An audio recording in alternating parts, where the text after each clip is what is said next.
It was late 2015, and I'd been working as an instructor for a therapeutic wilderness program in the mountains of eastern Tennessee.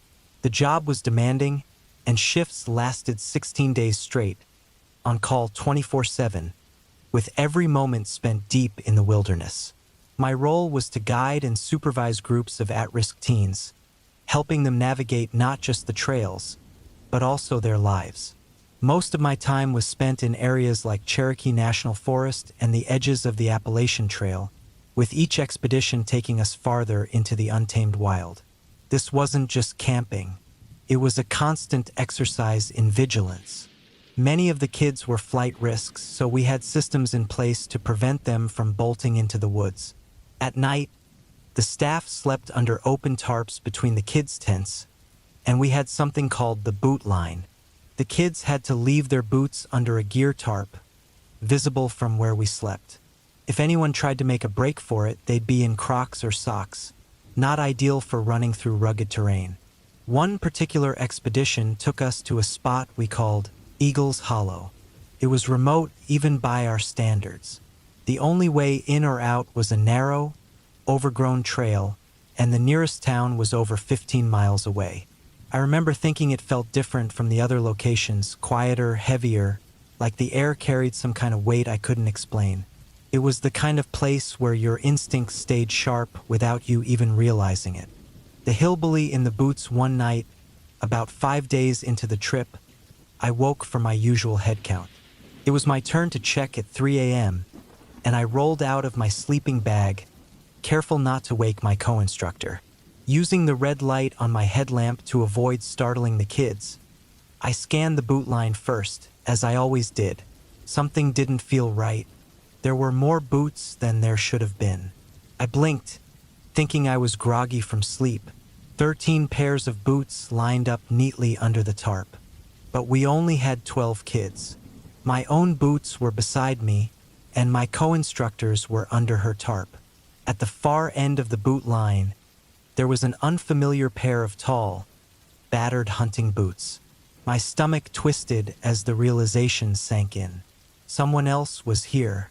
Someone had been standing there, close enough to touch the kids' boots. I switched my headlamp to white light and aimed it toward the boots. That's when I saw him. A man stood at the edge of the camp, his face hidden in the shadows, but his boots unmistakable. The moment the light hit him, he turned and walked silently into the woods. Not a word, not a sound, just a calm retreat into the darkness. I scrambled out of my bag, heart pounding, but by the time I reached the spot where he'd been, he was long gone.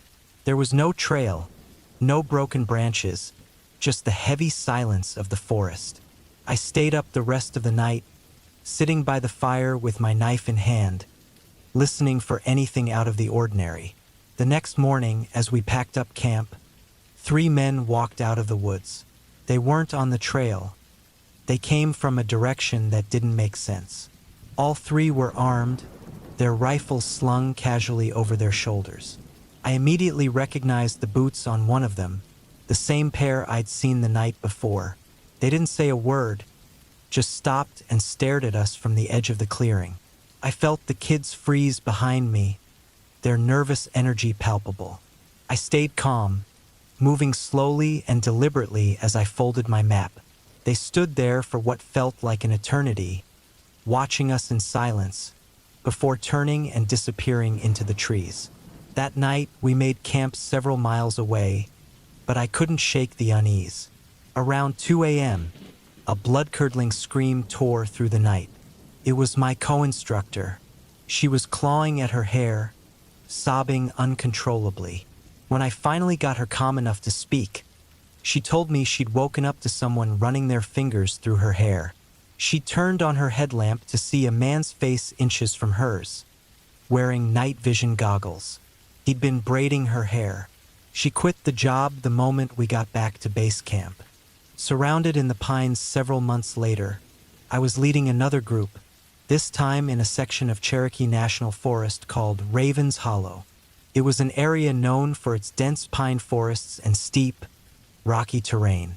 The trees were so thick that even in daylight, The ground was shadowed and cold. At night, it felt like the forest was alive, the creak of branches and rustle of leaves amplified by the oppressive darkness. We'd set up camp near a stream, with the tents arranged in a semicircle around the fire pit. Around 9 p.m., we gathered for our nightly meeting. The kids were quiet, clearly tired after a long day of hiking. As I spoke, a loud crash echoed through the woods, coming from the direction of our bear hang. We all froze. The bear hang was a rope system we used to suspend food bags high in the trees, out of reach of animals. The crash meant the bags had fallen, or something had taken them down. I grabbed my flashlight, and we headed over to investigate. Sure enough, the bags were on the ground, but there were no signs of animals. The rope hadn't snapped. It had been untied. I grumbled at the kids for their shoddy not tying and helped them rehang the bags. But an hour later, the same thing happened.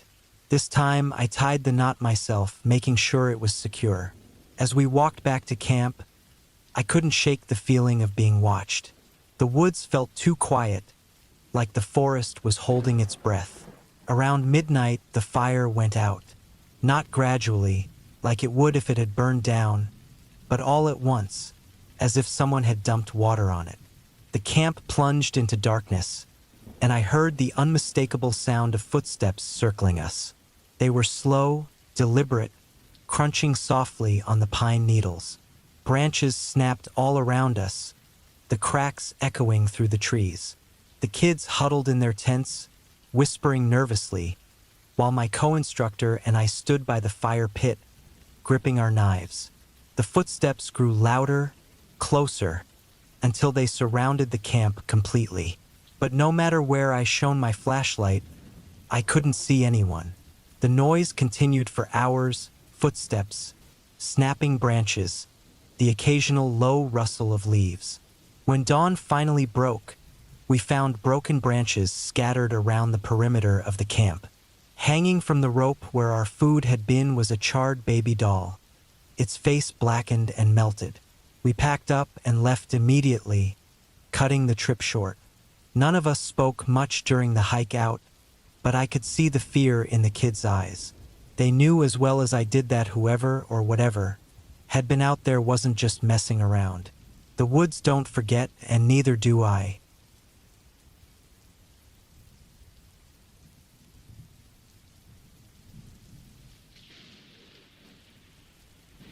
Camping had always been a family tradition. Every summer, no matter how busy things got, my mom insisted we pack up and head out to a campground somewhere. The year it all happened, I was 11. It was the last summer my mom took us camping, though at the time, none of us realized it would be. We were at a small campground in Missouri, tucked into the edge of a forest near some wide, open plains. It was early August, one of those sweltering months where the air felt heavy, and storms often rolled in without much warning. We had brought along the old truck camper, instead of leaving it in the truck bed, though my mom had unlatched it and set it up on its thin metal legs, letting it stand freely on the gravel campsite. It wasn't anything fancy, just a small, boxy space with a bed, a little dinette, and a tiny kitchenette. It was barely big enough for the three of us. My mom, my sister Emily, and me. Emily was only 8. Still young enough to find wonder in the simplest things. She loved camping. The campground was lively that week. Several other families were spread out across the campsites. There was a troop of Girl Scouts camping in tents not far from us, their laughter carrying through the woods as they played games and roasted marshmallows. Nearby, a couple of retirees had parked their sleek RV. Everything felt safe and familiar, the way it always did when we went camping. The first 2 nights were uneventful. We spent our days hiking short trails, wading in a nearby creek, and sitting by the campfire as the sky turned shades of orange and purple. The weather was warm, a little humid, but nothing unusual. It wasn't until the 3rd night that everything changed. It started with the wind. I woke up to a strange feeling, like the camper was shifting ever so slightly. At first, I thought I'd imagined it. I sat up in bed, the thin curtain that separated my bunk from the main area barely swaying. My mom was awake, sitting upright on her bed. She wasn't moving, just staring at the small window next to her. Her face was tense, her eyes narrowed in a way I'd never seen before, the kind of look that made my stomach drop. I didn't say anything. I just sat there, watching her as I tried to figure out what was going on. The wind outside had picked up, its low howl growing louder with each passing second. The camper creaked. I felt the metal legs beneath us tremble, just slightly, but it was enough to send a wave of panic through me. I strained my ears, trying to make sense of the sounds outside. The wind had a strange, rhythmic quality to it, like a low, distant rumble. It reminded me of a train, the way it built up, steady and relentless. That's when it clicked. We were in tornado country. I'd heard stories about storms out here, how they could come out of nowhere and rip through everything in their path. The thought made my chest tighten. The camper rocked again, this time more noticeably. I gripped the edge of my bed, my heart pounding so loudly I thought it might drown out the storm. Emily was still asleep, curled up under a pile of blankets, blissfully unaware of the chaos outside. I don't know how long we sat like that, listening to the wind scream and howl around us. The sound of the train grew louder, closer, until it felt like it was right on top of us.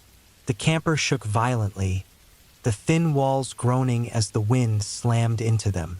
I thought for sure the metal legs were going to give out, that the whole thing would topple over and crush us. Then, just as suddenly as it had started, the worst of it passed. The wind died down, leaving behind an eerie, deafening silence. For a few seconds, none of us moved. I didn't even dare to breathe. My mom finally exhaled, her shoulders relaxing ever so slightly. The camper creaked again, but this time, it was just the sound of it settling back into place. When we finally stepped outside, the campground looked like a war zone. Branches and debris were scattered everywhere, and the air smelled of damp earth and pine. A couple of smaller trailers had been knocked onto their sides, their windows shattered. The Girl Scouts campsite was in shambles. Their tents had been lifted clean off the ground and dropped back down in collapsed heaps. I could see them huddled together near the campground bathrooms, their flashlights casting shaky beams of light against the concrete walls. As it turned out, they'd spent the rest of the night in that bathroom, all of them crammed into the stalls and showers, waiting for the storm to pass. They were shaken up but unharmed. One of the scout leaders told my mom later that the tornado had touched down just a few miles from the campground. It hadn't been a direct hit, but it was close enough to cause all that damage. We stayed one more night, but it wasn't the same. The air felt different, heavy with the knowledge of how close we'd come to disaster. I remember lying in bed that night, unable to sleep, listening to every creak and groan of the camper. I kept thinking about how fragile it all was. The thin walls, the spindly metal legs holding us up, the way the wind could have easily swept us away. We never went camping again after that. My mom didn't say it outright, but I think the storm had shaken her more than she let on. For years, I couldn't stop thinking about that night, about the sound of the wind and the way it felt to sit there, powerless, waiting for something terrible to happen. Even now, every time I hear the distant rumble of a train, I can't help but remember that storm and the way it made the world feel so small and fragile.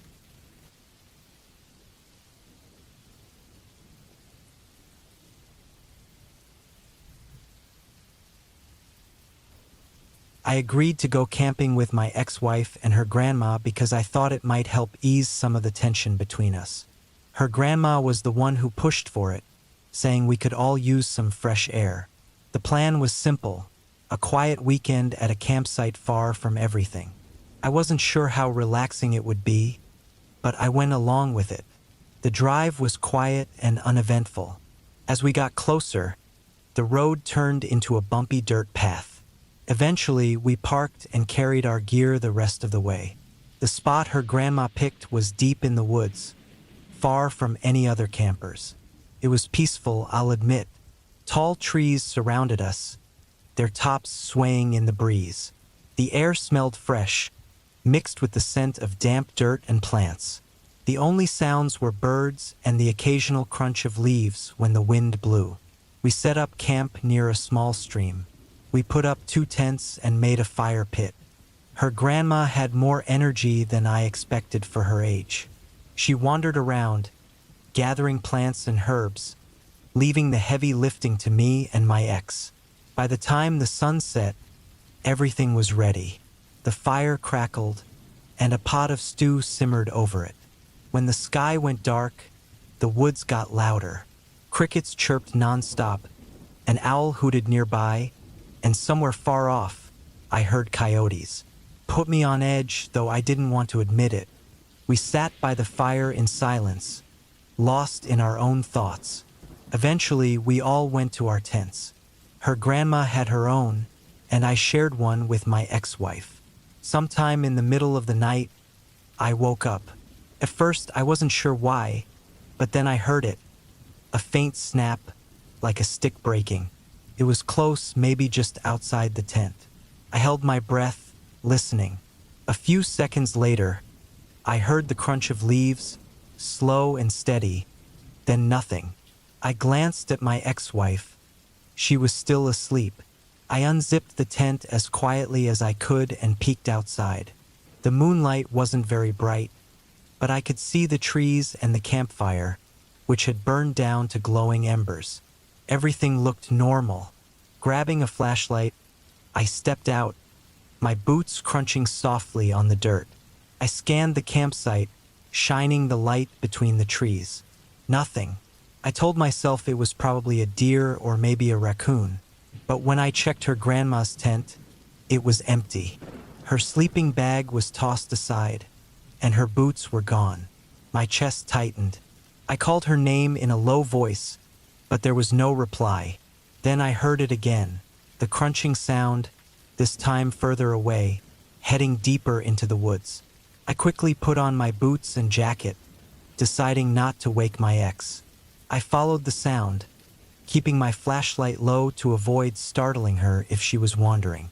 The further I went, the quieter the forest became. The crickets and owls stopped, and the air felt heavier. After what felt like forever, I saw her.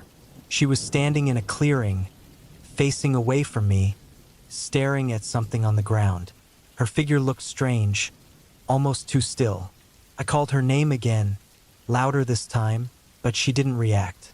As I got closer, the smell hit me, rotten and metallic. I gagged but kept walking.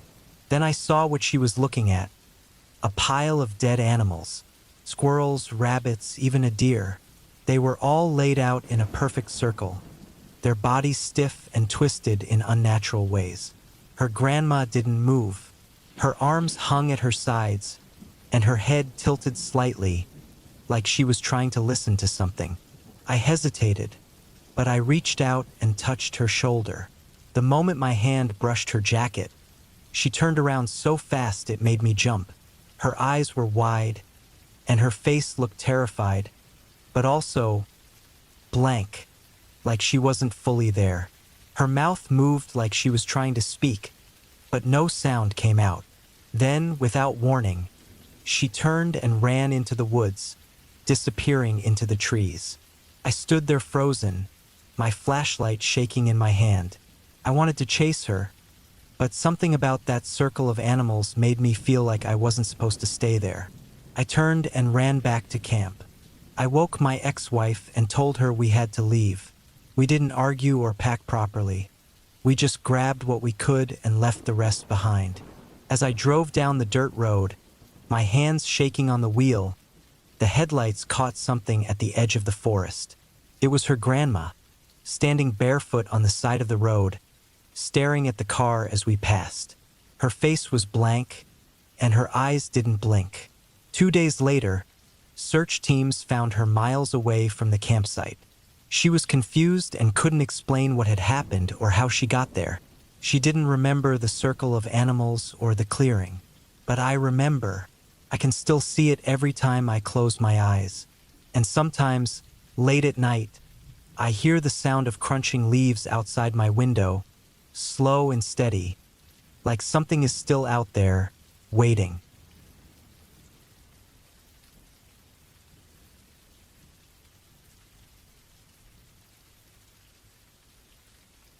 The rain started just after it got dark, first as a light drizzle, but soon turning heavier. I had set up my camp on a flat area halfway up a mountain in the forest. Getting there hadn't been easy.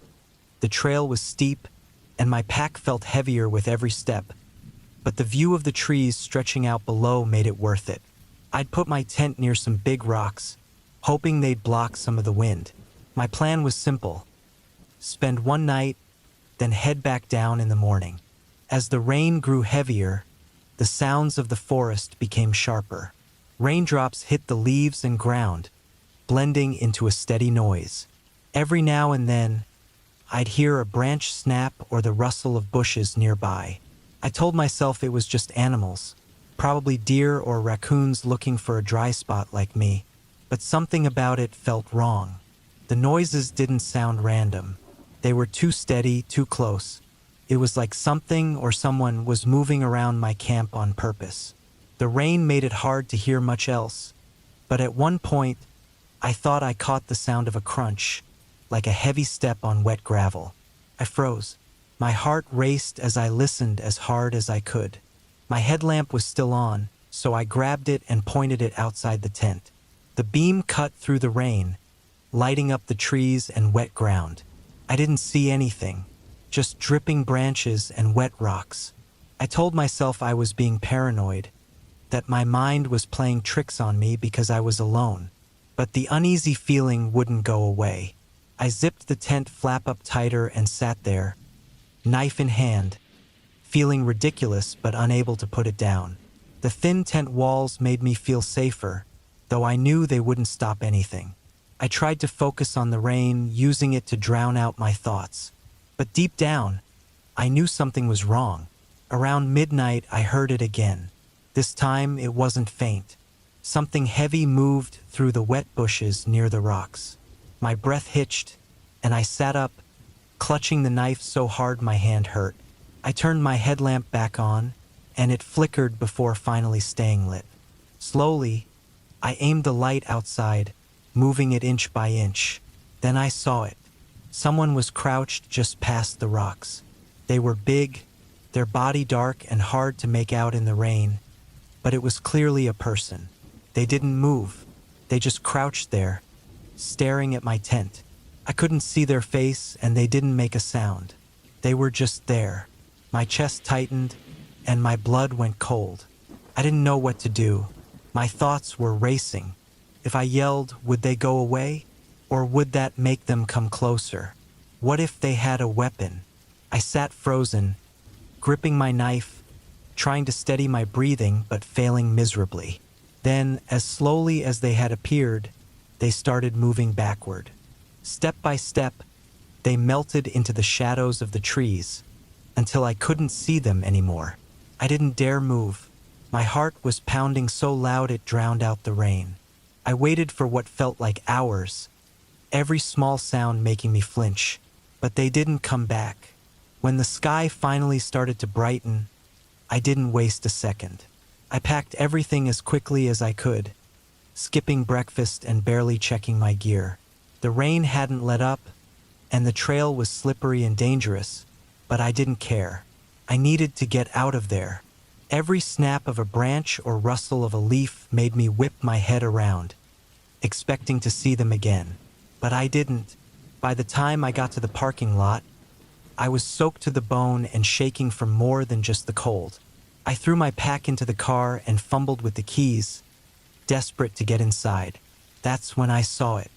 On the driver's side window, smeared in the rain and mud, was a handprint. It was huge, far bigger than mine. I stared at it, feeling my stomach drop. My car had been parked here the whole time. Whoever it was had been here long before I came back. I got in, locked the doors, and started the engine. As I drove down the empty forest road, I kept looking in the rearview mirror, expecting to see something or someone following me. But the road stayed empty. Even now, I can't stop thinking about that handprint or how long they might have been watching me before I ever saw them. And the worst part? A week later, I read about a hiker who went missing in that same area. They found his gear, but they never found him.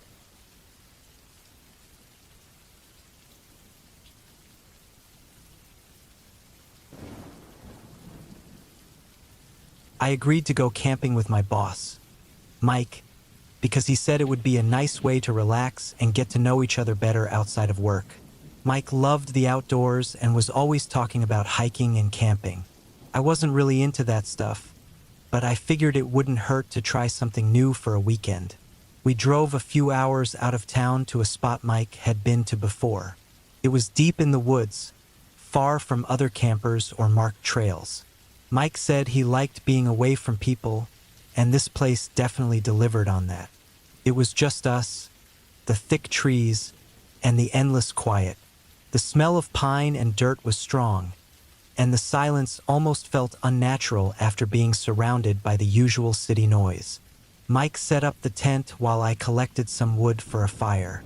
Felt calm at first. The sun started going down, and the shadows from the trees stretched across the ground. It got cold fast, and by the time we had a fire going, it was already dark.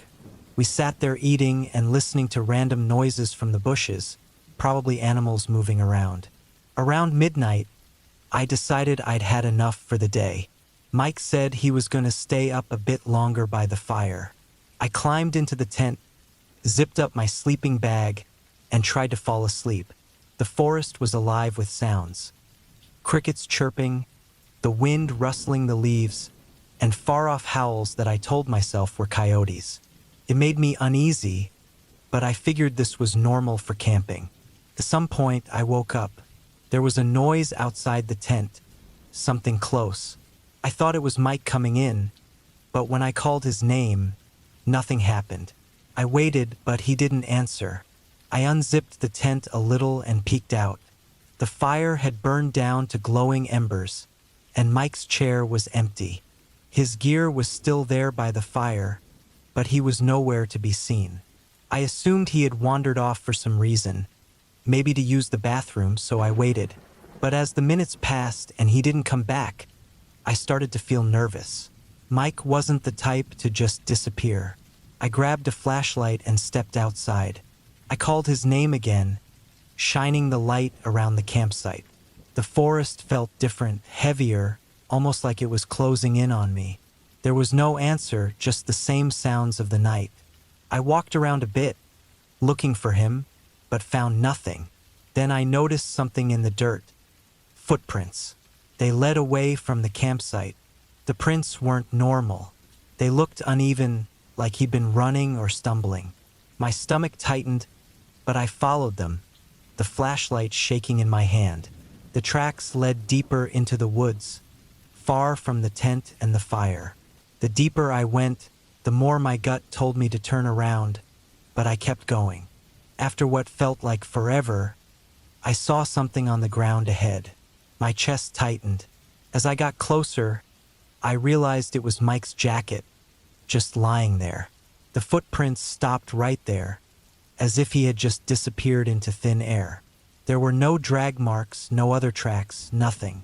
I grabbed the jacket, my hands shaking, and turned back. The walk to the campsite felt much longer than it should have. Every shadow looked like it was moving, and every sound made me jump. By the time I got back, I was drenched in sweat, even though the air was freezing. I crawled into the tent, zipped it shut, and sat there holding my flashlight like it was a weapon. I didn't sleep at all. When the sun finally came up, I packed my stuff as fast as I could and left. I reported Mike missing as soon as I got back to town.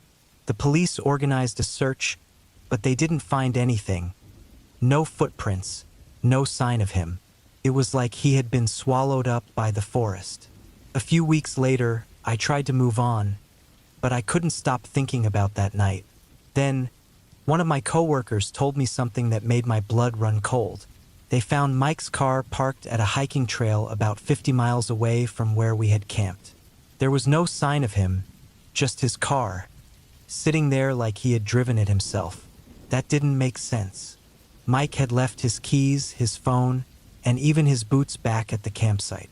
I couldn't explain it, and I didn't want to, but sometimes late at night I think about those footprints. They weren't normal, they were panicked, desperate. Whatever made him run that night, I think it might still be out there, waiting. And I can't help but feel like it's watching me too.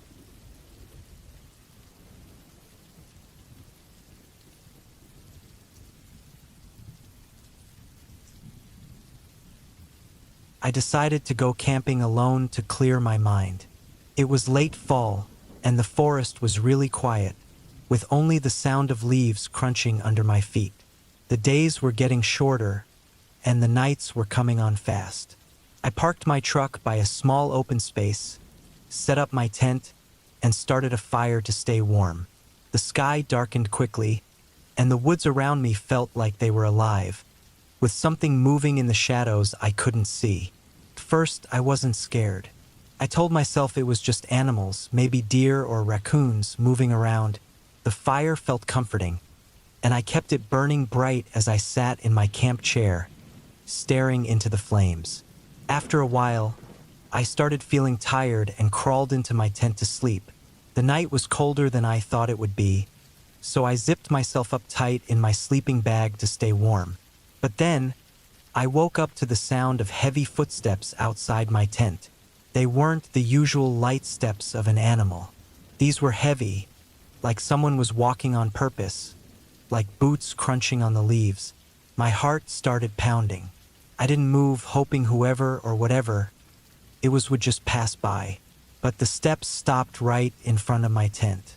Then, I heard heavy breathing, slow and steady, like someone was just standing there, listening. I reached for the hunting knife I always keep by my sleeping bag. My hand wrapped tightly around the handle, and I held it close, ready. The breathing continued outside, slow and even. Then, I heard the sound of a zipper being pulled. My tent was being opened. Without thinking, I lunged forward, slashing wildly with my knife. I heard a grunt, followed by a string of loud curses. I scrambled out of the tent, knife still in hand, and saw a man stumbling backward, clutching his arm. He was wearing what looked like hiking clothes, but his face was dirty, his eyes wide with anger. When he saw me holding the knife, his eyes flashed with panic, and he ran off into the woods. My heart was beating so fast I thought I might faint. I grabbed my flashlight and ran toward my truck. As I climbed in, I saw a woman walking toward me. She was wearing a police uniform. I thought I was finally safe, that help had arrived. I rolled down the window, and she told me everything was fine, that they were looking for a man who'd been breaking into campsites. She said it was safe for me to stay, but something felt wrong. She didn't have a radio or a weapon, and her uniform didn't look right. Too clean, too plain. I thanked her and decided to stay in my truck for the night, trying to push down the weird feeling in my stomach. When morning came, I packed up quickly and drove straight to the nearest ranger station to report what happened. The ranger listened carefully, his face getting serious as I described the woman. After I finished, he shook his head and told me no female officers were working that night, and definitely not in that area. That's when I realized the truth. Whoever that woman was, she wasn't there to help. She had no reason to let me go if she was really working with the man. But she did. She let me live. Why? I didn't know. But I couldn't shake the feeling that I had been part of something much darker than I wanted to believe. I haven't been camping since. The woods don't feel the same. Now, every time I go near a forest or a park, I get that chill down my spine. And sometimes, late at night, I hear footsteps outside my window. They aren't the sounds of animals. They're the deliberate steps of someone walking close, just outside of sight.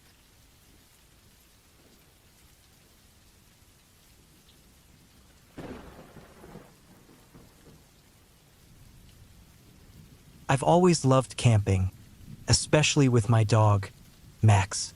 We'd been on plenty of trips together, just us, the woods, and the calm. But this time was different.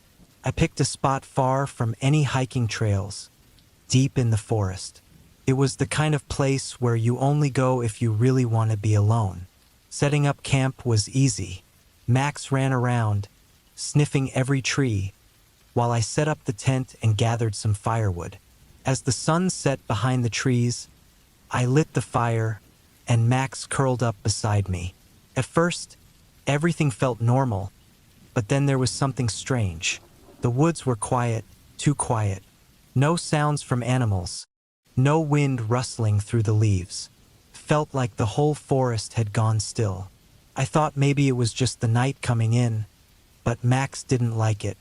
He was uneasy, his ears up and his eyes fixed on the dark beyond the firelight. I didn't think much of it. Max was a dog. They get nervous sometimes, right? Then it happened. I heard something in the woods. A crackle, then the snap of a twig. It was too close. My heart raced, and I stood up, straining to listen. Max let out a low bark, a warning, and I realized he wasn't just scared. He was alert. I grabbed the flashlight and pointed it into the trees. The beam cut through the darkness, but there was nothing. Only shadows. Max got up and started growling, his fur standing on end. My hand tightened around the flashlight. Something or someone was out there. The rustling grew louder, moving in closer. Then, between the trees, I saw something. A shape, tall, dark, and fast. Slipped from behind one tree to the next. My heart stopped. There was no animal that big in these woods. Max barked wildly, his teeth showing. The shape froze for a moment, and I could hear footsteps, slow and careful. Someone was circling the camp. A chill ran down my back. I grabbed the knife I kept in my bag. It was all I had. The footsteps were getting closer. I moved towards the tent, trying to stay quiet, my breathing sharp. I could feel Max's anxiety, his body trembling. I tried to calm him down, but he wouldn't stop growling. Suddenly, the figure stepped into the edge of the firelight. I barely had time to react before Max lunged. The person, or whatever it was, tried to back up, but Max was on him, biting and snarling, pushing him backward. It happened so fast, I couldn't keep up with it. I didn't stop to see what happened next. I just ran. Max was right behind me, pulling me along as I sprinted through the trees. My heart hammered in my chest, and I felt like I was running for my life. I didn't care where I was going. I just needed to get away from whatever was out there. We ran for what felt like hours. My legs were burning, and my chest felt tight, but I couldn't slow down. Finally, we broke into a clearing. I collapsed on the ground, gasping for air, and Max sat next to me, still alert, but no longer barking. The forest around us was silent again. I didn't look back. I didn't need to. The footsteps had stopped.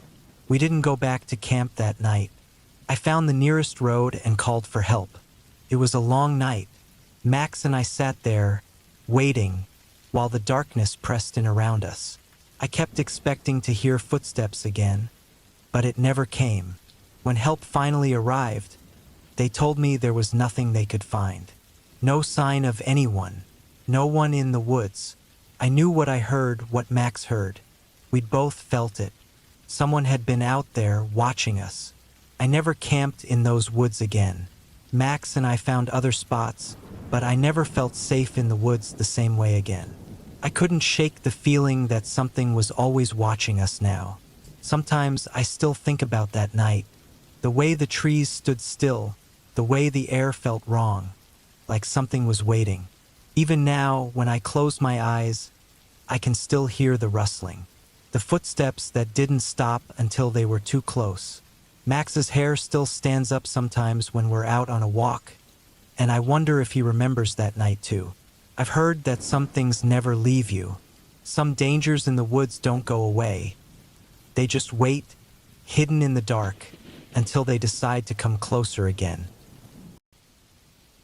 A few years ago, on a Friday the 13th, I went on a camping trip with a group of friends to a remote area in eastern Oregon. We were at a place called Juniper Springs, known for its stunning views, hot springs, and quiet atmosphere. The plan was to escape the stress of everyday life for a couple of days, enjoy the outdoors, and maybe indulge in a little fun with the group. I didn't want to drink too much because I had work the next day and didn't want to be hungover. So, I kept it light with a couple of beers, but I definitely wasn't planning on missing out on the experience. After a short drive, we reached the site. The air was crisp, the sun was low, casting long shadows on the surrounding landscape.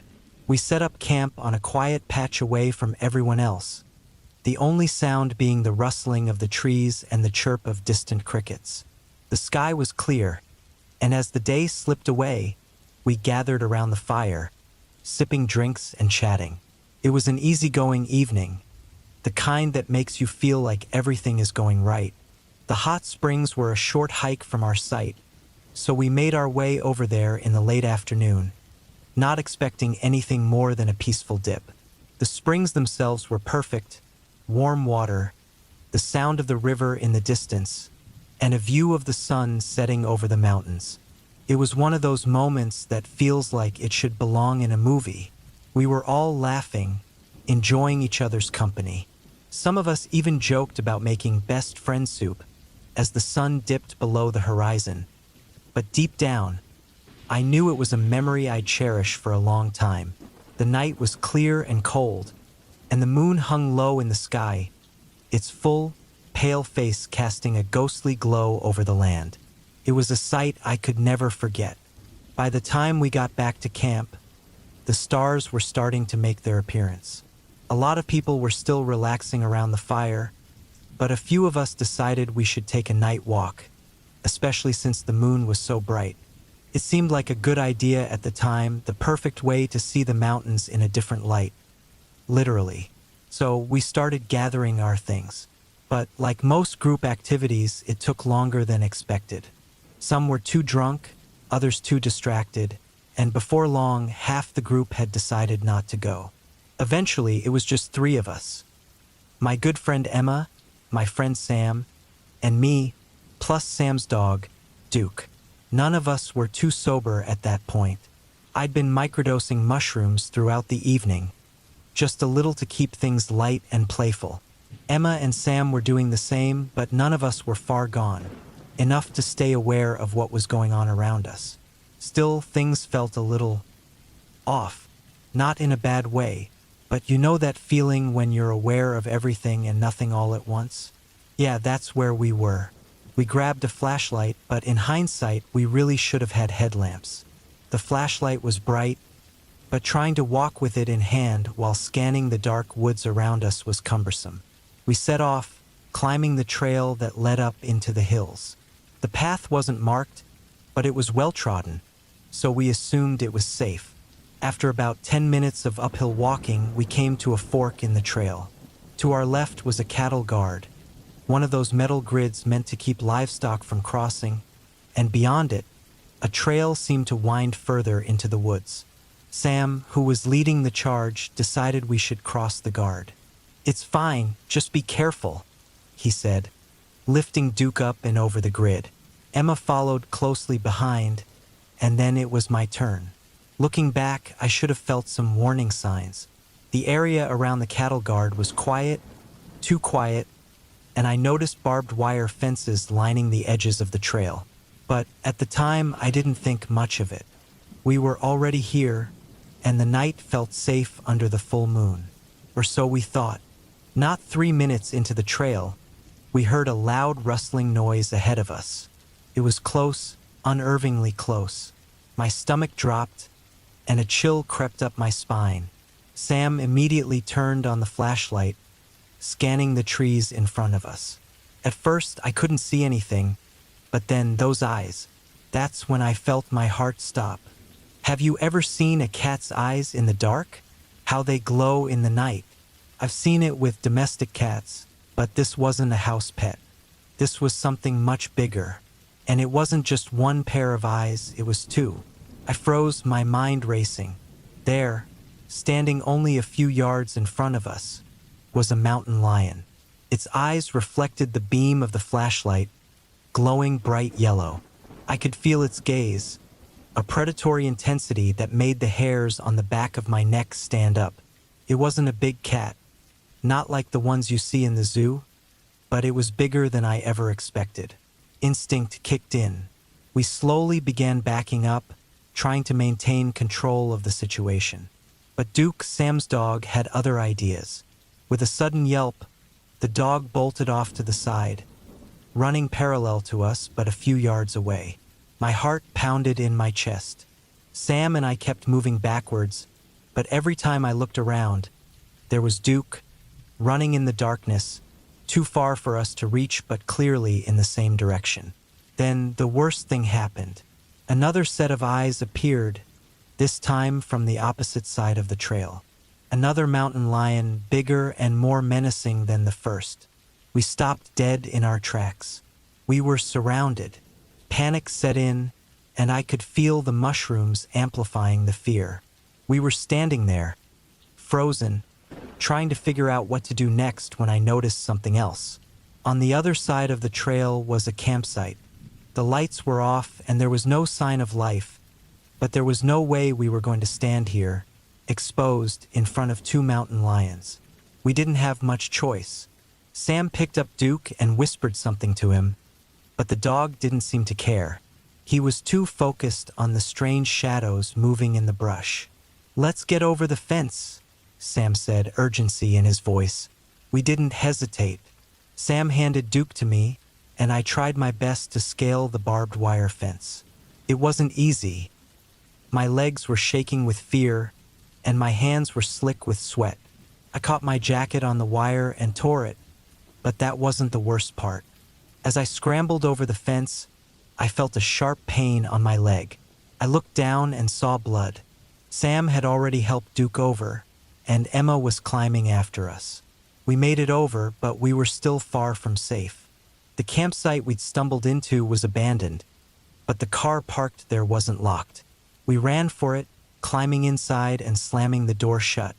Sam immediately honked the horn, long and loud, hoping the noise would scare the mountain lions away. We waited in that car, our breathing ragged, trying to process what just happened. The world outside felt like a completely different place, like we were trapped in some nightmare that we couldn't wake up from. We yelled out, just to make sure anyone within earshot knew we weren't trying to rob them. I felt sick to my stomach. The car's interior was dark, and the air smelled stale, but it was somehow comforting. Still, none of us wanted to stay inside for too long. We were paranoid that the mountain lions would circle back, but we had no choice but to leave the car eventually. When we did, Sam led the way. He was anxious, his steps quick but calculated.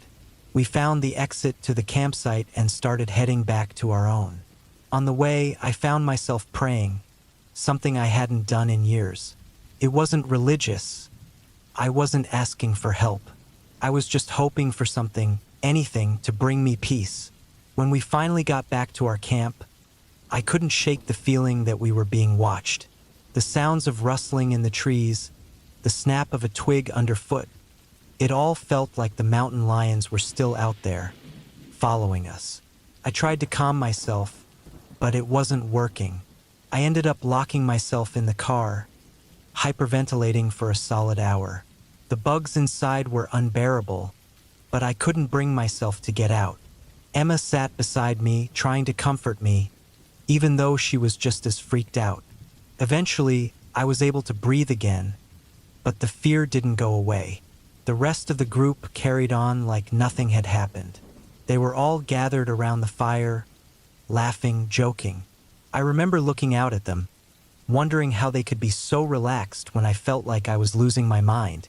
The next morning, I woke up with a pounding headache. the result of not getting much sleep and drinking too much the night before. But it wasn't just the hangover. It was the lingering fear from the night before.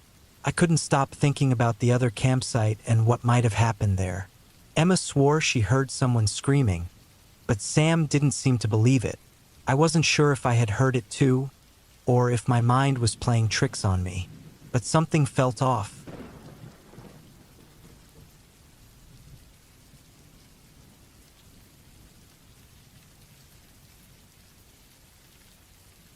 It was supposed to be the perfect trip, my first real camping experience. I had been to parks with my family before, but I'd never been out into the wilderness, alone, away from everything. My husband, Sam, had camped a few times, but mostly for group trips with friends. This was different. This was a celebration. Our first anniversary. I wanted to take him somewhere beautiful, somewhere quiet, somewhere real. We had been together for 3 years, and even though he was a bit older than me, 10 years to be exact, we clicked perfectly. He'd spent most of his life in the city, and I grew up with a love for nature. I loved hiking, the woods, camping, all of it. Sam, on the other hand, was much more comfortable with the idea of a cabin or staying in a hotel when he wasn't busy working his 9-to-5 job. He wasn't really used to roughing it, but I wanted to share this experience with him, to show him what it was like to be out there, away from everything. No cell service, no noise, just the sounds of nature. We started out by planning to visit a popular park, a place people always talked about. St. Croix State Park, it was called. I heard it was a big spot for families. But when we got there, we realized it wasn't quite the experience we'd imagined. Sure, there were trees, but it felt more like a glorified KOA campground than the remote escape I had pictured. The mosquitoes were horrible, and we ended up setting up our tent near some campers who didn't seem to care much about privacy. It wasn't long before they were doing their thing in their dining tent, lantern light flickering from the inside, casting strange shadows on the ground. It was awkward, not the relaxing anniversary I had envisioned. I tried to ignore it, but I could tell Sam was uncomfortable too. I was disappointed, but I didn't let it show.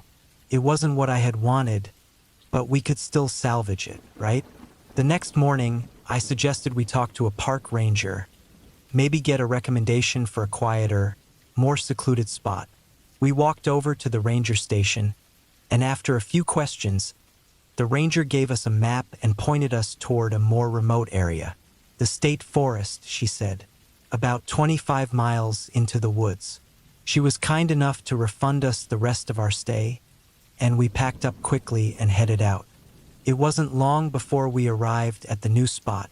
The road leading in became more and more narrow as we wound deeper into the woods, away from the highway. Finally, we reached the trailhead, and it was everything we had hoped for. Felt real. There was a certain calm in the air, a stillness that made me exhale a breath I didn't know I had been holding. The only sounds were the rustling of the trees and the distant call of birds. Perfect. We found a flat spot to pitch the tent, set up camp, and started a fire. Sam had brought his gear along with him, a collection of knives he kept in perfect condition. He loved his knives. He was always talking about their sharpness, their balance, their craftsmanship. But I wasn't prepared for what happened next. Sam got to work making a cleaning stick, a long, sharp branch he could use for something around the campsite. I watched as he swung his knife at the end of the stick, carving it down with precision. He was always careful with his tools, so I didn't worry too much, but it felt strange to see him so focused on something like this. I couldn't shake the feeling that something could go wrong. A little dangerous, don't you think? I asked, still watching his every move. He just shrugged. A little. He wasn't worried. I could see that. But just as he swung the blade again, it happened. A sudden, sharp cry. The blade had slipped, and he had cut deep into his left index finger. The knife was sharp. Too sharp. I froze for a second, taking in the sight of the blood welling up around the cut. The deep gash stretched across his finger, and it wasn't just a little wound. It looked like it could go all the way through. My heart started pounding in my chest, and I jumped up. Sam! I yelled, rushing over to him. Blood was dripping down his hand, soaking into the ground. Oh my God! He looked down at it, then back up at me. He didn't panic. That was always Sam's thing. He was calm, collected, even in moments like this. I was the one freaking out. "I'm fine," he said, wincing slightly as he lifted his hand. "No, you're not," I snapped, grabbing the first aid kit from our bag. I tried to stay calm as I worked quickly to clean the wound, butterfly it with gauze, and wrap it in tape. Sam kept insisting he was fine, but I could see the pale look on his face. The blood loss was already making him weak. Still, he refused to go to the hospital. I argued with him, but he refused. He hated hospitals, and the nearest one was at least 50 miles away. He didn't want to leave the trip behind. I understood. We were out in the middle of nowhere, but he wasn't going to ruin our weekend over a little cut, or what he thought was a little cut. As the days passed, I kept an eye on the wound. Sam wasn't careful. Every time he tried to use his finger, it would split open again. We had to redo the dressing every few hours. Each time it bled, I felt a little more scared. The blood loss started to add up, and I couldn't ignore it anymore. "Sam," I said firmly on the third day, "if you mess that up again, we're going to the hospital, okay? I'm not messing around." He just shrugged again, not making a big deal out of it. He didn't want to leave. He didn't want to admit that we were too far from help if things went wrong. I couldn't get past the worry. By then, the wound had swollen up, and the blood was dark and sticky. I could barely look at it. But he kept saying, "Just give me one more day." When we finally packed up to leave, I did so with a heavy heart. It was beautiful out there, but I couldn't shake the dread that had settled in my stomach. We had one last thing to do: head back to civilization. We drove back, taking it slow to avoid any bumps in the road that might make Sam's finger worse. As we pulled into the parking lot of the hospital where Sam worked as a security guard, he got out of the car, and for the first time in days, he took the bandage off. The moment he stepped inside, a nurse he knew stopped him. She had been the head nurse in the ER for years, and Sam had worked at the hospital for quite a while, so they knew each other. She immediately noticed his finger. "Sam, what happened to your hand?" she asked, staring at the wound in disbelief.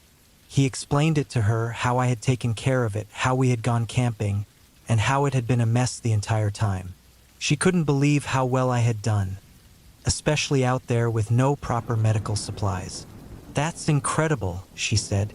"Who took care of you?" Sam just pointed at me, and the nurse's eyes widened. "You did this?" she asked, genuinely impressed. I shrugged, feeling my cheeks flush. It didn't feel like much to me, but I guess to her it was impressive. She told Sam that if I ever decided to become an ER nurse, she would be more than happy to sponsor me. I never did pursue that. I didn't feel the need to be in a hospital setting. But knowing I had taken care of him, knowing I had handled it calmly and kept him safe, made me proud. His finger healed, leaving a small scar, but it didn't affect his work, his hobbies, or his life in any significant way. We returned to our normal lives, but I couldn't forget that weekend, that trip to the wilderness, and the way I had stepped up when things got real. Looking back, I realized that weekend wasn't just about the trip or the wound.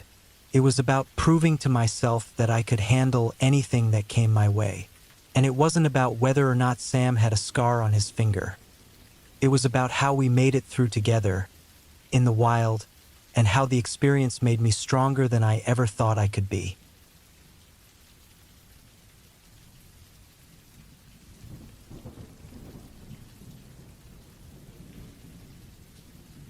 I remember the current river like it was yesterday, even though it's been years. We were a group of college friends, not the outdoorsy type, but we were feeling adventurous. It was summer in the Ozarks, and the temperatures were soaring. We had spent the entire day floating down the river, sipping on cheap schnapps and laughing, loud enough to echo through the trees and water. We stumbled onto an island just off the main channel around late afternoon. It wasn't much, just a patch of earth, sandy and damp, with a couple of scrubby trees and a few rocks. But it was perfect for our makeshift campsite. The sun was setting and painting the sky with orange, pink, and purple hues when we decided to set up camp. We didn't bother with much. Our sleeping bags, some canned food, and an old cooler filled with ice and beer. We were young and careless, thinking we were invincible. By evening, the schnapps was taking its toll. We were giddy, giggling, and not really paying attention to the sky. The clouds had thickened, and the wind started to pick up. It was clear something was coming, but we were too far gone to care. The storm hit hard, a wall of rain and wind. The island, small as it was, felt more like a raft drifting in the ocean. I could hear the river rising, bubbling and gushing louder with every minute. The sandbank beneath us was already soaking, and the water was coming up, inch by inch.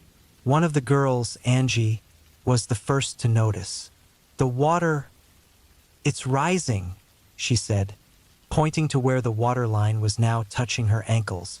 The rest of us looked around, squinting through the sheets of rain, and saw it too. The muddy brown water swirling and pushing against the rocks, almost as if it was alive. We started to scramble, pulling at the cooler, the beer, and our sleeping bags, trying to get everything out of reach of the waves. The wind was screaming, whipping through the trees like a banshee. Thunder cracked and rolled overhead, shaking the ground beneath our feet. Lightning danced in the sky, illuminating everything for just a moment before plunging us back into darkness. We couldn't see more than a few feet in front of us, but the water kept coming, relentless. Do we climb trees?" one of the guys asked, his voice shaky. "Or do we just jump into the boats? I don't know what's safer." It was a valid question. We had a couple of old canoes tied to a branch, but the water was already rising around them. At this point, we were almost knee-deep in the water. The boats might be our only way to get out if the water kept rising. But the trees were right there, taller, more stable than anything we had, and maybe climbing would be a better option. At least until the storm passed or the water stopped rising. Everyone was still drunk, stumbling over things, slipping on the wet sand. We tried to tie everything down, make sure the beer didn't float away, and clear out anything that could get damaged by the waves. The wind had a life of its own, throwing branches, leaves, and debris around like confetti. The rain was like bullets, stinging our skin, soaking everything. By midnight, we were in full crisis mode. I had found an old piece of wood and was banging it against another rock to keep awake. Everyone else was still looking around, eyes bloodshot, expressions taut with fear. The water was up to our thighs now, and it just kept coming. We could hear it, roaring, crashing, echoing through the island, as if the river was some kind of monstrous creature that had just awakened. The branches of the trees were swaying, bending, creaking. Angie kept looking at me, eyes wide, lips trembling. Are we going to make it?" she whispered. I couldn't answer. The wind stole my voice, and the river seemed to swallow up anything that wasn't nailed down. I heard someone suggest it again about climbing up into the trees, but no one moved.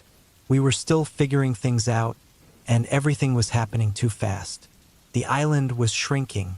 We were pressed against a bank, water all around us, trees and rocks barely visible through the rain and haze.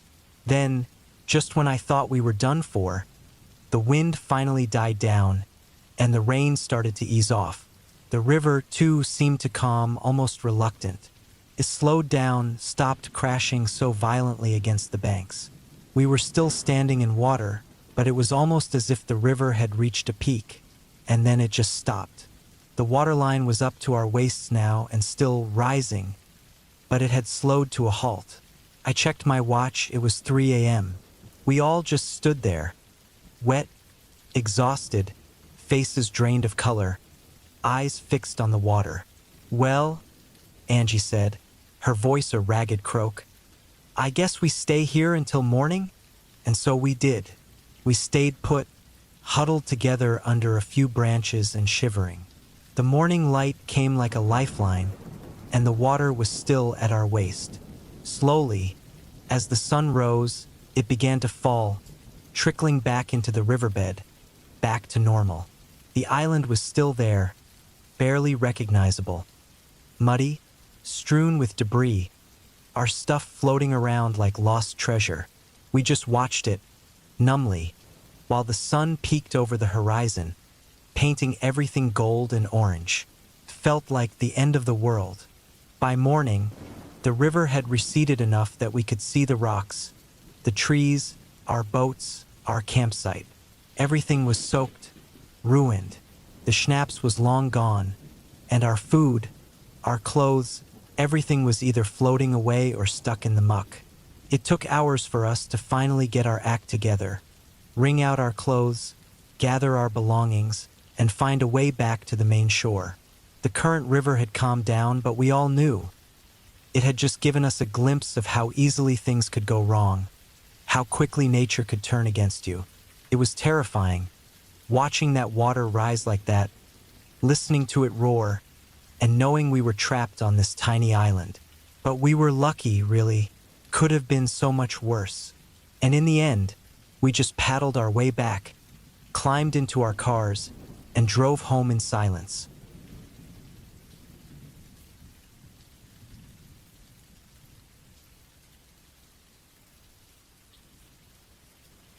It was a cool evening in the fall when I decided to set up camp near an old graveyard in a quiet part of Pennsylvania. I had been hiking all day, looking for a place far away from others. The air was cold, and the woods were peaceful, except for the sound of leaves crunching underfoot.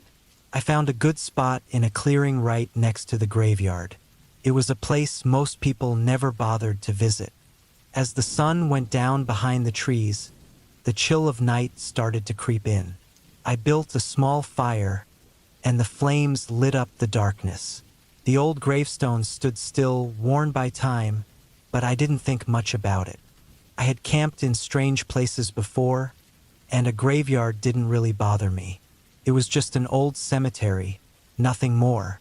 Night fully came, and the fire crackled as I ate a quick meal. The sky above was completely dark, filled with stars. Then I heard a sound that made me stop. At first, it was quiet, like leaves rustling in the wind, but I realized it was coming from the graveyard. I turned my head, looking toward the shadows between the tombstones. There was no wind, but the rustling kept going, getting louder. I could feel my heart start to race. Something about it didn't feel right. My gut told me to leave, but I tried to shake it off. It was just my mind playing tricks on me. I stared at the fire, trying to focus and calm down. The rustling stopped suddenly, and for a moment, everything went quiet. Too quiet. Then, I heard something that made my blood run cold. A loud crack, like a twig snapping, coming from not far behind me. My heart skipped a beat. The sound was too close, too real. Someone or something was out there. I grabbed my flashlight, my hands shaking as I turned it on. I stood up slowly and moved to the edge of the clearing, shining the light over the graveyard. The beam cut through the dark, but I didn't see anything at first. The old gravestones looked the same, standing silent in the night. My chest was tight, my heart pounding harder with each passing second. Then I saw it, a shadow. Something was moving between the graves. I froze, too scared to move. It wasn't the wind, it wasn't an animal. It was something else. Without thinking, I turned and ran for my tent. I didn't care what it was. I wasn't staying to find out. I fumbled with the zipper, my hands shaking badly. I heard footsteps behind me, quick and steady, getting closer. My breath was coming in fast, short gasps. I got inside the tent and zipped it up as quickly as I could. My hands were still shaking, and I could hear the footsteps stop just outside.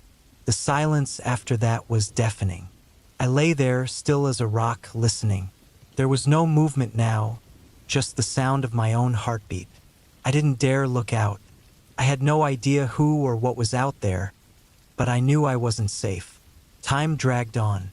Felt like hours before I didn't hear anything anymore. The footsteps were gone. Still, I couldn't bring myself to sleep. I kept listening, just waiting for something to happen. My mind was racing, but I knew I couldn't let my guard down. Whatever it was out there, I wasn't going to take any chances. When the first light of day came, I didn't waste any time. I packed up my stuff quickly, trying to keep my hands steady, but they were still trembling. I didn't even bother with the fire. I just grabbed everything and started walking fast. I couldn't get out of there fast enough. As I left the woods, I looked back one last time at the graveyard. Something caught my eye at the edge of the clearing, something I hadn't noticed the night before. There, near one of the old graves, was a small hole in the ground. It was fresh, recently dug. My stomach twisted. Maybe it was an animal's work, but something about it didn't sit right with me.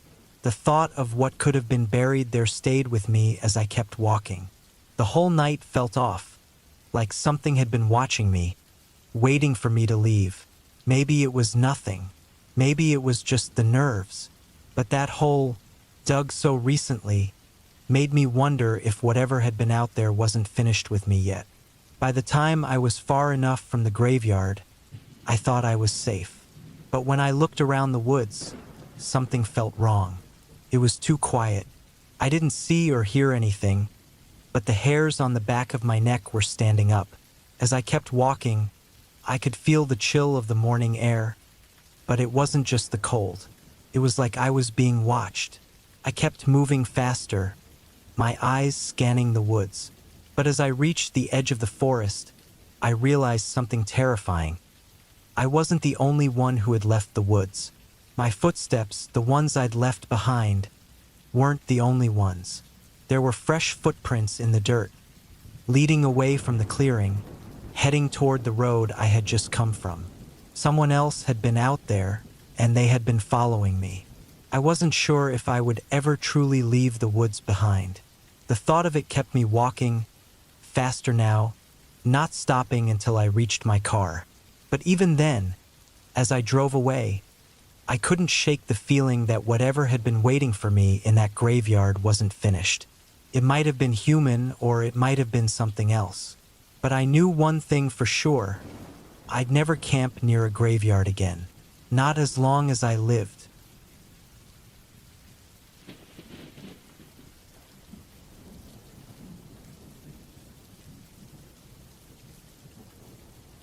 It was supposed to be a quiet weekend in the woods, just me and nature. I had set up my camp far away from any busy paths, deep in the trees where only a rough trail led. I was retired now, but back in the day I'd been a sergeant in the military, so I was used to tough situations. But this time, I just wanted some peace. No phone signal, no people, just me, the campfire, and the stars. The first day, I spent walking along a creek nearby, letting my mind wander. I took my time, picking up firewood and setting up my tent.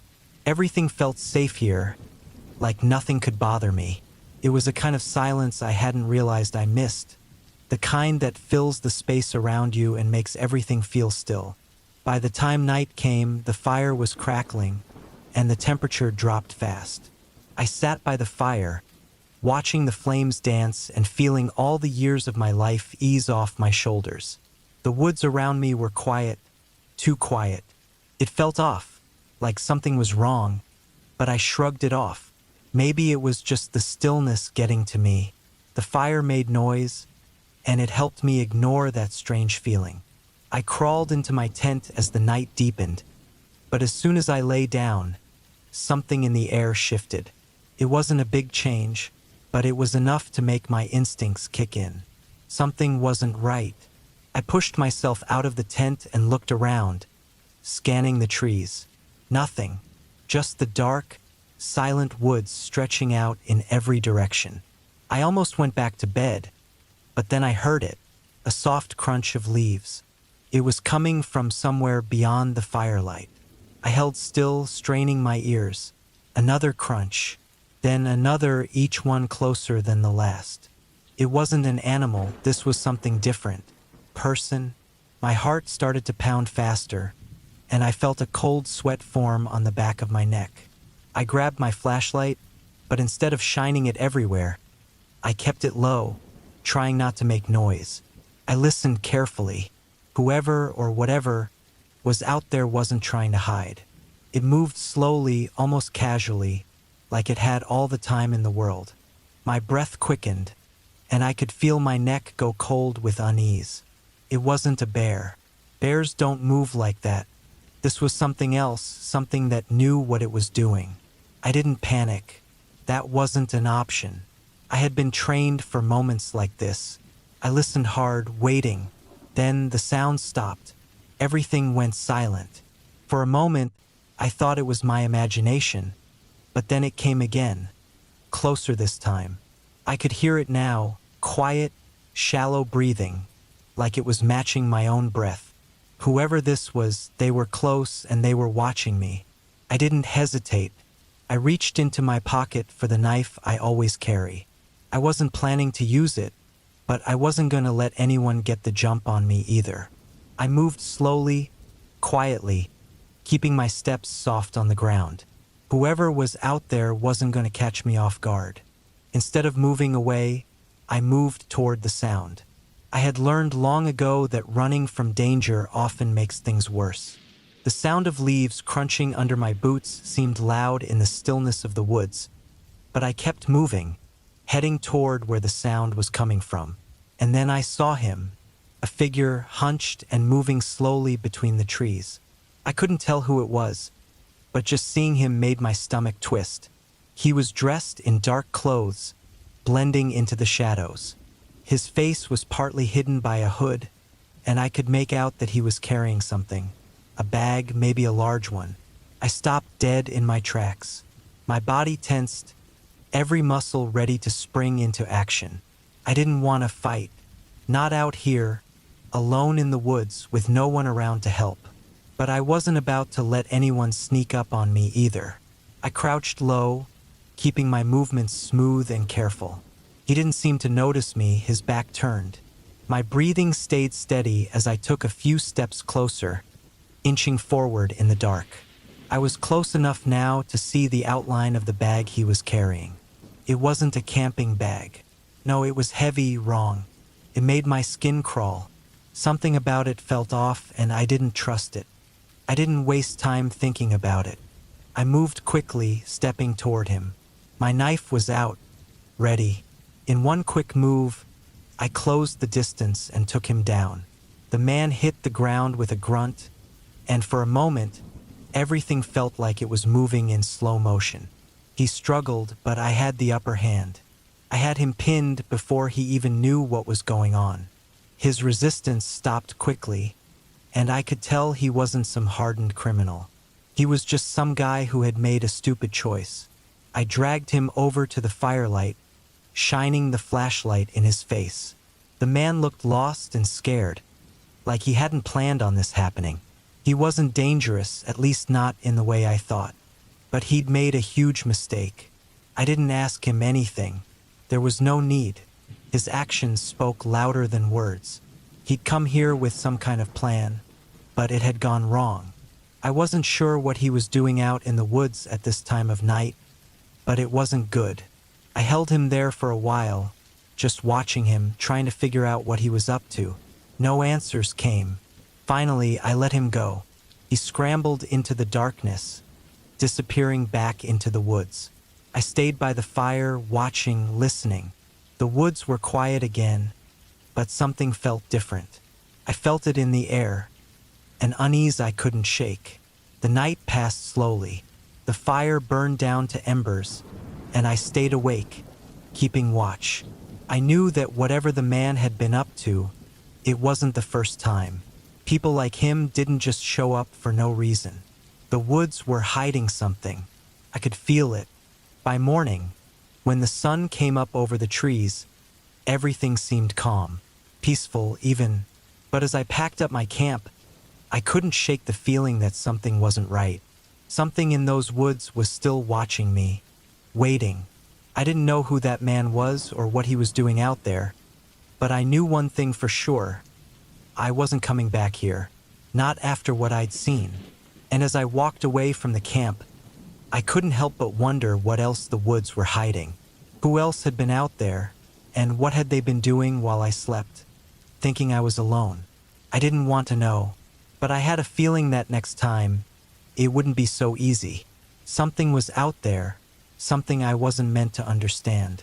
And that thought stayed with me, gnawing at me the whole way home.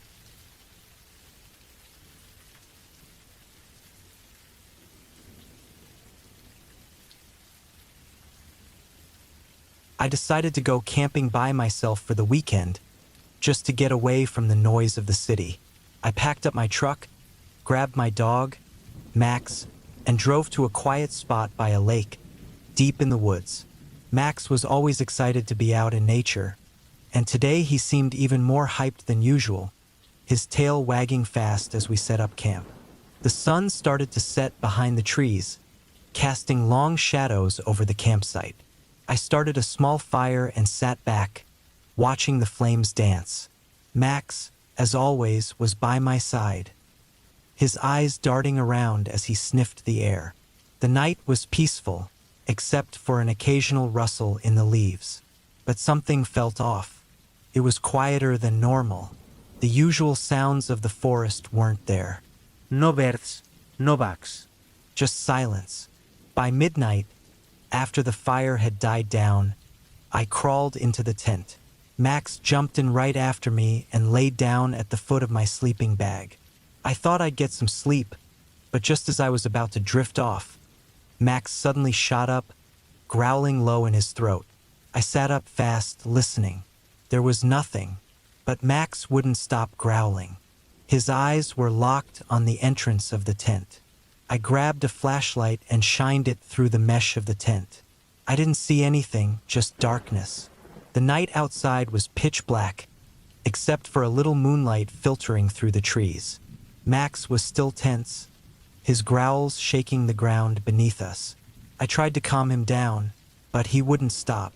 Then I heard it, a faint crunching sound, like footsteps on dry leaves, coming from just outside the tent. I froze, my heart racing. I wondered if it was just my mind playing tricks on me, but the sounds didn't stop. Slow, steady steps like someone was walking carefully. It was too close to be an animal. It was too steady, too deliberate. Max suddenly bolted out of the tent, barking loudly. My heart skipped a beat. I scrambled to my feet, but by the time I was out of the tent, Max was already outside, growling furiously at something in the dark. I stumbled forward, calling his name, but my voice was swallowed up by the trees.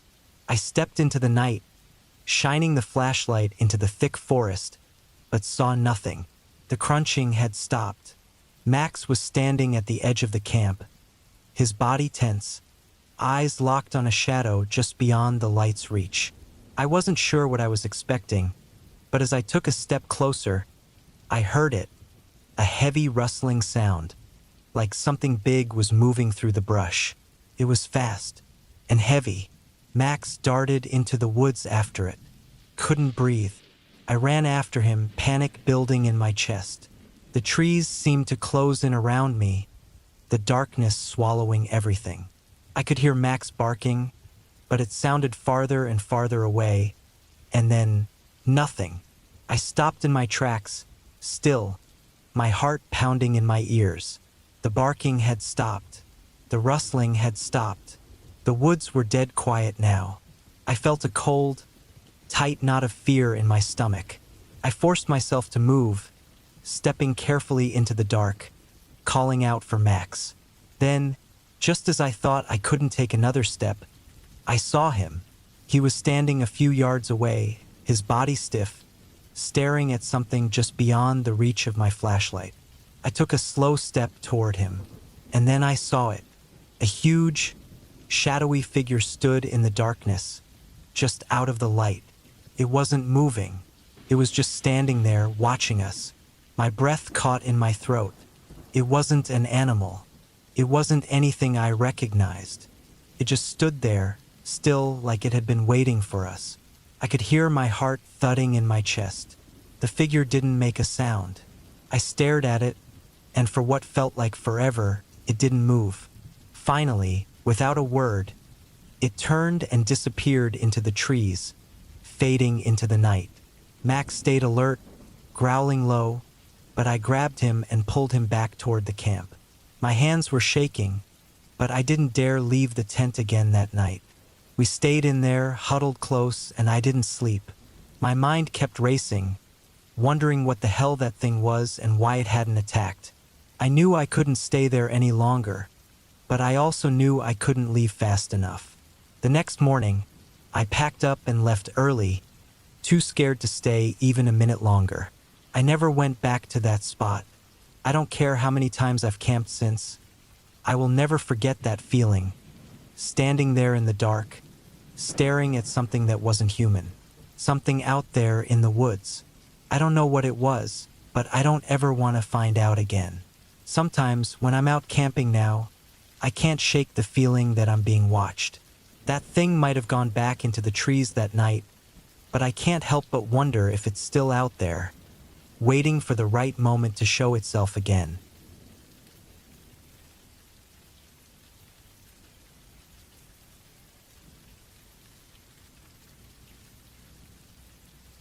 I was stationed on the border, in a quiet, remote spot where the land stretched on forever. The nights were especially still, and the few of us assigned here had our work, keeping an eye out for any movement, checking for illegal crossings, and making sure nothing out of the ordinary was happening. The place I was posted to had a small campsite near an old, unused road. Hardly anyone passed through here, and it was miles to the nearest town. One night, after finishing my shift, I decided to stay out in the field. The area was thick with trees, and the hills seemed to go on forever. It was easy to lose track of time.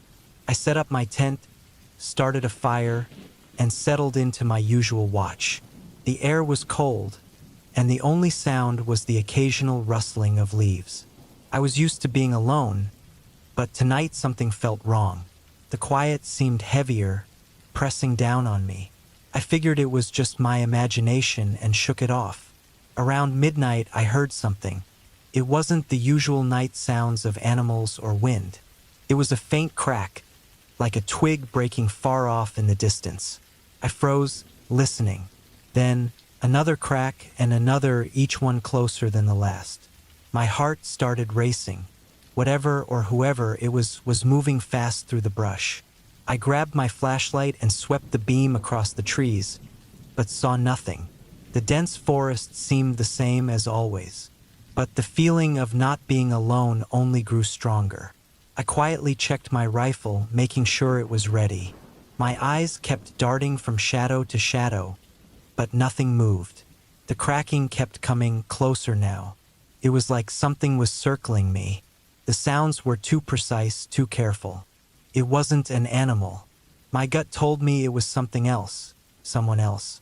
I crouched low, keeping my head down, and moved toward the fire. If it was someone sneaking up on me, the light from the fire would give them away. But what if they knew how to move in the dark? My mind raced, and I realized I couldn't be sure of anything anymore. I don't know how long I waited. Felt like hours, but the sound stopped all at once. I held still, listening harder than ever. There was nothing now. No movement. Not even a breeze. Just the kind of silence that makes you feel like you're being watched. I stood frozen, the weight of the silence pressing in on me. Then something shifted in the trees, a branch snapping far off in the distance. My pulse jumped. I didn't move. I kept my flashlight pointed straight ahead, focusing on the spot where I thought I heard it. But there was no more noise after that. No more cracking, no footsteps. The stillness returned, like nothing had happened. I didn't sleep. Couldn't. I stayed up all night, watching, waiting. The moment the first light of day broke through the trees, I packed up and moved to a new spot further down the trail. But I couldn't shake it. The feeling that something, had been out there, just beyond the trees, watching me all night. Maybe it was another patrol, maybe not. But that night, I learned something. This border wasn't as empty as I thought, and I wasn't as alone as I'd hoped. Later that day, when I got back to base, I mentioned what happened to one of the other guys. He just gave me a look, a hard, knowing look, and said nothing. It was like he'd been there, like he knew exactly what I was talking about. But he didn't say a word, just stared at me, and that look stuck with me all day. I didn't ask any more questions, and I didn't need to. Whatever was out there, whatever I felt, was real. But the more I thought about it, the more I started to wonder if it had been someone else or if it was something worse. Because I don't think anyone else would know to move like that. So quiet, so careful. Like they'd done it before. The real danger out here, I realized, wasn't just the people we were supposed to be watching for. It was something else. Something that knew how to hide, how to wait. Something that knew how to make you feel completely alone, even when you weren't. And the thought that it was still out there, watching, waiting, made my blood run cold. A few years ago, I decided to do something I had always dreamed of. Riding my bicycle across the country. For months, I had been planning the details, gathering gear, and getting myself into shape. Finally, in the spring, I loaded up my bike with all the necessary camping gear and set off from my hometown in the Midwest. My goal was simple. I wanted to get away, be alone, and experience the vastness of the United States in a way most people never will. Over the next 7 months, I pedaled over 5,000 miles, 8,000 kilometers, most of the time choosing to wild camp. I would stop in small towns to resupply, but for the most part, my nights were spent under the stars, deep in forests or far from the beaten path. By the time November rolled around, I had crossed most of the western United States. It had been an incredible journey, full of highs and lows, but that day in southern Washington state started off as just another one of those long, quiet rides. The kind where you get into a rhythm, and the miles seem to melt away under your tires. My stomach had been bothering me for the past few hours, but it wasn't anything major. I had dealt with worse on the road before, so I figured it would pass.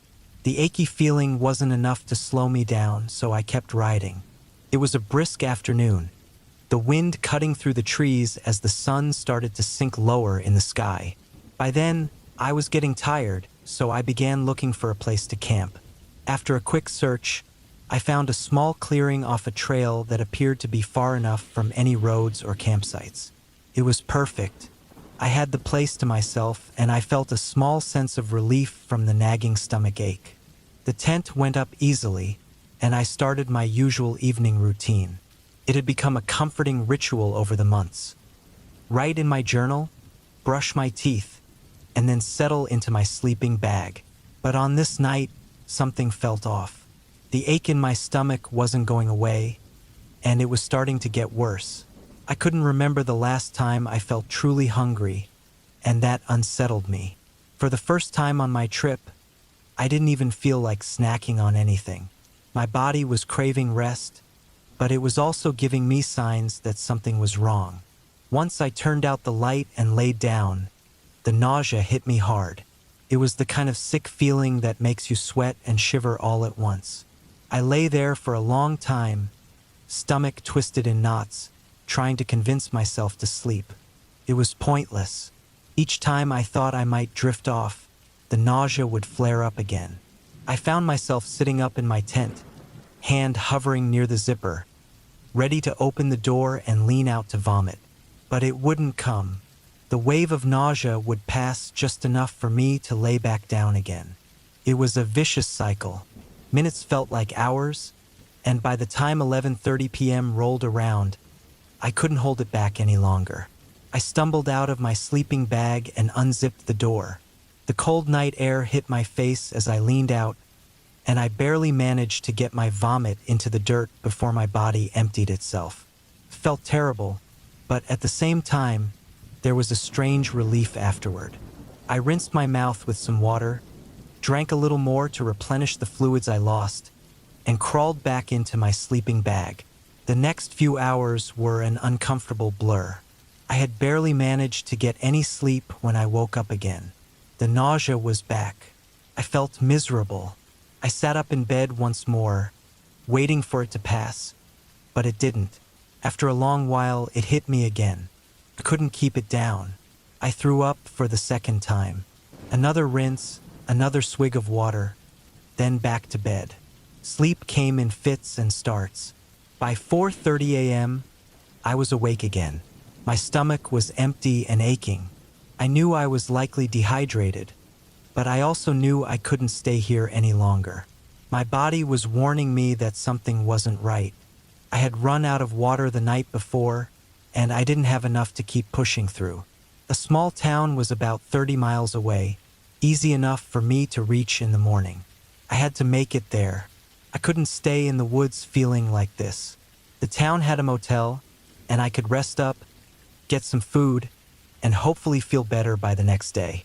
As the sky began to lighten, I packed up my tent, trying to move as quickly as I could. But the rain came in fast. A light drizzle turned into a steady downpour, soaking through my jacket as I packed everything into the bags on my bike. My stomach felt worse with each passing moment, but I pushed myself to finish. When everything was packed and I was ready to go, I felt the first hint of relief. The rain stopped just as quickly as it had started. But then, just as I began pedaling down the muddy road, something felt wrong. My bike wobbled under me, and I pulled over to the side to check. Sure enough, I had a flat tire. I cursed under my breath, but I wasn't about to let this stop me. I had a repair kit and all the tools I needed, but my hands were shaking from fatigue and sickness.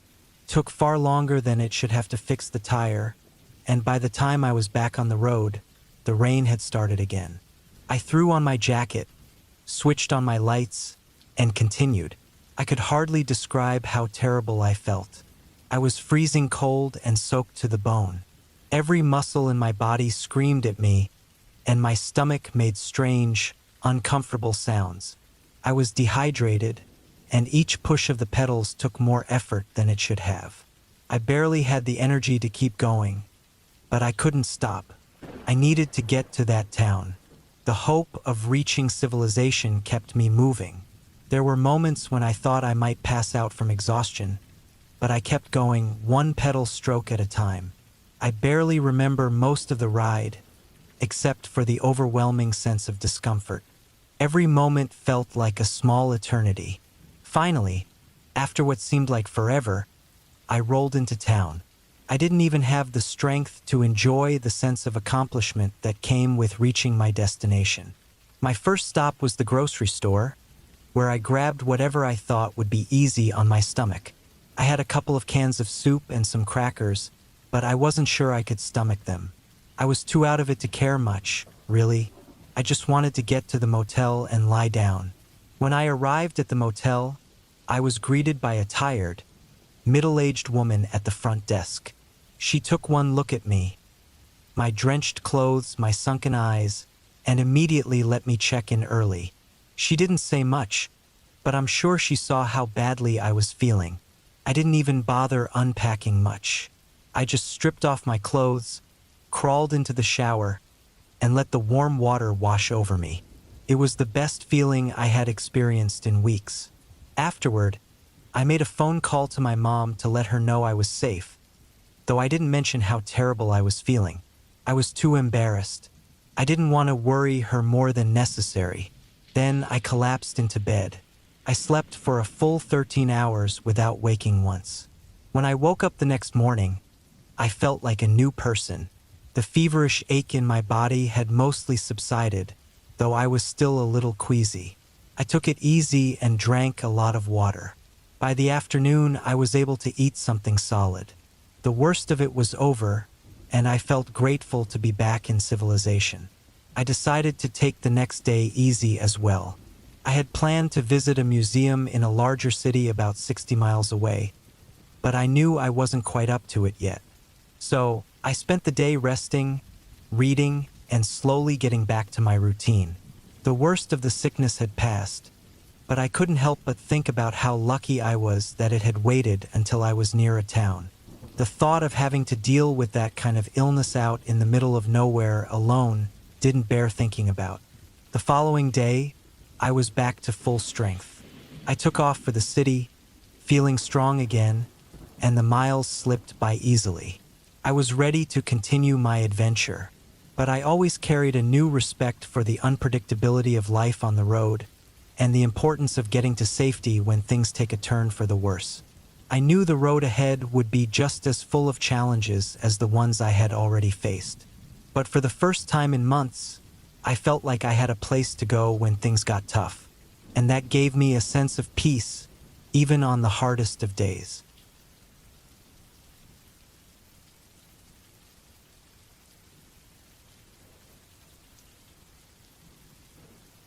It was early June, and I'd been looking forward to this week-long canoe trip for months. I'd been planning it for a while, preparing everything, and making sure I was ready. This wasn't your typical lake getaway. The area was remote, extremely remote, and the only way to get to the destination was by canoe. There were no roads, no trails, no signs of civilization. Just the wilderness and whatever we could carry. I was 32 at the time, experienced with outdoor adventures, but this trip was going to push my limits. I wasn't exactly a seasoned canoeist, but I felt confident. I had done some shorter trips and had my fair share of camping experiences. I thought it would be a good test for me to push myself into a situation where I could really prove my skills. The plan was simple: a long paddle across a few lakes with several portages in between. I was carrying a full load, everything I would need for the week, packed into dry bags and strapped down securely. At the heart of the canoe was a metal rolling cart. The plan was to use it to help carry the gear across the portages, where the canoe couldn't be used. The cart wasn't light, but the idea was that the wheels would help transport everything from lake to lake. The first few days of the trip were uneventful. The weather was good, and I was able to make decent progress despite the occasional challenging portage. It wasn't easy, but it was manageable. I was carrying enough gear that I had to make multiple trips on the portages, but I had gotten into a rhythm. It wasn't until the day I entered a large lake, Lake Griswold, that things started to change. This was no small body of water. The wind had picked up earlier that morning, and it had been gusting across the wide-open water all day. There was no real shelter on this lake, just a long rock cliff face that stretched for miles on one side. On the other side, dense forest and a few rugged campsites, but the wind was pushing me toward the cliffs, and there was nowhere to pull over. The lake had a reputation for being dangerous when the weather turned, and today it looked like it had every intention of doing just that. By the time I was halfway across the lake, I had a bad feeling in the pit of my stomach. The clouds had rolled in faster than I expected, and the once calm lake began to shift. The wind whipped across the water harder, causing the surface to churn and rise. Swells started to build, and I could feel the canoe rocking more than I liked. I had no choice but to keep going. There was no way I could turn back. The cliffs were too steep to navigate along, and I didn't want to get stuck in the middle of the lake with nowhere to go. My heart was pounding as I paddled harder, the wind shrieking around me. The sky turned dark. The thunder rolled in like the rumble of an angry beast, and the first flash of lightning struck across the sky. My body tensed immediately, and I cursed under my breath. I knew I was in trouble. The last thing I needed was to be caught on a wide-open lake in a metal canoe with a metal cart strapped to it. But there I was. My only option was to keep moving forward. The wind continued to whip against the canoe, pushing me sideways and making it harder to keep a straight course. The waves began to rise higher, the swells crashing against the side of the canoe, spraying water over the edge. It didn't take long for the canoe to start filling with water. I worked furiously, paddling with everything I had, trying to keep the canoe steady. The swells weren't huge, but they were big enough to send water splashing into the boat with each wave. The cart in the middle of the canoe was making it even harder to balance, the weight shifting unpredictably with each gust of wind. I had to think fast. I tried adjusting my position in the canoe, shifting my weight to keep it from tipping, but every time I moved, the canoe seemed to shift and tip the other way. The water was rising, and the thought of the canoe flipping in these conditions was terrifying. And then, just as I was beginning to lose hope, the wind picked up even more. A violent gust hit the side of the canoe, pushing it sideways so forcefully I thought for sure we were going over. I remember holding my breath, praying it would right itself, as I struggled to keep the canoe from tipping completely. I had no idea how I was still upright. Maybe it was luck, or maybe it was just sheer willpower, but somehow I managed to fight the canoe back on course. It was hard to keep my focus. The thunder was deafening now, and each lightning strike seemed to be getting closer. The cart in the middle of the canoe was like a beacon, and I could almost hear the thunder screaming at me, daring me to get struck. I could feel the tension in my arms, the ache from paddling so hard, but I couldn't stop. The rain started, a heavy downpour that pelted my face and soaked through my clothes in minutes. The visibility dropped to almost nothing, and I could barely see through the sheets of rain. I had no idea how much further I had to go to reach the shore, but I couldn't afford to stop. My whole body was shaking, not just from the cold, but from fear. Somehow I made it to the far side of the lake. My arms were like jelly from paddling against the wind and swells, and I couldn't feel my fingers anymore, numb from the cold and water. But I was relieved. The cliffs behind me had offered no escape, but here, at least, there was a small inlet I could try to pull into. The wind was still howling, and the rain was relentless, but I had to make it to land. The boat was taking on water fast. I could feel the weight dragging me down, and I knew I had to get out of the canoe before it sank. The shore was rocky, uneven, but I paddled with all the strength I had left, aiming for a small patch of land. I finally made it, struggling to pull the canoe up on the rocks while the water sloshed over my boots. My heart was still racing as I checked the canoe. There was a few inches of water sloshing around inside, but it hadn't sunk. I collapsed onto the rocky shore, my chest heaving as I tried to catch my breath. The storm raged on, but I was no longer in the middle of the lake, where I could get struck at any moment. I was safe, at least for now, but I knew the storm wasn't over. The thunder was still rumbling in the distance, and the wind hadn't let up. I spent the rest of the day huddled in a small shelter I set up on the shore, trying to dry my gear and calm my nerves. My mind kept replaying the events of the day, the close call with the lightning, and how close I had come to being swallowed by the lake. The storm continued to rage through the night, but by morning, the worst of it had passed. I managed to get the canoe back in the water the next day, but I couldn't help but feel the weight of what I had survived. The storm had been relentless, and in the moment, it had felt like I was just a small speck in the middle of something far bigger than I could control. The rest of the trip went on without incident, but I couldn't shake the feeling that I had been pushed to my limit, and maybe beyond it. The experience had taught me something about the raw power of nature and how small and fragile we are in the face of it.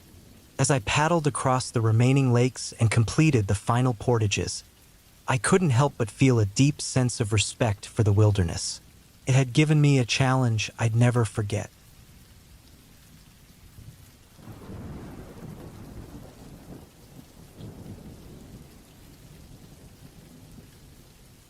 It was late summer in the mountains of Idaho, somewhere around 2005.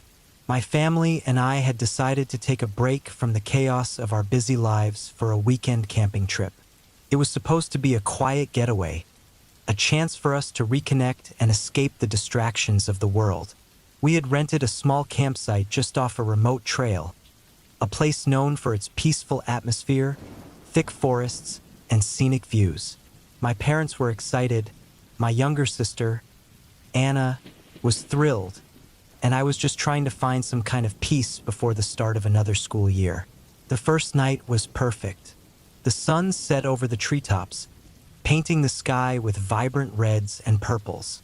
The air had a crispness to it, reminding us that fall wasn't too far off. We set up the tent, gathered around the fire, and spent hours roasting marshmallows, telling stories, and enjoying the quiet, natural beauty of the wilderness.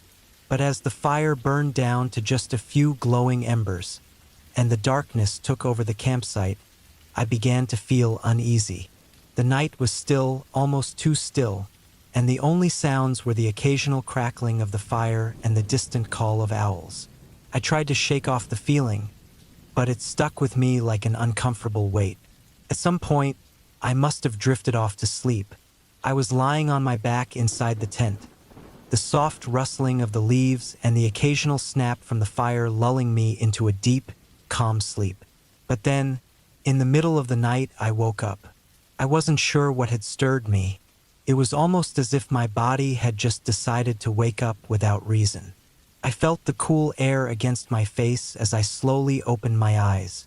The tent was still, but something was different. I could hear the fire crackling softly outside, but the flames seemed oddly distant.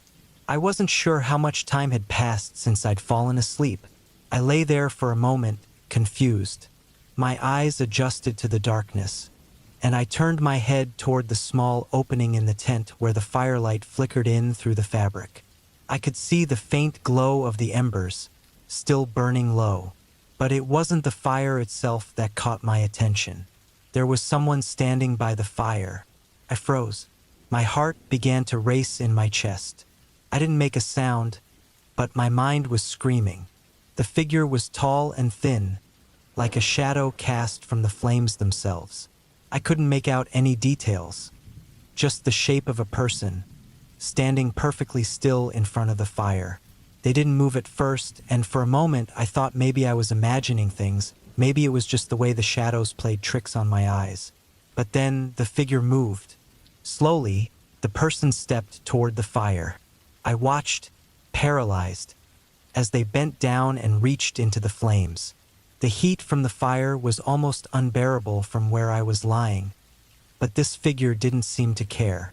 They took hold of one of the burning logs, the flame licking up around their hand. The strange thing was, the fire didn't seem to burn them. There was no sign of pain, no reaction to the heat. They simply pulled the log from the fire with ease and placed it over their shoulder like it was nothing more than a piece of wood. The fire crackled loudly, the flames growing brighter as the figure turned and started walking away, still carrying the flaming log over their shoulder. I couldn't see their face, but the silhouette of their body grew smaller as they moved away from the fire and into the trees. And just like that, they were gone. The figure vanished into the darkness, taking the fire with them. I don't know how long I lay there, unable to move, unable to scream. My thoughts were a whirlwind, my heart pounding in my chest. I couldn't understand what I had just seen. Who was that person? Why had they taken the log? Where did they go? What had happened? Eventually, I mustered the courage to crawl out of the tent. I stood there in the cool night air, still shaken, looking at the spot where the figure had been standing. The fire was still burning, though it was much smaller now. It wasn't nearly as large as it had been when I had fallen asleep. In fact, it was almost as though someone had intentionally taken a piece of the fire and left it weaker. But there was no sign of the figure, no sign of anyone else nearby. I glanced around the campsite, half expecting to see the rest of my family still asleep, unaware of what had just happened. But no one was awake. The night was eerily quiet, with no sounds of animals, no rustling in the trees, nothing. I looked back at the fire, my mind racing, trying to make sense of what I had just witnessed. But no matter how hard I tried, I couldn't come up with an explanation. As the night wore on, I stayed close to the fire, too scared to sleep again. The flames flickered low, and I couldn't shake the feeling that something was off. The thought of what could have happened if that log hadn't been removed from the fire kept creeping into my mind. It was almost as if the figure had done something deliberate, something that I couldn't quite grasp. The next morning, when the sun rose and I finally felt safe enough to go back to sleep, I didn't mention anything to my family. I didn't want to sound crazy, and honestly, I wasn't sure what to say. I kept the memory locked away, pushing it to the back of my mind. But deep down, I couldn't stop thinking about it. The rest of the trip went by without incident, and we packed up and left the campsite without much more to discuss. But when we returned home and started going through our gear, something caught my eye. There, in the corner of the fire pit, were several cans of gasoline and lighter fluid. They were placed close to the remains of the fire. I hadn't noticed them the night before, but now that I saw them, I couldn't shake the uneasy feeling in my stomach. Why would those be there? Who brought them? And more importantly, why hadn't I seen them when I was watching the fire the night before? It hit me like a ton of bricks. That figure, whoever or whatever it was, might have been trying to prevent a disaster. The fire, if left unchecked, could have easily spread to the dry trees around the campsite. A small shift in the wind, and it could have turned into a wildfire. The figure had taken the log and walked off with it, almost as if they had been trying to control the situation. But that didn't explain everything. I still couldn't understand why they were carrying the log in the first place, why they hadn't reacted to the heat of the flames, or why they had walked off into the woods without a trace. It was too strange, too unsettling. And the presence of the gas cans only made it worse. It was as though someone had set the stage for something dangerous to happen, and that figure had intervened. In the years that followed, I couldn't stop thinking about that night. I tried to push the memory aside, but it never left me. I've thought about it countless times, trying to make sense of it, but I've never found an explanation that fits. Some part of me still wonders if that figure wasn't human at all. What if it was something else? Something out there in the woods watching over us, making sure we didn't make a mistake that could cost us our lives. The truth is, I'll never know what really happened that night. I don't know if it was an accident, a person, or something else entirely. But what I do know is this: whatever it was, it saved our lives. If that log had stayed in the fire, if the wind had changed direction, there's no telling how bad things could have gotten. That figure, whether human or not, had somehow sensed the danger and stopped it before it could escalate. To this day, whenever I go camping, I think back to that night. I always make sure to check the fire to make sure it's safe. But deep down, I wonder if something or someone is still out there, watching over us when we least expect it.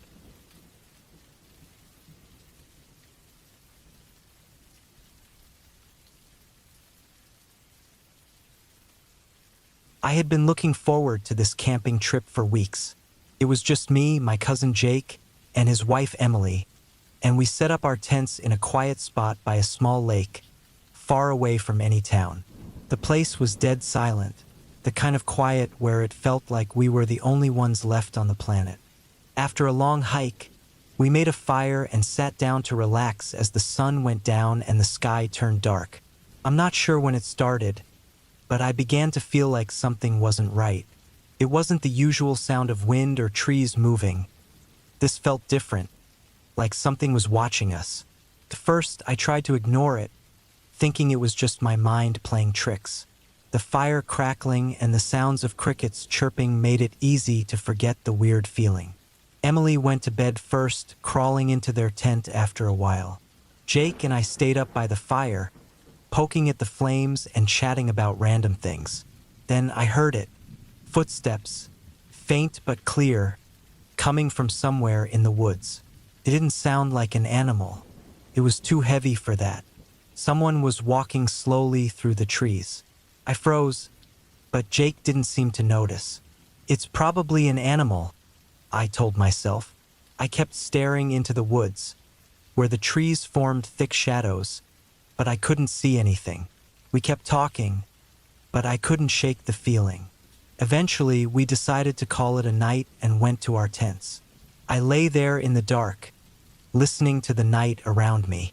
That's when the footsteps came again, closer this time, then stopped. My heart started racing.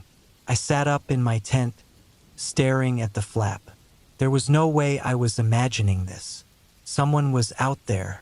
I grabbed my flashlight and stepped outside, trying to stay calm. The light cut through the dark, but I didn't see anything. I walked around the camp, shining the beam in all directions. My pulse was hammering in my chest. The footsteps weren't random anymore. It was like someone was walking in a circle, pacing around the camp, staying just out of the light. I went back to the tent and woke Jake. I didn't want to sound crazy, but I couldn't ignore it anymore. We decided to take turns staying awake, keeping watch for the rest of the night. Hours passed, and the footsteps didn't stop. They were always just outside our camp, circling around us. No one ever came into view, though. We could hear them, but they stayed hidden in the dark. By the time the first light of dawn started to show, the footsteps stopped. It was as if the person had just disappeared as soon as the sun started to rise. We packed up quickly, still feeling on edge, but not talking much about it. Felt wrong to be there any longer. On the hike back, Jake and Emily tried to act normal, but I could tell they felt it too. We didn't talk about what had happened, but none of us suggested staying for another night. We didn't need to. As we finally reached the car and drove away, I couldn't shake the feeling that something had been out there with us. Something that had been watching us the whole time. We made it back home safely, but it's been months now, and I can't get that night out of my head. The sound of those footsteps still echoes in my mind sometimes, especially when I'm alone in the woods. The worst part is, I can't help but feel like it wasn't just some random person out there. There was something strange about it. Whoever or whatever was walking around our camp knew exactly what they were doing, knew exactly when to stop and stay hidden. It wasn't random. It was planned. I think about it every time I go into the woods. Every time I hear the leaves crunching underfoot. Every time I hear a twig snap in the distance. And now, whenever I'm out there alone, I feel like someone's waiting for me to turn my back, just like they did that night. That sound, those footsteps, I know they're still out there. They're just waiting for the right moment to come back.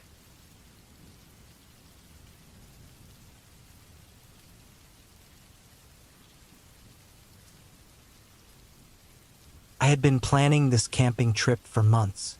The company had given us a long weekend off, and my general manager, Dean, mentioned he wanted to get out of the city for a while. So I invited him to join me. He seemed excited and said it would be good to disconnect for a bit. We both decided to head to a quiet, isolated spot up in the mountains, far from anyone. It seemed like the perfect getaway. Setting up camp at first went smoothly. We pitched our tents, built a fire, and even went for a short hike. Dean seemed to enjoy it. The woods around us were dense, and the sun had just started setting behind the trees, turning everything a soft orange. The air was cool but comfortable, that kind of chill you get when you're away from all the noise of the world. But as night fell, something didn't feel right. I couldn't explain it, but there was an unsettling vibe in the air. The wind picked up, and the rustling of the leaves sounded different. Felt wrong. I kept hearing faint noises like twigs snapping, but they were off, like they were too controlled, too precise. At first, I thought it was just the usual noises of the forest, but as the minutes passed, it started to feel like we weren't alone out here. I looked over at Dean, who was staring into the fire, his face hidden in shadows. He didn't seem to notice anything strange, but I did. The sounds from the woods were getting closer, like someone or something was slowly moving toward the camp. I tried to shake off the feeling. Maybe it was an animal, I told myself. But the way the sounds came, the timing, it didn't feel like that. It felt like whoever or whatever was out there was moving on purpose, like they knew exactly where to step and when. I didn't want to sound crazy, especially not to Dean. He was my boss, and I didn't want him to think I was overreacting. But my heart was racing, and I couldn't stop the tightness in my chest every time I heard a branch snap or a leaf rustle. I grabbed a flashlight and stood up.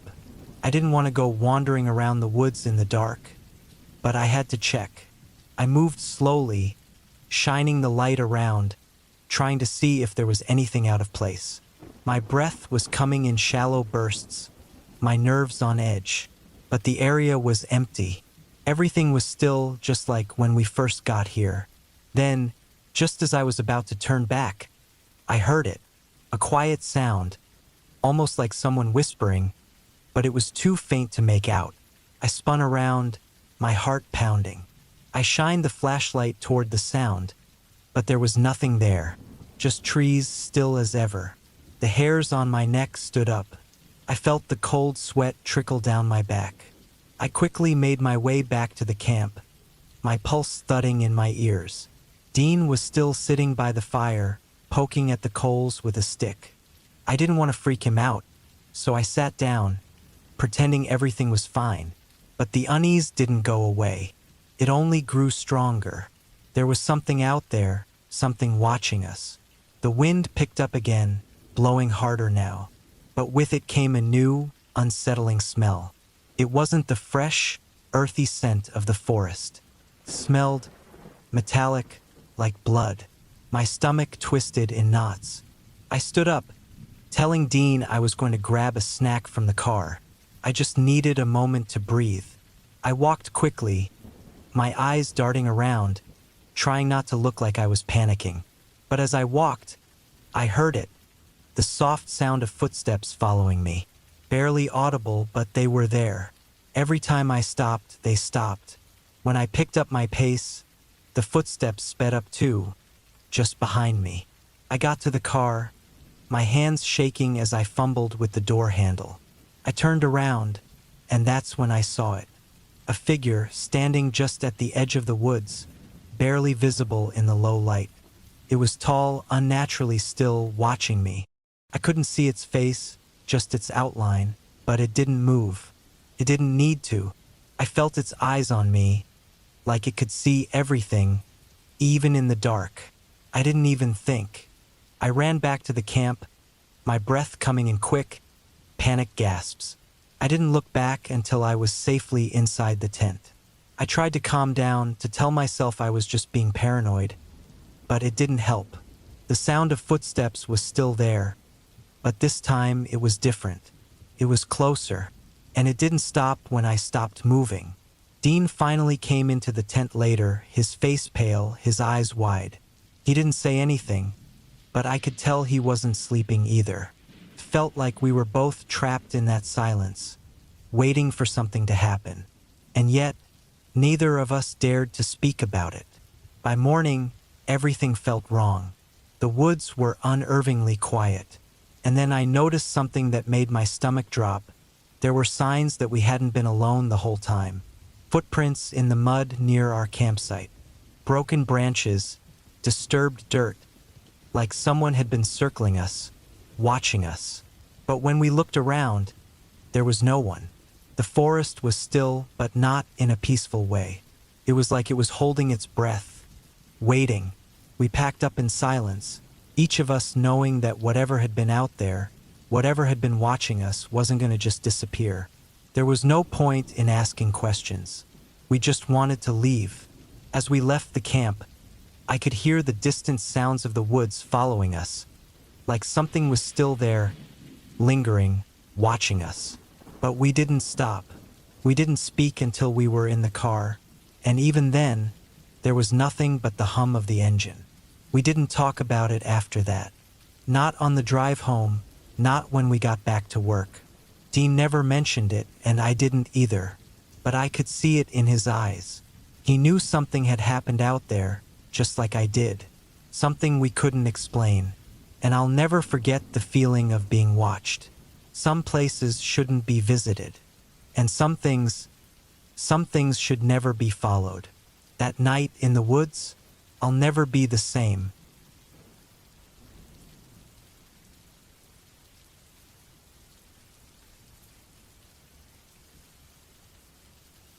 It was a cold, rainy night when I set up camp by the edge of the forest.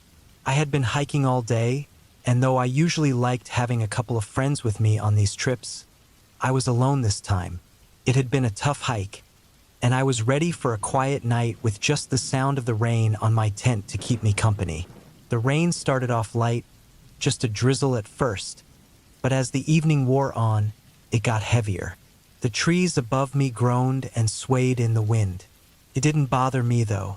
I had camped in worse conditions.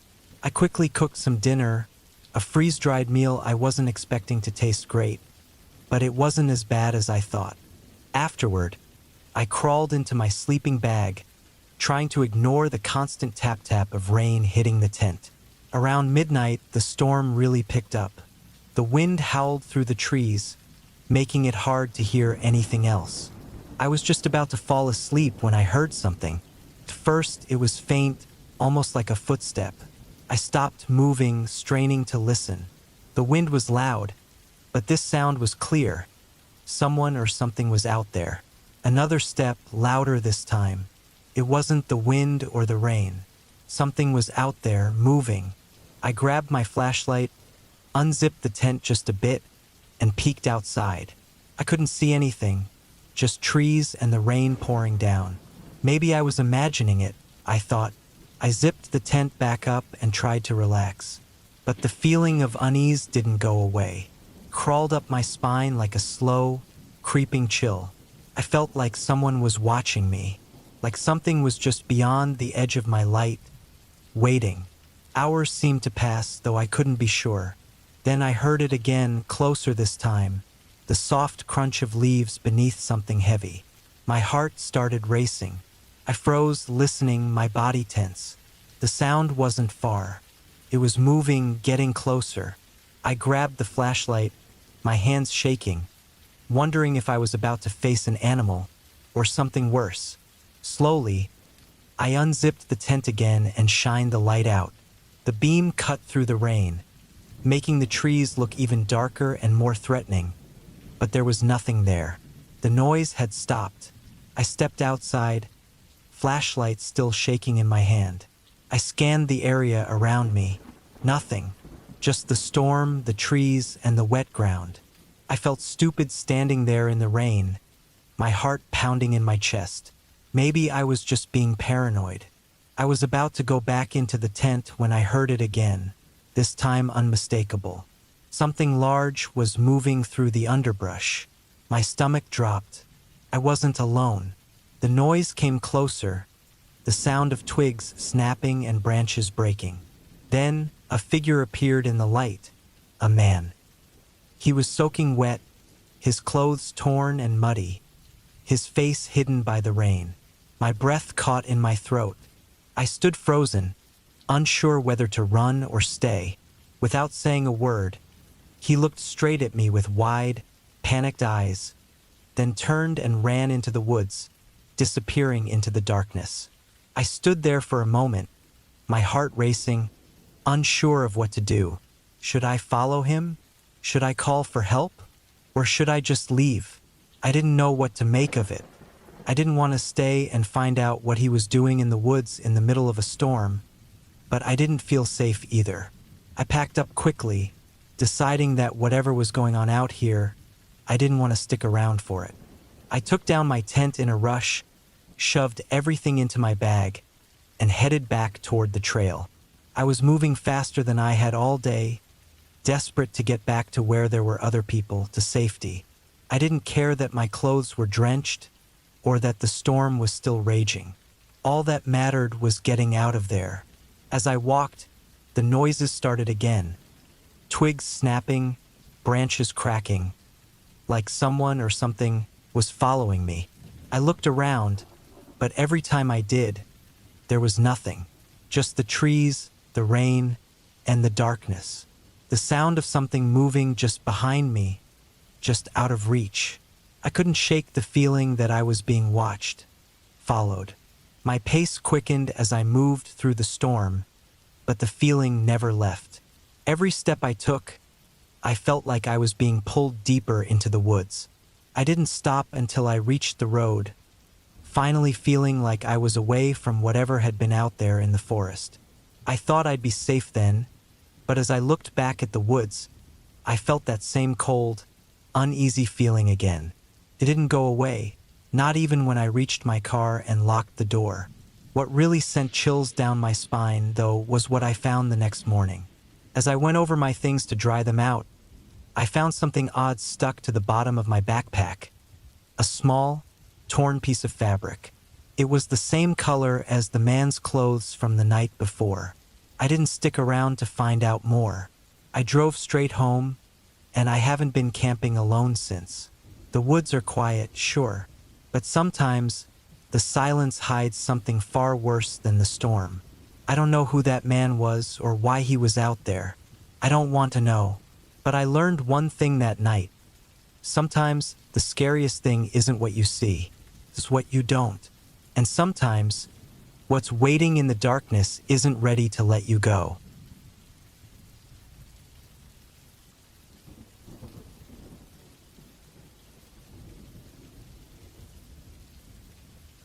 I was camping by myself in the woods, something I did pretty often to get away from the usual hustle. I had set up my tent next to a small creek. The sound of the water flowing was calm and relaxing as I prepared for a peaceful night. The sun was starting to set when I noticed a figure moving through the trees, slowly heading in my direction. I couldn't make out his face from that far, but he looked like an old man, hunched over, wearing an old camouflage jacket. As he got closer, I saw he was carrying a rifle, the kind hunters use. It wasn't pointed at me or anything, just hanging over his shoulder as he walked. He didn't say a word to me when he passed by, just kept going along the edge of my campsite, walking slowly. I figured he was just a hunter, probably looking for a place to rest. He kept walking and disappeared into the trees, and for a second, I didn't think much of it. Night came fast, and I was sitting by the fire, trying to shake off the uneasy feeling in my stomach. The forest around me was quiet, too quiet. I hadn't heard any animals since the old man walked by. Felt wrong. Something was off, but I told myself it was just the nerves of being out there alone. Later, around midnight, I was lying in my tent, trying to sleep. Then I heard it, the sound of footsteps outside. They were slow, like the old man's. I held my breath, listening. The footsteps circled my camp, getting closer to my tent. I stayed completely still, not wanting to draw attention. Then, I heard something rustling right next to my tent. My heart raced and I barely breathed. I knew I couldn't stay still forever, but I had no idea what I was dealing with. The footsteps kept going, and then I heard someone crouch down beside the entrance of my tent. My heart was pounding so loud, I thought it might give me away. Was he trying to get inside? The man had been pacing around my tent for a while now, and I couldn't just wait it out anymore. I reached over and grabbed the small hatchet I kept with me in case of emergencies. I quietly unzipped the tent, ready to face whatever was out there. As soon as I did, I saw him. The old man was crouched right next to my tent, just a few feet away, staring straight at me. His face was pale and his eyes were wide open, but there was something wrong with them. Empty, like he wasn't all there. He didn't move and neither did I. We just stared at each other for what felt like forever. I had to make a choice. Slowly, I started to back away, keeping my eyes on him the whole time. I held the hatchet in front of me, but he didn't move toward me. After what felt like an eternity, he stood up and turned around, shuffling back into the trees. I didn't waste a second. I grabbed everything I could, shoving it all into my pack. Every little sound, the crack of a twig, the rustle of leaves, made me jump. I didn't stop moving until I was back at my car. As I got in, I looked around one last time, half expecting to see the old man coming out of the woods. But he was gone. I drove off without looking back, but I couldn't shake the feeling that he was still out there, watching. I never went back to that spot, and I never told anyone what happened. But sometimes, when I'm out camping again, I can't help but wonder if he's still there. I can still picture his face, staring at me with those wide, empty eyes. And I can't get rid of the thought that maybe he wasn't alone. Maybe there's more of them out there waiting. It was the summer of 2006, and I was 17, staying with some family friends in a small coastal town called Santa Teresa, just outside of Santa Barbara, California. My parents had moved out of state earlier that year, so I'd been staying with them for the last few months. It wasn't the worst situation. My family friends were nice, but it was still hard adjusting to living with them. I was just getting through it, trying to keep busy, and keep my mind off everything that had changed in my life. One warm evening, we decided to head out for a short camping trip. My family friends had rented a camper van, and we were going to spend the next few days at a local campground on the beach. I wasn't really feeling super enthusiastic, but I went along for the ride. Besides, the beach wasn't too far, and it seemed like it would be a nice way to escape the usual routine. There were a few of us on the trip, me, my family friends, and their 2 kids. The younger daughter, Sophie, was around my age, and she was always pretty easygoing, though a bit more outgoing than I was. Sophie's boyfriend, Matt, also came along, as well as his buddy, Kyle. Kyle was in his mid-20s, a bit older than all of us, but he was one of those guys who just seemed to float in and out of our lives without much thought. He was there, then he was gone, you know? Sophie and Matt, though, were attached at the hip, literally all the time. The trip started off like any other camping trip.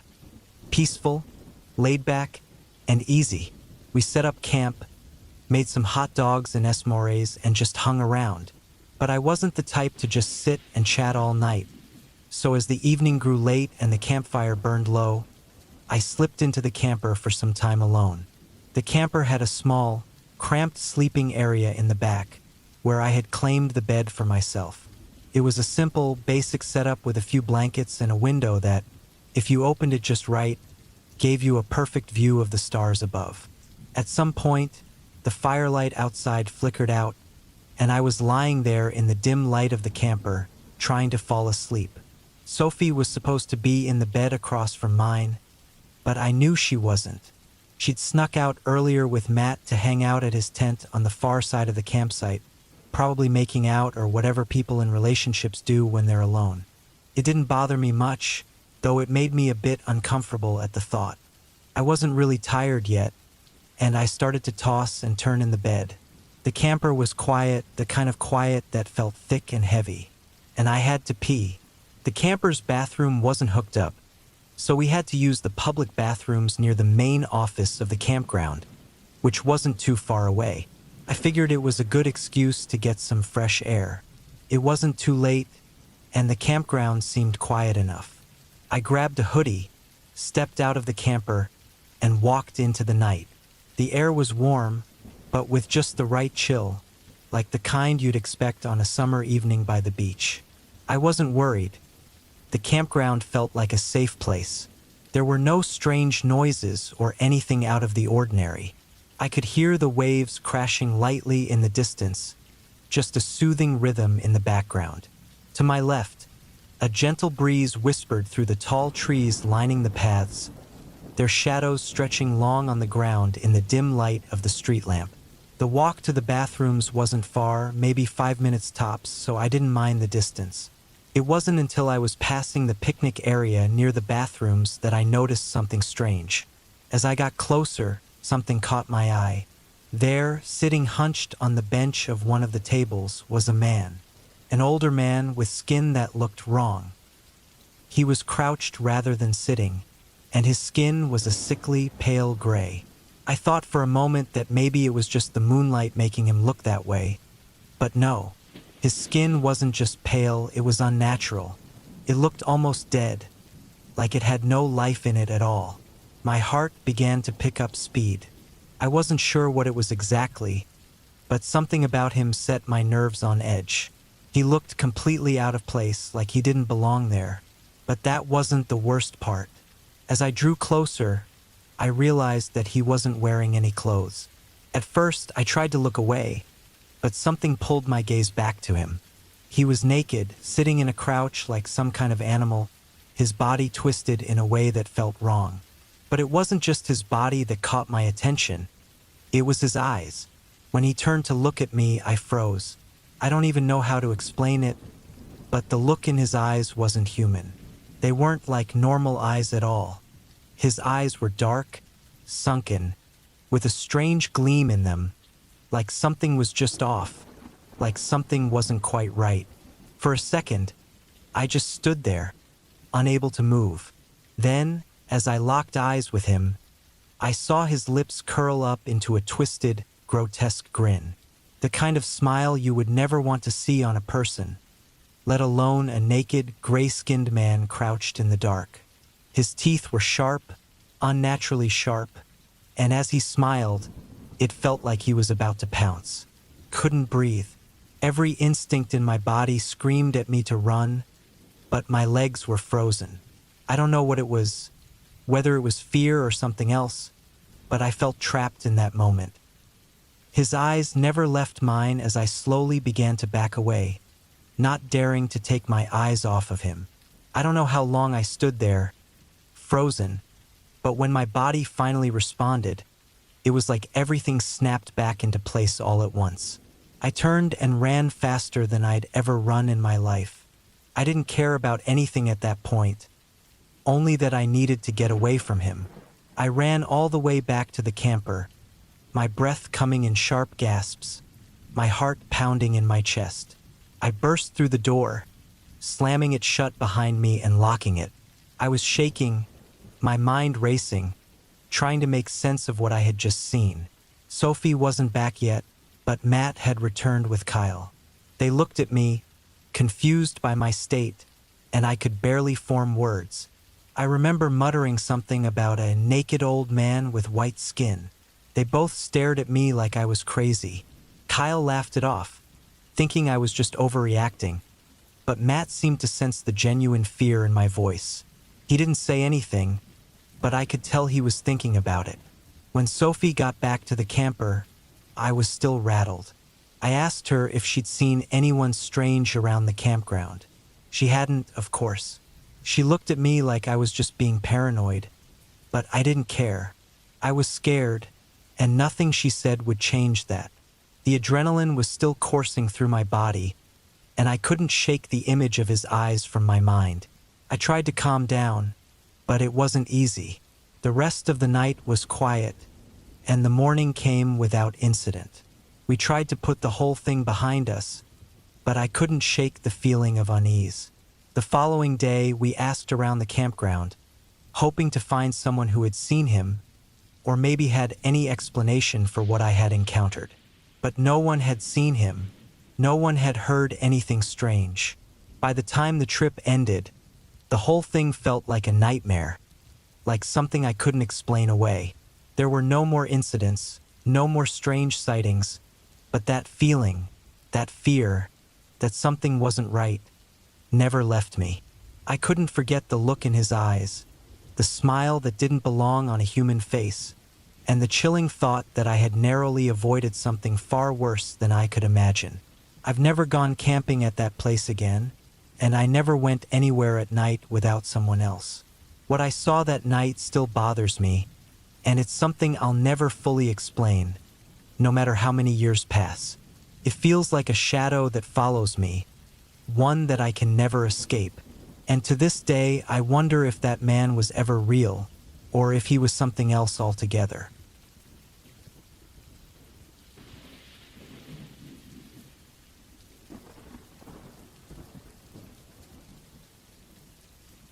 It was late October when we decided to go on a dispersed camping trip.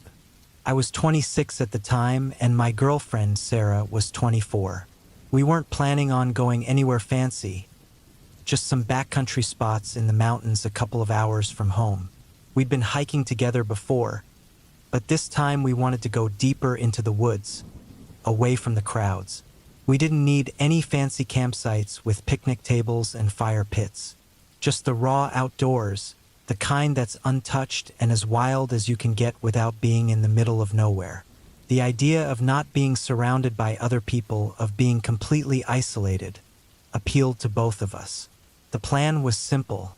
We'd hike up to a spot by a small creek, set up camp, and spend the next couple of days just relaxing, cooking meals over the fire, and enjoying the peace and quiet. We packed in everything we needed: food, sleeping bags, a tent, a small stove, and, of course, the essentials.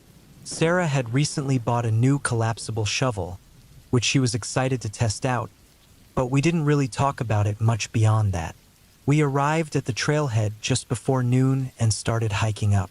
The air was crisp and cool, the leaves on the trees almost at their peak, turning vibrant reds and yellows. As we climbed higher, the forest grew denser, and the trail began to narrow. I carried the bigger pack, filled with the heavier gear, tents, cooking stuff, and food, while Sarah had the lighter load. We moved in silence for the most part, only breaking the stillness when I'd point out something interesting, like a rare type of mushroom or a particularly gnarly tree. After about 5 miles, we reached our campsite by the creek. The spot was perfect, isolated, tucked away between 2 ridges, with the sound of the water flowing over rocks adding a calming background noise. The weather had started to turn colder, with the wind picking up a little, but it didn't bother us. We were used to it. Setting up camp went smoothly, and by the time the sun started to set, we had our little fire going, roasting hot dogs and listening to the crackling of the flames. That night, the temperature dropped into the low 30s. The wind picked up, making the tent flap around a bit. I crawled into the sleeping bag and tried to get some sleep, but I was restless. The wind howled outside, and I couldn't help but feel a little exposed, like the wilderness was pressing in on us from every side. But I eventually drifted off. Around 2 a.m., I woke up. My stomach was in knots. I'd been feeling off all evening, but now it was urgent. The kind of urgent where you know you're in trouble. The cold air seemed to make everything worse. I had that deep, sinking feeling that I was about to shit myself if I didn't get out of the tent immediately. I fumbled around, trying to get my bearings, and shook Sarah awake. "Hey, where's the shovel?" I asked, my voice strained. Sarah, barely awake, mumbled something and pointed towards a crate near the corner of the tent. I couldn't waste time asking her to be more specific. I was in full-on panic mode now, the kind where everything feels like it's happening in slow motion, and the pressure in your stomach builds to the point of no return. I scrambled out of the tent, my legs stiff from the cold, my breath coming in short, panicked bursts. The wind had picked up even more, cutting through my clothes as I rushed to the crate. My hands were shaking as I threw open the flap, desperately searching for the shovel. The crate was filled with our gear: sleeping pads, cooking pots, a few spare jackets, and random odds and ends, and I could feel my stomach turning tighter, urging me to find the shovel to dig before I completely lost it. Felt like forever, but I finally found the damn thing. It wasn't the collapsible one I was expecting, though. Instead, I'd grabbed a small garden spade, the kind with a plastic handle and a cheap metal head. I almost threw it aside in frustration, but there was no time. I had to make it work. I hurried over to the edge of the camp, looking for a place to dig. The ground was hard, frozen even in some spots, and the wind bit into me with every breath I took. The spade barely scratched the surface, the metal edge scraping uselessly against the cold earth. I cursed under my breath, my panic rising as I realized just how impossible this was going to be. I knelt down, shivering from the cold and the pressure in my gut. My hands were stiff and trembling, but I forced myself to dig. I dug and dug, the cold seeping into my bones, until the ground finally gave way enough for me to squat down and do what I had to do. It wasn't pretty, but I managed to get through it, though not without a bit of a mishap. Just as I was finishing up, disaster struck. The spade slipped from my hand, and before I could catch it, I was already too late. I'd done it. I'd shit all over myself. The cold and the panic had clouded my brain, and the urgency had overcome my better judgment. I stood there for a second, just frozen, my face burning with embarrassment and frustration. I couldn't stay out there in the cold any longer. I turned around and made my way back to the camp, desperately trying to clean myself up. I hadn't brought toilet paper with me. Of course I hadn't, and I found myself looking around for anything I could use. My hands were covered in dirt from the ground, but I had no choice. I did my best to wipe as much as I could, but it wasn't enough. The cold water from the creek was my only option, so I trudged over to the bank and washed as best I could. By the time I crawled back into the tent, I was a mess. The smell of the cold earth lingered, and I couldn't shake the feeling of how wrong everything had gone. Sarah was still asleep when I slipped back into my sleeping bag, shivering with cold and shame. I tried to sleep, but my mind wouldn't quiet down. I kept replaying everything in my head. The panic, the mess, the cold, the feeling of being completely helpless in the middle of nowhere. The next morning, Sarah woke up before me, her breath fogging in the cold air as she stretched and rubbed her eyes. I tried to ignore her, hoping she wouldn't notice how off I was. But of course, she did. "You okay?" she asked, looking at me like she could tell something was wrong. "Yeah, I'm fine," I mumbled, not meeting her eyes. I didn't want to talk about it. I couldn't talk about it. After a moment, she pulled open one of the pouches of her pack, and that's when I saw it, the actual collapsible shovel. It was tucked neatly inside a small, zippered pouch, one I hadn't even noticed the night before. She showed it to me, a little surprised I hadn't seen it myself. "Guess I should have shown you where I packed it," she said, but she didn't sound mad. She didn't have to. I already felt like an idiot. I didn't want to look at the shovel. I didn't want to think about the whole mess again, but I had no choice. We packed up our camp and started the hike back down the trail. The cold air seemed to press in even more now, the wind biting at my skin as we made our way down the mountain. My stomach had calmed down, but I couldn't shake the feeling that the wilderness had won this round. By the time we reached the trailhead, the sun was starting to come out, casting a weak light over the forest. I looked around, but everything felt different now. I felt exposed, like I had been caught out in the open, completely vulnerable. It wasn't the peaceful, beautiful experience I had imagined. It was raw, unfiltered, and unforgiving. It felt like the wilderness had a way of showing you just how small you are when you're on its turf. And as much as I wanted to forget about the whole thing, part of me knew that it wasn't something I could ever really shake off. The cold, the panic, the mess. It had all become part of that trip now. A reminder that even when you think you're prepared, nature can always throw something at you that you're not ready for.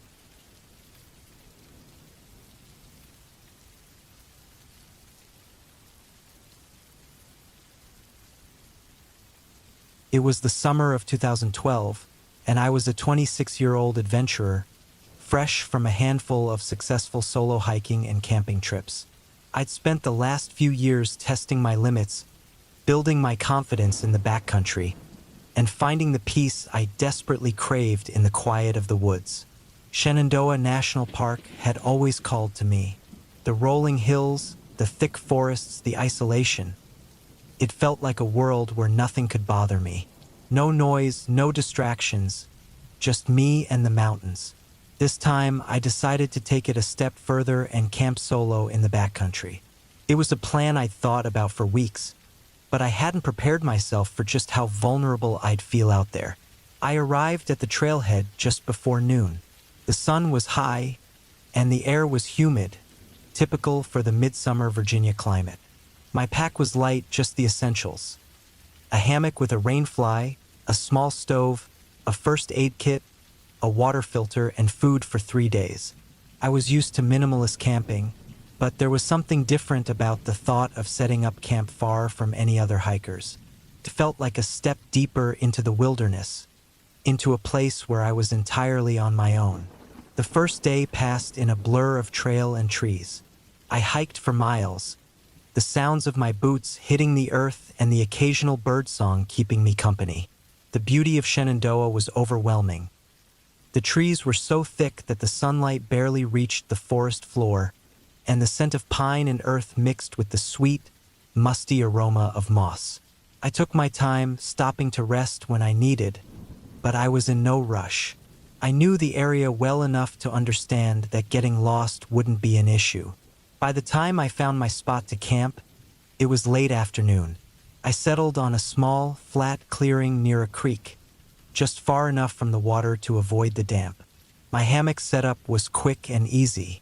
I strung it between two sturdy trees, unfurling the rain fly over the top. The guy lines stretched about 10 feet into the surrounding woods. It wasn't the most secluded spot, but I liked it. It felt open, surrounded by the deep forest, with a view of the creek just below.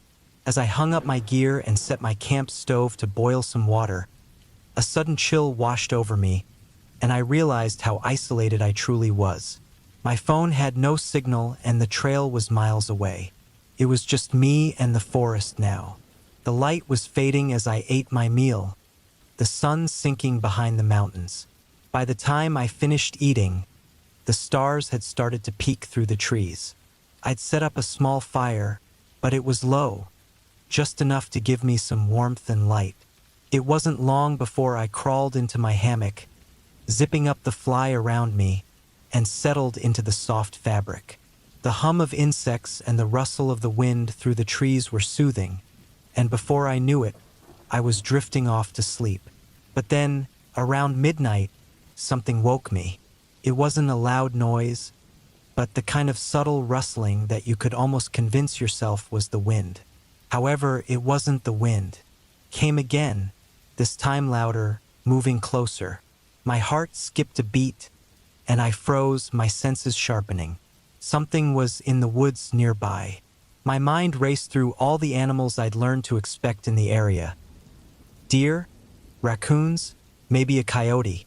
But then, another sound broke through the quiet, the unmistakable crunch of heavy paws on leaves. It was too large to be a raccoon. I held my breath, listening. The sounds were getting closer. Slowly, cautiously, I slid my hand under my hammock and gripped the Fox 40 whistle I'd brought along for emergencies. It had a shrill, piercing tone, meant to grab attention and disorient whatever creature was nearby. My other hand reached for the small, foldable knife that sat in my pocket. I'd never been one to carry much in terms of weapons, but out here it was either a survival knife or nothing at all. I felt exposed. No shelters, no walls, just a thin hammock and the dense woods. I strained my ears and could hear them clearly now. Two large creatures, moving through the underbrush. They were grunting, snuffling, and scraping the ground with their claws. Bears. Black bears. I could tell by the way the leaves and rocks shifted under their weight. They were rooting through the forest, moving casually but steadily, seemingly unaware of my presence. I'd read about black bears in Shenandoah before, how they were curious, often more afraid of humans than we were of them. But that didn't ease the anxiety rising in my chest. I was alone, completely exposed. The guy lines from my rain fly stretched into the woods, and I could hear them snapping and swaying as the bears passed by. They were close, very close now, and I couldn't help but imagine what would happen if one of them stumbled into the thin ropes. The last thing I wanted was for one of them to get tangled and lash out in confusion. They were at the 10-foot mark now, just a little beyond the edge of my camp. I could hear their breathing, slow and rhythmic. It was a sound that made my blood run cold. Each breath was deep, thick with the scent of earth and wildness. I didn't move. I didn't dare. They were flipping over rocks now, heavy boulders the size of basketballs.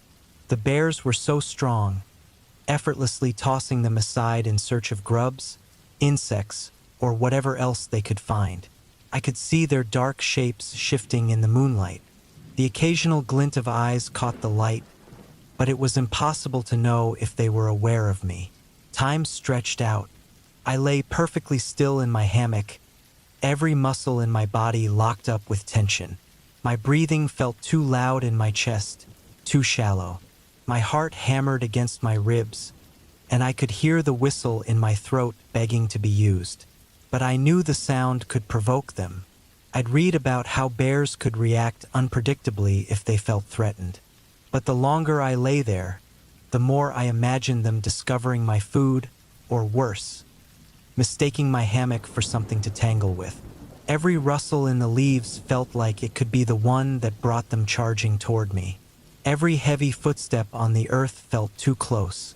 My hands clutched the whistle and the knife tighter, but I couldn't make myself use them. I was paralyzed by fear, unsure of what would happen next. A bear could wander into my camp, become tangled in the guy lines, and in the panic lash out violently. The thought was enough to freeze me in place. I lay there from midnight to about 2 a.m., the sounds of the bears never letting up. It was maddening. I could hear them breathing, snuffling, moving in the darkness like shadows. But they never came closer. They never crossed the invisible line that separated them from me. And after what felt like an eternity, the rustling began to fade. I could hear their steps getting quieter, moving further into the forest. Finally, silence. I waited a few minutes, unable to make myself believe that they were truly gone. I heard the faintest sound of a twig snapping off in the distance, and then another. It was over. The bears had wandered off into the night, leaving me alone in the woods. I didn't sleep a wink that night. I stayed awake, listening to the wind, the trees, and the occasional owl call. My heart wouldn't stop racing. But as the first light of dawn began to break, I started to relax. The tension drained from my body as the sun slowly rose, spilling light into the forest. I couldn't believe it was over, that I'd survived the night. I took a long breath and finally let the tension ease from my shoulders. Eventually, the day started again. The birds began singing, and the forest woke up, just like it always did. I packed up my gear and hiked out of the woods, my thoughts swirling with the night's events. The memory of the bears stayed with me, but so did the satisfaction of knowing I'd faced my fear and survived it. In the years that followed, I would occasionally find myself thinking back to that night. The fear I felt was still real, still raw. I worried about bears more than I ever had before, but over time, the anxiety faded. I found my confidence again, but something had shifted. I had been reminded of just how vulnerable we are in the wild, just how close the edge of danger really is. I still camp solo even now. The wilderness has become my sanctuary. But every time I set up my hammock in the woods, I can't help but think back to that night in Shenandoah. I've grown comfortable again, but part of me will always carry that moment with me. The night the bears came close.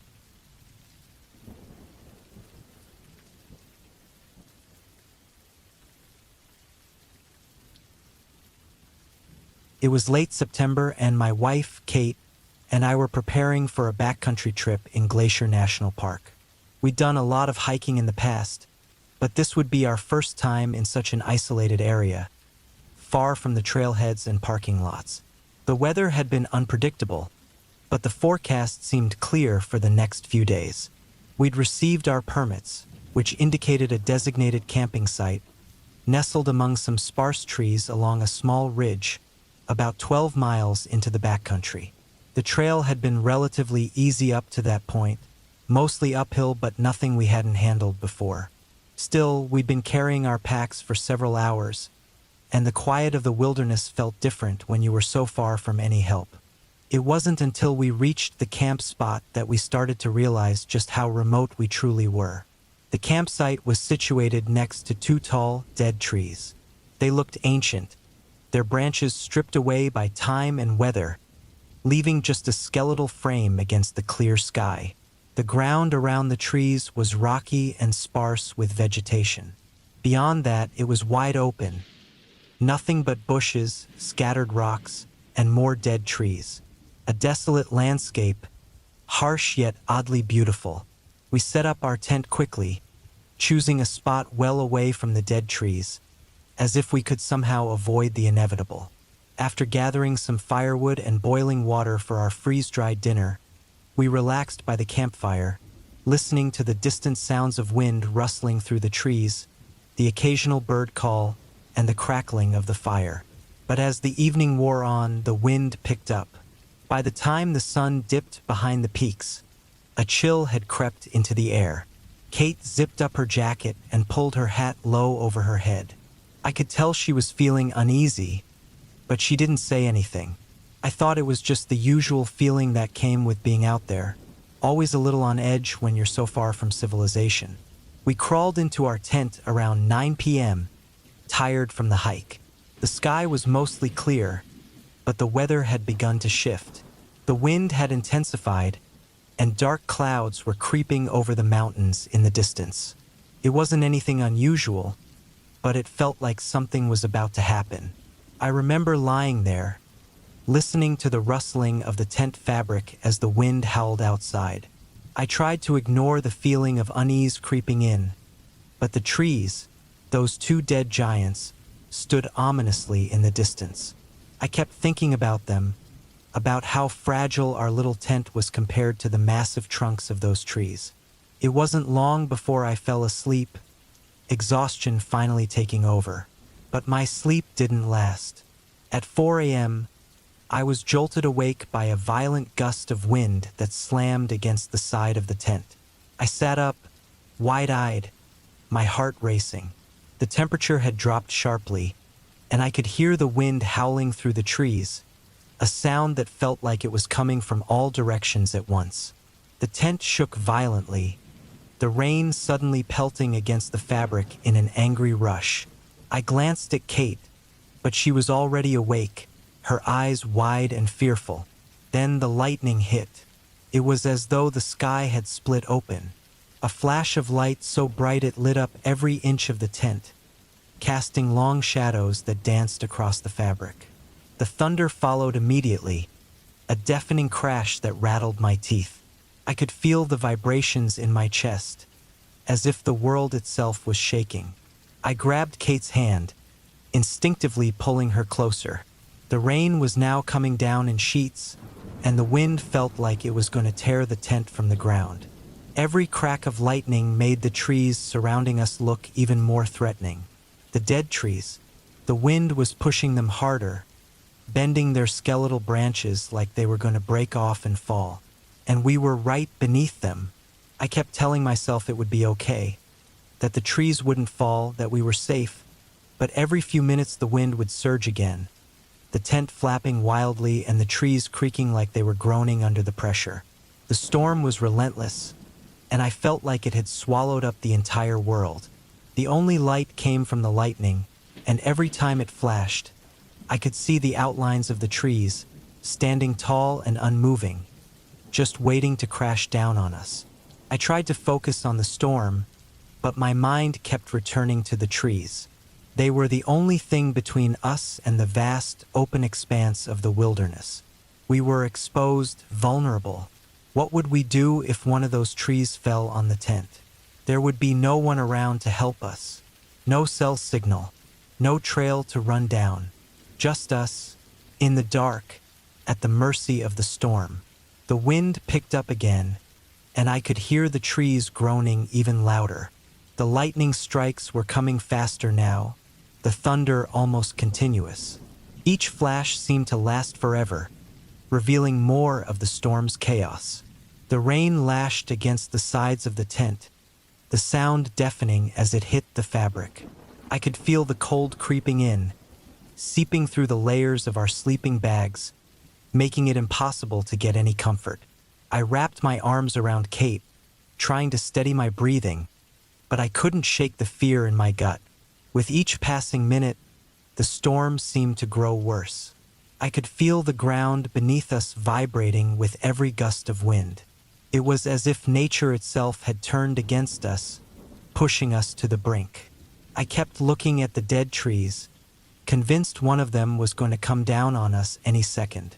We weren't far from them, and every time the wind screamed through the branches, I could hear them cracking, snapping in the distance.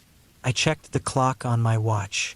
It was 4:45 a.m. Time seemed to be stretching out, each second feeling like an hour. I tried to steady myself, to breathe, to think, but all I could focus on was the storm. The storm that felt endless. The storm that felt like it was trying to rip us from the earth. And then, for a moment, the wind died down, just enough for me to think we might be safe. But then the storm roared back, even stronger than before. The tent flapped violently, and the ground beneath us trembled again. I thought I could hear something from the trees, something that wasn't just the wind. It was a snap, followed by a long groan that seemed to stretch out forever. The tree, one of the trees had cracked. I froze. I couldn't move. I didn't even dare breathe. The wind howled even louder, pushing against the tent, making the fabric scream in protest. I could hear the cracking again, a horrible, sickening sound, then a massive crash. The tree had fallen. I thought it was over. I thought that the next thing I would feel would be the weight of the tree crushing down on us. The tent collapsed on one side as the sound of the tree's fall echoed across the valley. But we weren't hit. We were still alive. I don't know how long I sat there in the pitch-black tent, listening to the storm rage on. But somehow we made it through. The winds finally started to die down, the lightning became less frequent, and the rain slowed. By the time the sky lightened with the first hint of dawn, the storm was over. We cautiously unzipped the tent and stepped outside, squinting in the morning light. The landscape had been transformed. The air was thick with mist, and everything was eerily silent. The two dead trees, the ones we'd been so afraid of, were still standing, but only just. One of them had snapped in half, its massive trunk now lying just a few feet away from where our tent had been. I don't think either of us said anything for a long time. We packed up our gear quickly, double-checking everything, eager to leave the site behind us. The wilderness was still beautiful in the light of day, but it felt different now. The danger, the terror, was still fresh in my mind. We didn't talk much as we made our way back down the trail, but as we descended, I realized how close we'd come to disaster. The storm had been unforgiving, and for a while I thought we might not make it out. But we did. We survived. And the memory of that storm, the fear, and the relief of making it through, it stays with me. It's a reminder of how fragile we are in the face of nature's power. How, no matter how prepared we think we are, there are forces beyond our control. In the end, we made it out, and that was enough.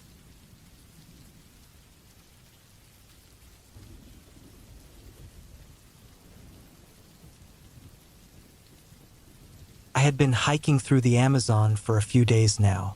The thick, hot air seemed to press in on me from all sides, making it feel hard to breathe. All around me, the jungle was alive with noise.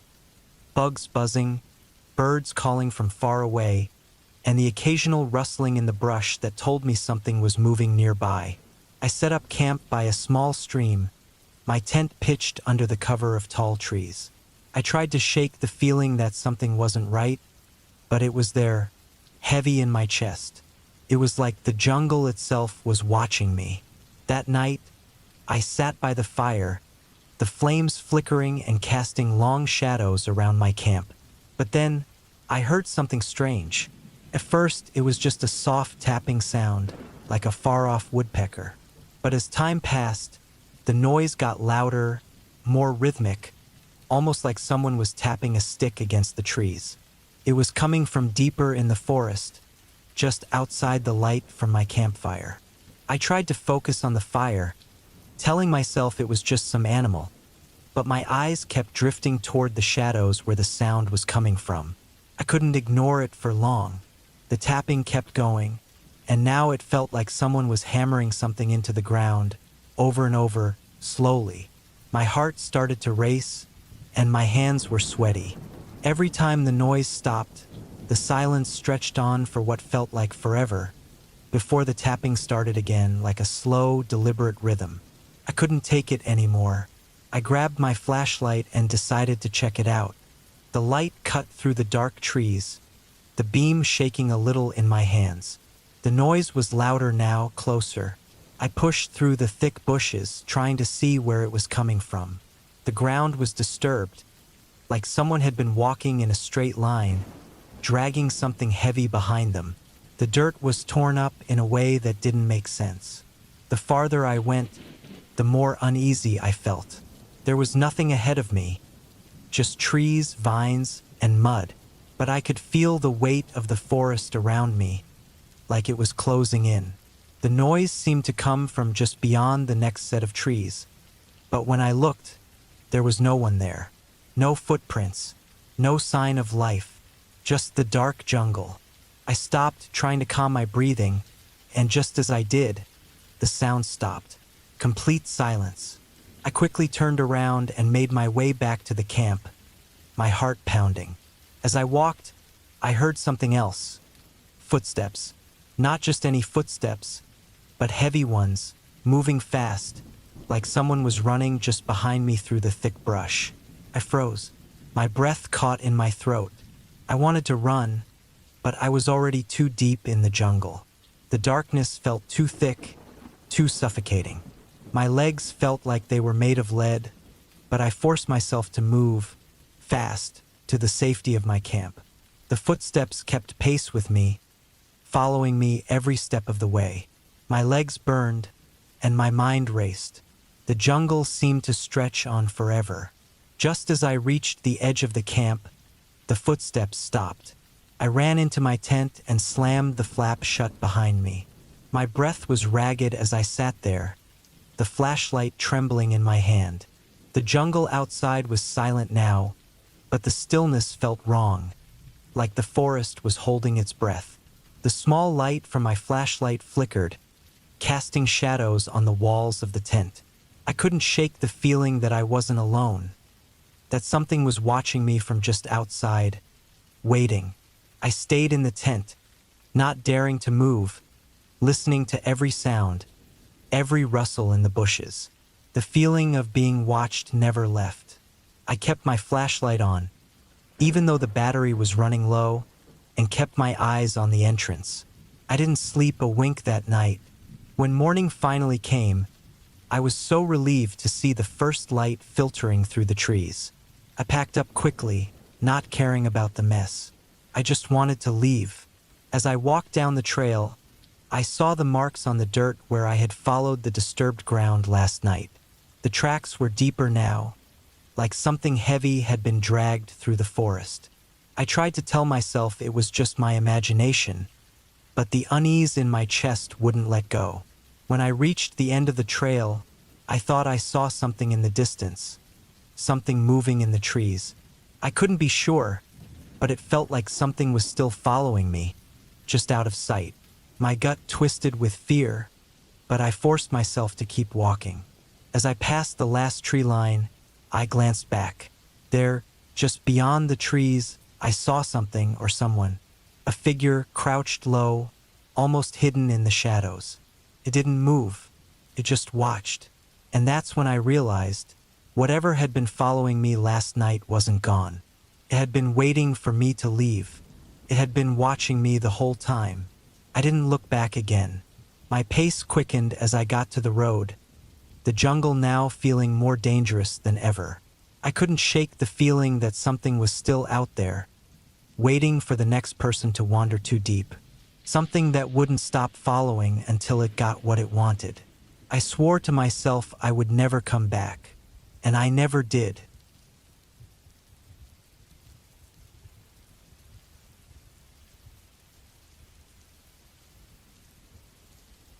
I never thought I'd be camping with my ex-wife again, but after all these years, she reached out and suggested we get away for the weekend.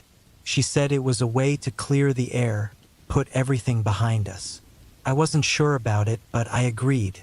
She wanted to camp at the same spot we used to go when we were married, deep in the woods by a river, far from any road or houses. The place was just how I remembered it. Quiet, surrounded by tall trees, with the river flowing in the distance. We set up the tent, built a fire, and sat down to relax. As the night crept in, the cool air and the crackling fire brought back memories of when we were here together, but something didn't feel right. There was a kind of heaviness in the air, like the woods themselves were holding on to something dark from the past, something we couldn't shake off. As night fell, the camp was surrounded by nothing but darkness, except for the weak light from the fire. The wind picked up, and the trees started groaning and swaying. But it wasn't the wind that made me uneasy. It was the feeling that we weren't alone. I kept hearing sounds, rustling in the trees, footsteps in the brush, and it felt like someone or something was watching us. I tried to tell myself it was just the forest playing tricks, the usual animals moving around. But this felt different. The sounds weren't random. They were too close, too controlled. I stood up and looked around the trees, but saw nothing. Still, the feeling didn't leave me. It stuck with me, gnawing at the back of my mind. I stayed near the fire, trying not to seem too anxious. Around midnight, the rustling came again. This time it was louder, closer. I froze, my heart beating faster. These weren't just the normal sounds of animals. It was too heavy, too deliberate. Someone was walking out there, avoiding the branches, moving with purpose. I could hear the slow steps, like whoever it was didn't care if we knew they were there. My stomach dropped. I slowly moved closer to the tent, trying not to make a sound. Then I heard it, a thud. It was quiet at first, but clear enough that I knew something heavy had hit the ground behind the trees. I turned to my ex-wife. Her eyes were wide, locked on me, and I could tell she had heard it too. The noise was getting closer. My heart was pounding in my chest. I grabbed the flashlight from the bag, turned it on, and swept the light across the trees. The beam cut through the dark, but there was nothing. Just more darkness. My instincts were screaming at me to pack up and leave, but I didn't want to panic her. I told myself it was just an animal, maybe a bear or some other wild creature passing by. Suddenly, the fabric of the tent behind me shifted. I turned around, flashlight in hand, ready to fight if I had to, but it was just the wind. The tent had flapped in the breeze, but the unease in my gut wouldn't go away. I knew something wasn't right. We stayed up all night, too scared to sleep, listening to every snap and crack of the forest. Every noise made us jump. It wasn't until morning that the sound stopped. I felt exhausted, my body sore from staying awake all night, but I wasn't sure if I was relieved or still too afraid to believe what I had heard. We broke camp early, packed up in silence. The walk back to the car felt endless, like the forest was swallowing us whole. The trees seemed to close in on us with every step. The whole time, I couldn't shake the feeling that someone, or something, had been right there with us in the dark. I didn't know what it was, but it felt too real to ignore. As we finally reached the car and drove off, I glanced in the rearview mirror, half expecting to see someone standing at the edge of the woods, watching us leave. But there was nothing. Just trees and silence. I told myself it was all in my head, just the fear messing with me. But deep down, I knew something was out there. The thing that scared me most wasn't the noises or the footsteps I heard in the night. It was the thought that whatever it was still out there, still watching, still waiting. And maybe it wasn't done with us yet. Maybe next time it wouldn't be content just to stay in the shadows.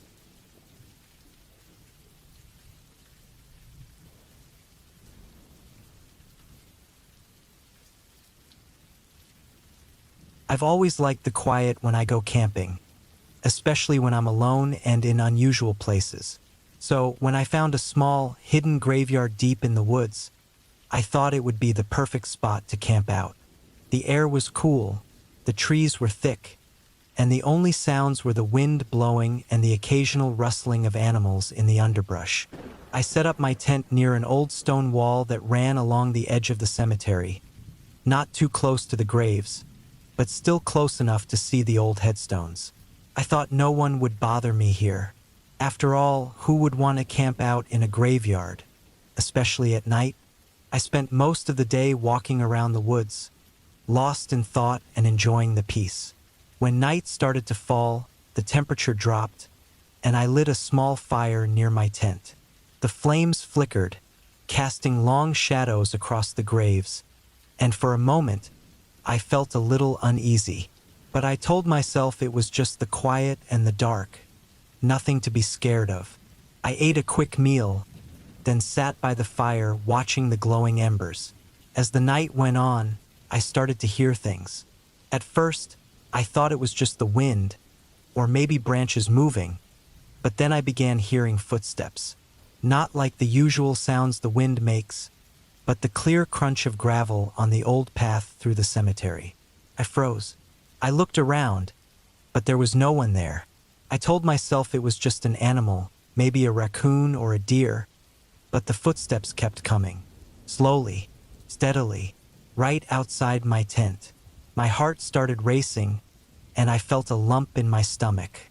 I grabbed my flashlight, pointed it at the noise, but all I could see was the dim light reflecting off the weathered graves.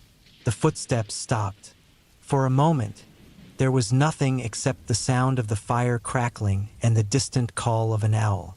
I sat there, listening carefully, waiting for any sign of movement.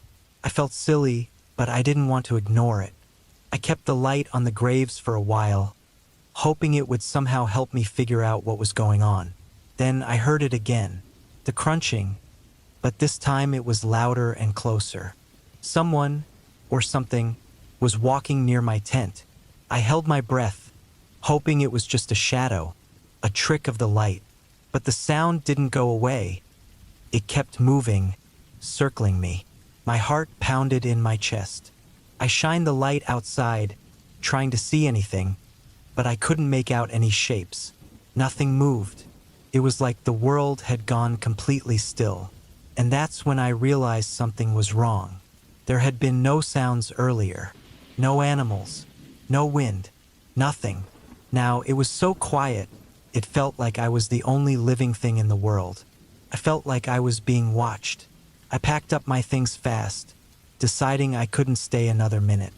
But as I gathered my stuff, the feeling of being surrounded only grew stronger. My hands were shaking, and I could barely catch my breath. I stepped out of the tent, shining the flashlight in all directions. Still nothing. I began walking toward the edge of the graveyard, trying not to panic. But the footsteps followed me, soft and slow, just behind me. I turned around, convinced something was following me, but all I saw was the dark. The road I had walked in on felt farther away, like it had moved while I wasn't looking. I kept walking, faster now, hoping I could just get out of the graveyard, but the silence felt even heavier. It was like something was waiting, watching, as if the whole place was holding its breath. Finally, I reached the edge of the graveyard, but there was no road. No lights. No street signs. The road I had come in on was gone, swallowed up by the thick woods. I spun around, my heart racing, and tried to figure out where I was. My flashlight flickered and went out. I was lost. Panic started to rise in my chest. I tried to retrace my steps, but the path I had come on was gone, like it had never been there. The trees all looked the same, and I couldn't tell where I had walked before. I stumbled over rocks and roots, trying to find some sign of the road. It felt like hours, though it was probably only a few minutes. My body was shaking, and I felt cold and sweaty at the same time. Then, through the trees, I saw the outline of a building. It was an old, abandoned shack, and I rushed toward it, hoping someone might be inside or at least it would give me shelter. But when I stepped inside, I realized it was boarded up. There was no way in, no way out. The small shack felt like a trap. I sat in a corner, trying to calm my breathing, but the fear never left. The footsteps had stopped, but the dread hung in the air. By the time the sun finally started to rise, I could hear the faint sounds of traffic in the distance, like I was waking up from a bad dream. I hurried out of the shack and found the road I had come in on. My mind was racing, but I didn't stop until I was safely out of the woods and back to my car. I never went back to that graveyard, but sometimes, when I close my eyes, I can still hear those footsteps. They circled my camp that night, slow and steady, like they were waiting for me to make a mistake. I never saw who or what it was, but I know it's still out there. Last summer, my fiancée Claire and I decided to take a camping trip to northern Georgia.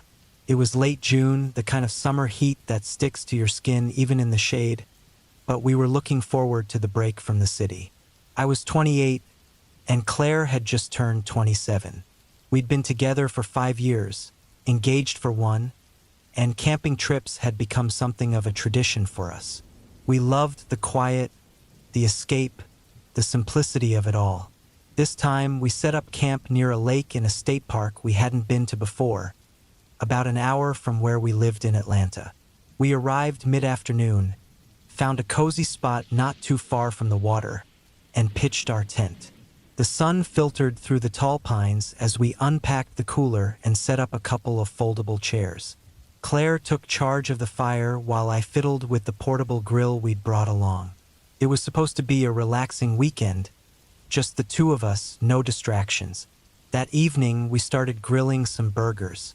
The scent of meat sizzling over the flames mixed with the pine and dirt around us, and for a moment, I felt completely at peace. Claire was pouring us drinks from a thermos when we heard it. A man yelling, loud and desperate, "Help! Somebody! Please help!" I froze for a second, the sound jolting me out of my calm. Claire and I exchanged a glance. Her eyes were wide, but neither of us hesitated. I grabbed a flashlight and took off in the direction of the screams, Claire close behind me. It wasn't dark yet, but the sun was dipping low, and the shadows in the trees were starting to stretch out like long fingers. A few campsites over, we found him. A man, maybe mid-40s, standing near a picnic table, his leg drenched in blood. The pool around his feet was growing, dark red and thick. I'm not great with blood. I've always been squeamish, but this was something else entirely. It was like a horror movie come to life.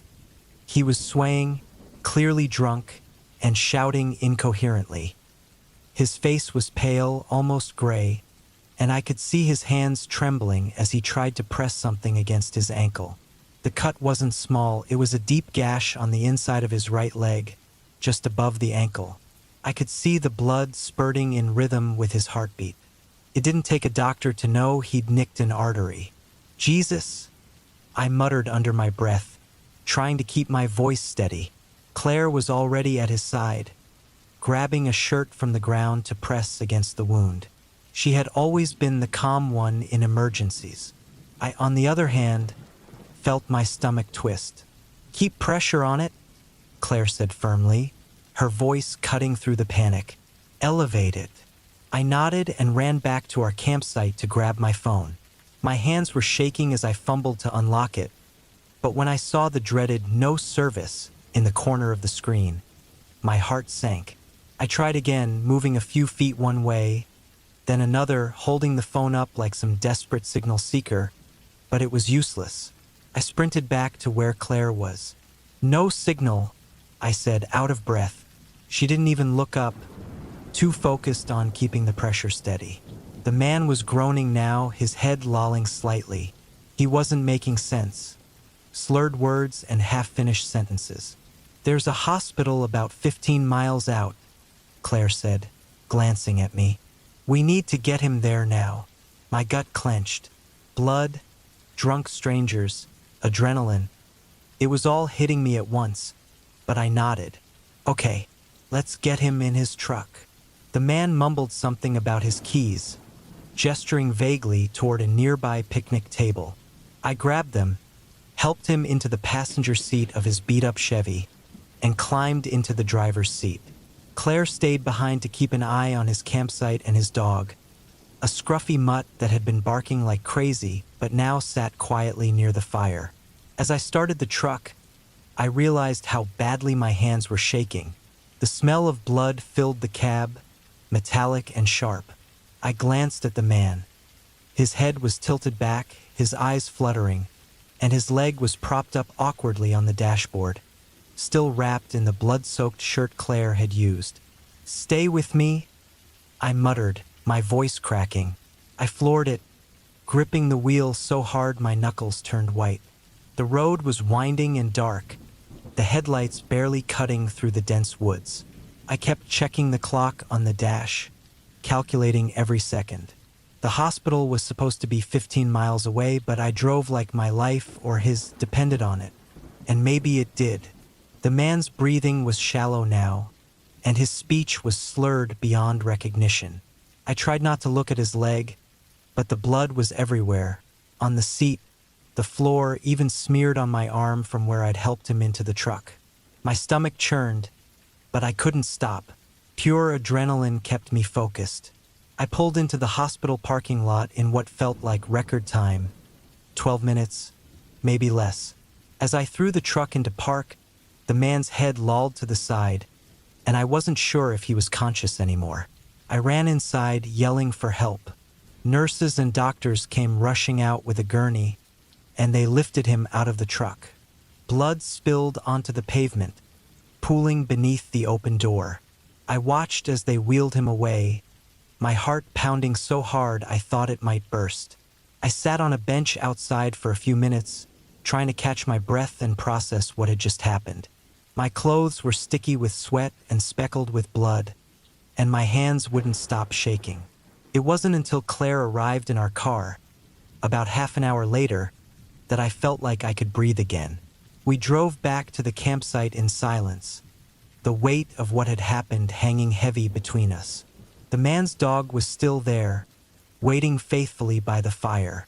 We fed him some scraps from our cooler and tried to salvage the evening, but it was hard to shake the image of all that blood.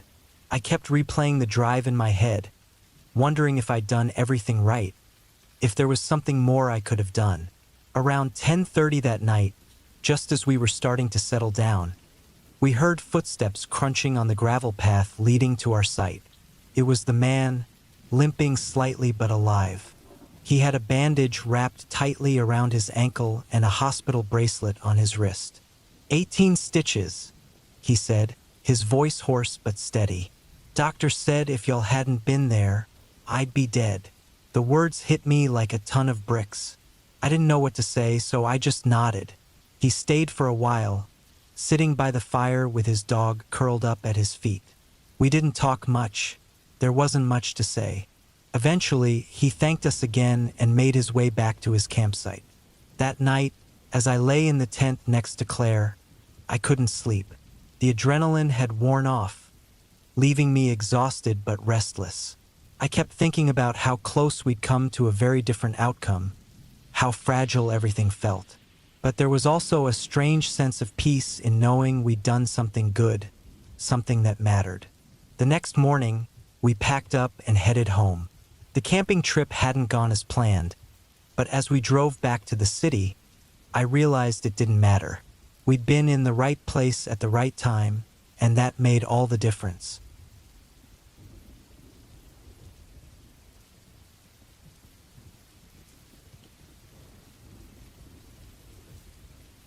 I decided to go camping with my husband, Tom, up at Cedar Island, Minnesota, last summer. Cedar Island is one of those places that feels like stepping back in time. It's remote, rugged, and completely cut off from modern life. To get there, you first have to take a ferry across the bay from the mainland to Cedar Point, and then a smaller boat from Cedar Point to the island itself. Once there, there's no electricity, no running water, and no cell service. Just raw, untouched wilderness. That's exactly what we wanted. A real escape from the grind of daily life. Cedar Island is known for its history. Early settlers lived there, and evidence of their lives is scattered throughout. There are a couple of crumbling old foundations, a handful of small family cemeteries tucked into the woods, and even a trail that used to lead to a long-gone logging mill. The isolation gave it an eerie charm, but we weren't too concerned. We'd camped in plenty of remote places before, and we were used to being alone in the woods.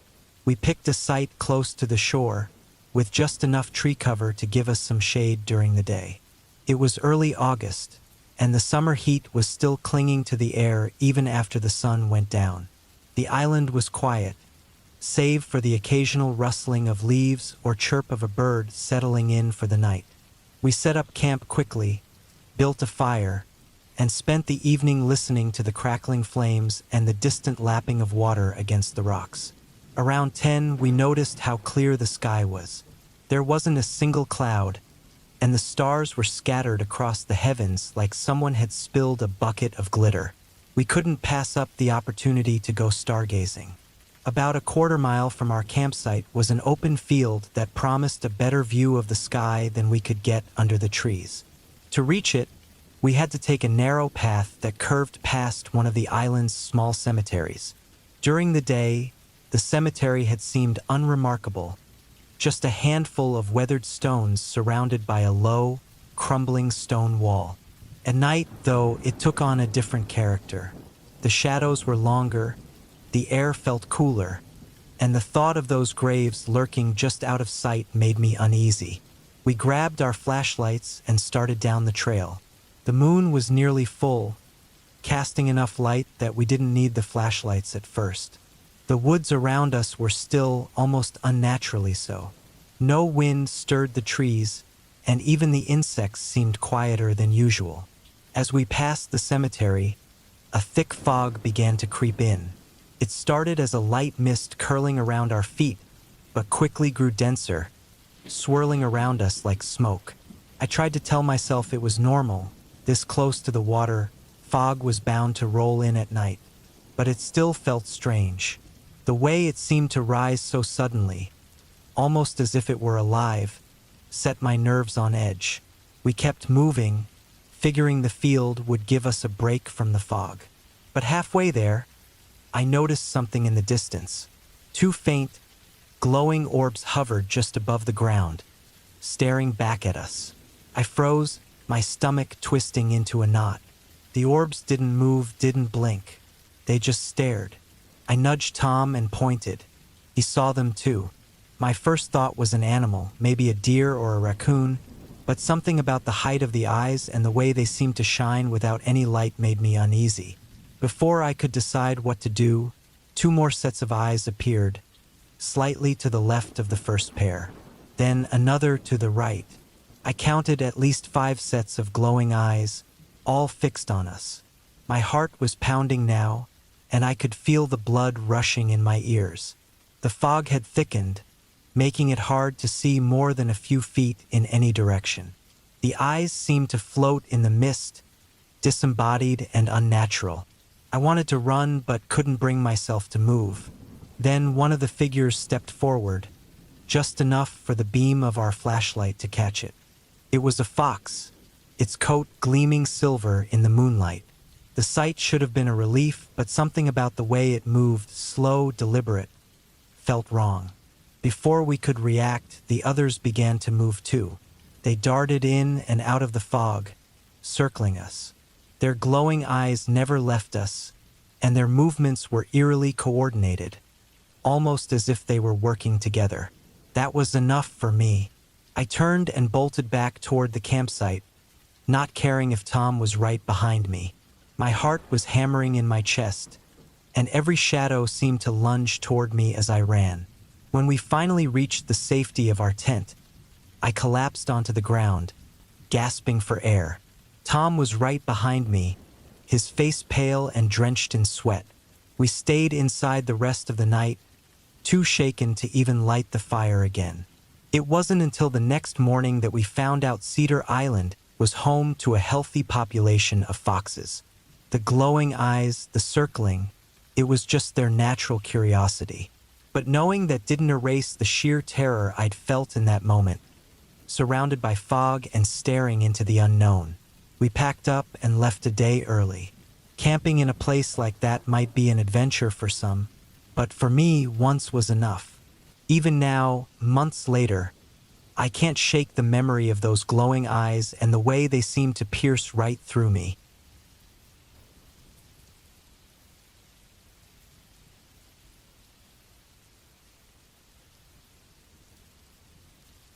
I've always enjoyed camping far away from people. There's something calming about sitting by a fire, staring up at the stars with only trees and mountains around. This time, I picked a spot deep in the mountains, far from any trail. The forest was thick, the kind of place where you feel completely cut off from the world. I set up my tent in a small clearing with a good view of the distant peaks. After eating a quick dinner, I crawled into my sleeping bag. The night was quiet, except for the soft rustling of leaves in the breeze. I fell asleep faster than I thought I would. The next morning, I decided to explore the area. The forest felt heavy, with no birds or wind. After walking for a while, I came across a dry creek bed filled with pale rocks. It looked like an easy way to wander around without losing my way, so I followed it. About an hour in, I noticed something strange ahead. There was a dark shape off to the side of the creek, partly hidden by bushes. At first, I thought it was just some trash, maybe old clothes. But as I got closer, the smell hit me. A thick, rotten stench like spoiled meat. My stomach churned. It was a body, a man lying face down in the dirt. His arms were stretched out, like he'd been crawling. His clothes were torn and dirty. His skin looked swollen and dark, covered with patches that made him look unreal. Flies buzzed all around him. I couldn't move. My chest tightened, and my heart pounded so hard I thought it might stop. There was no blood, no obvious wounds, but the way his body was sprawled, like he'd been desperately reaching for something, made me feel sick. I slowly backed away, careful not to step too loudly on the rocks. My first thought was to call for help, but my phone had no signal out here. My second thought was to leave. Whatever had happened to him, I didn't want to be the next person lying in that creek bed. Walking back to my campsite felt like a nightmare. Every sound made me jump. The shadows between the trees seemed deeper, like they were hiding something.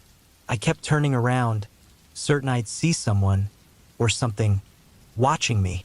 By the time I reached my tent, the sun was sinking, throwing long, dark shapes across the clearing. I didn't waste time packing. I stuffed my gear into my backpack as fast as I could, not caring if it was organized. I needed to get out before it got completely dark. The hike back to my car was 3 hours, and I couldn't risk staying out here overnight again. As I walked, my thoughts kept circling back to the body. Who was he? How did he end up there, so far from any trail? Had he gotten lost and died alone, or did someone leave him there? The questions made my skin crawl. The hike back felt endless. By the time I reached my car, it was pitch black. The forest around the parking lot was silent. No wind, no animals, nothing. I threw my backpack into the back seat and climbed in, locking the doors as quickly as I could.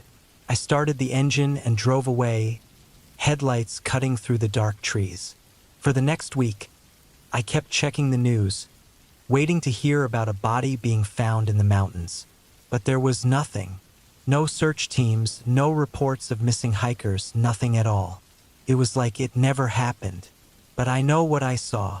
Now, every time I think about that trip, I get this sinking feeling in my gut. I can't stop wondering if someone else was out there watching me that day. I didn't hear or see anyone, but the forest was too quiet. It's been months, but I still wake up in the middle of the night, sure that I'm being watched. And the worst part? Sometimes, when I close my eyes, I can still smell that rotten stench. Clings to me like it followed me home.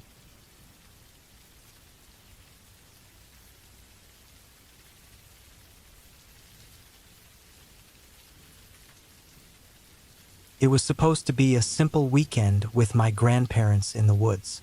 We went camping far away from the nearest town, in a place so quiet you could hear the wind move through the trees.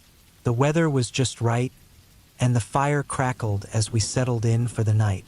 I always enjoyed these trips, It was just the three of us, getting away from the busy world for a while. We put up the tent and gathered sticks for the fire. The only noise came from the crackling of the wood and the soft rustling of leaves in the wind. The forest felt alive with every sound, but there was something off that night, something I couldn't put my finger on, a weird feeling I couldn't shake. I first noticed it when I went out to grab more firewood. As I walked through the trees, I saw some footprints in the dirt. They didn't look like animal tracks, and they weren't old either. It was like someone had just walked through there. It made me feel uneasy, but I figured it was probably just another camper or hiker who passed by earlier. The feeling didn't go away. In fact, it only got stronger as the night went on. Every little sound, like a twig snapping, felt too loud. Every gust of wind felt like someone was behind me, watching. I kept looking around, half expecting someone to step out from behind the trees. As the fire slowly died down and the night got darker, I went to the tent to sleep. But sleep didn't come easy. Every time I tried to shut my eyes, it felt like someone was out there, waiting. I tried to tell myself it was all in my head, but the fear just wouldn't go away. Then I heard it. At first, it was so quiet I wasn't sure if I was imagining it. Footsteps, light but steady, crunching on the leaves. My heart started racing. It didn't sound like an animal. It sounded like someone walking on purpose. The steps got closer to the tent. I held my breath and stayed still, my body frozen. The footsteps stopped right outside, and I could hear the soft sound of something brushing against the tent. I didn't dare look out. Minutes felt like hours. The footsteps didn't get any closer, but they didn't go away either. I tried to calm my breathing, but it was hard to stay still. My mind kept racing. Then I heard something else. It was like a hand dragging along the side of the tent. I felt my whole body go stiff. Who or what was out there? Finally, I couldn't take it anymore. I quietly unzipped the tent just enough to peek outside. The fire was barely glowing now, and there was nothing there. The forest was still and quiet, just like it always was. The footsteps had stopped. I quickly zipped the tent back up and lay down, my heart pounding in my chest. I didn't sleep that night. I kept listening for any sign of movement, but nothing came. The night dragged on, but eventually, the sun began to rise. I couldn't wait to leave, but as I stepped out of the tent, I froze. There were new footprints all around our campsite. They weren't from animals, these were from a person. And they didn't just stop at the tent. They went around it in a circle, then disappeared into the woods. I didn't say anything to my grandparents, but I knew we had to leave. Fast. We packed up our things in silence and got in the car. As we drove away, I looked back at the woods. My heart skipped a beat. For a second, I thought I saw a figure standing between the trees, watching us leave. But when I blinked, it was gone. That was the last time I ever went camping with my grandparents. It wasn't the fear of ghosts or anything like that. It was the thought that someone, a real person, had been out there in the dark, just watching us. I still don't understand what happened that night. But I know one thing for sure, whoever or whatever it was, they were still out there. And I never want to find out who they were.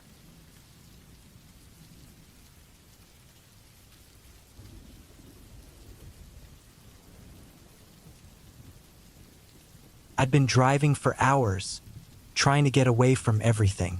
I wasn't much of a camper, but I'd always liked the idea of sleeping outside under the stars. I'd heard about a quiet spot, a little graveyard in the middle of nowhere, tucked deep in the woods, far from any town. People said it was peaceful, so I thought it'd be the perfect place to set up camp. I got there right as the sun started to go down. The air was cool, and everything around me seemed so calm. The graveyard wasn't big, just a few old stones with names that were hard to read. It looked ancient, like a place frozen in time. Just what I was looking for. I parked my car on the dirt road and grabbed my camping stuff. As I set up my tent near the edge of the graveyard, I couldn't shake the feeling that something wasn't quite right. It was quiet, but there was something about it that made me feel uneasy. After it got dark, I built a small fire and sat beside it, the crackling of the wood the only sound in the night. The firelight flickered across the weathered tombstones, making their shadows look long and creepy.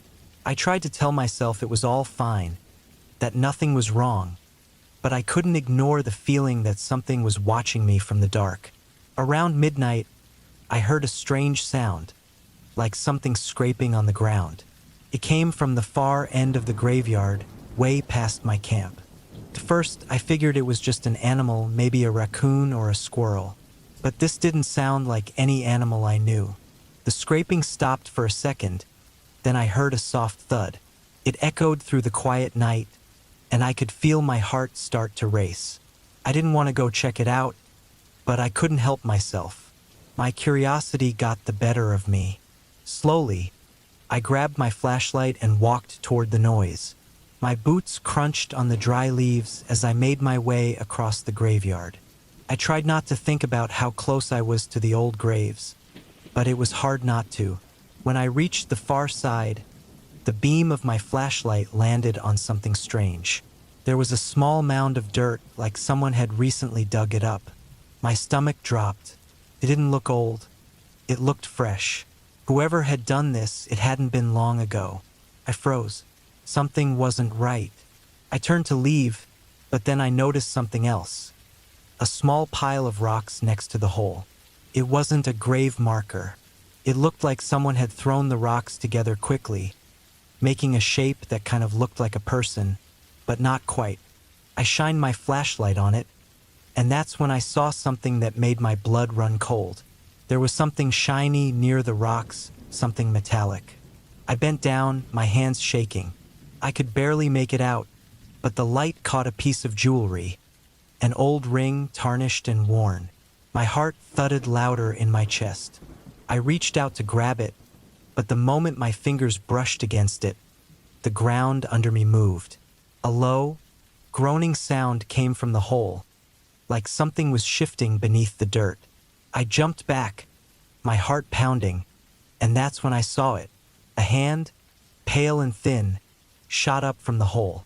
It wasn't fully out yet, but it was enough. The fingers twitched, like they were trying to reach for me. My mind raced, but my body didn't wait for orders. I turned and ran faster than I've ever run before, my feet stumbling over the ground, and I didn't stop until I was back at my camp. I grabbed everything, my gear, my backpack, even the ring, though I didn't want to touch it again.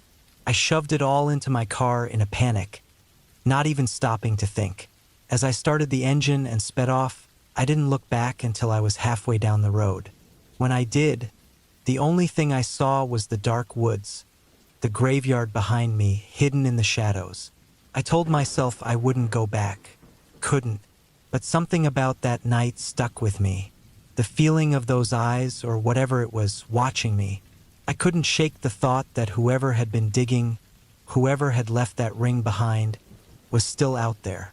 And when I looked in the rearview mirror, I swear I saw something, just for a second, moving in the darkness. The shape of a figure, standing at the edge of the graveyard, watching me leave. I never did find out who had been digging or why they left that ring. But I'll tell you this, I don't know what was buried there, and I don't think I want to know. What I do know is that I'll never go near that graveyard again. The woods have a way of hiding things you're better off not finding.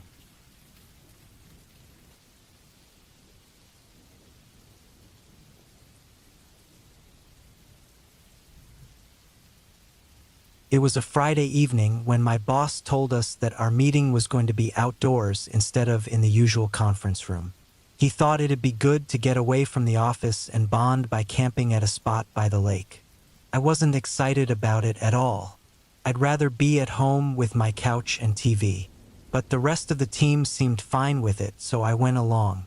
We piled into the company vans, and after about an hour's drive, we reached the camp. Mr. Collins, our general manager, gave everyone jobs, setting up tents, getting a fire going, and cooking. He seemed really into the whole camping thing, smiling and telling us to join in. I did my part, but I wasn't exactly excited. As the sun started to set, we all sat around the fire. There was some laughter and talking, but I couldn't shake this feeling that something wasn't right. The lake, which usually looked peaceful, now seemed dark and scary in the fading light. I noticed Mr. Collins wasn't as cheerful anymore. He stared at the water, his smile gone. Later that night, around midnight, when everyone else was asleep in their tents, I couldn't fall asleep. I kept hearing strange rustling noises from the trees behind us. I looked around but couldn't see anything. The noises kept going, getting louder and more purposeful. I tried to tell myself it was just animals, but it didn't sound like it. It sounded like someone was moving around, someone trying to be quiet. I slowly stood up and walked away from the fire, trying to see through the trees, but it was too dark. I could feel a chill creeping up my spine. The rustling was getting closer, and I started hearing soft, low whispers that I couldn't make out. Suddenly, a cold wind blew through the camp, putting out the fire. It was pitch dark.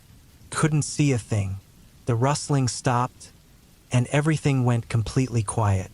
I stood there, frozen, feeling the weight of the silence press down on me. My heart was racing. I wanted to run, but I didn't want to panic and wake everyone up. I stood still, hoping whatever it was would just go away. After what felt like forever, I finally moved, slowly, back to my tent.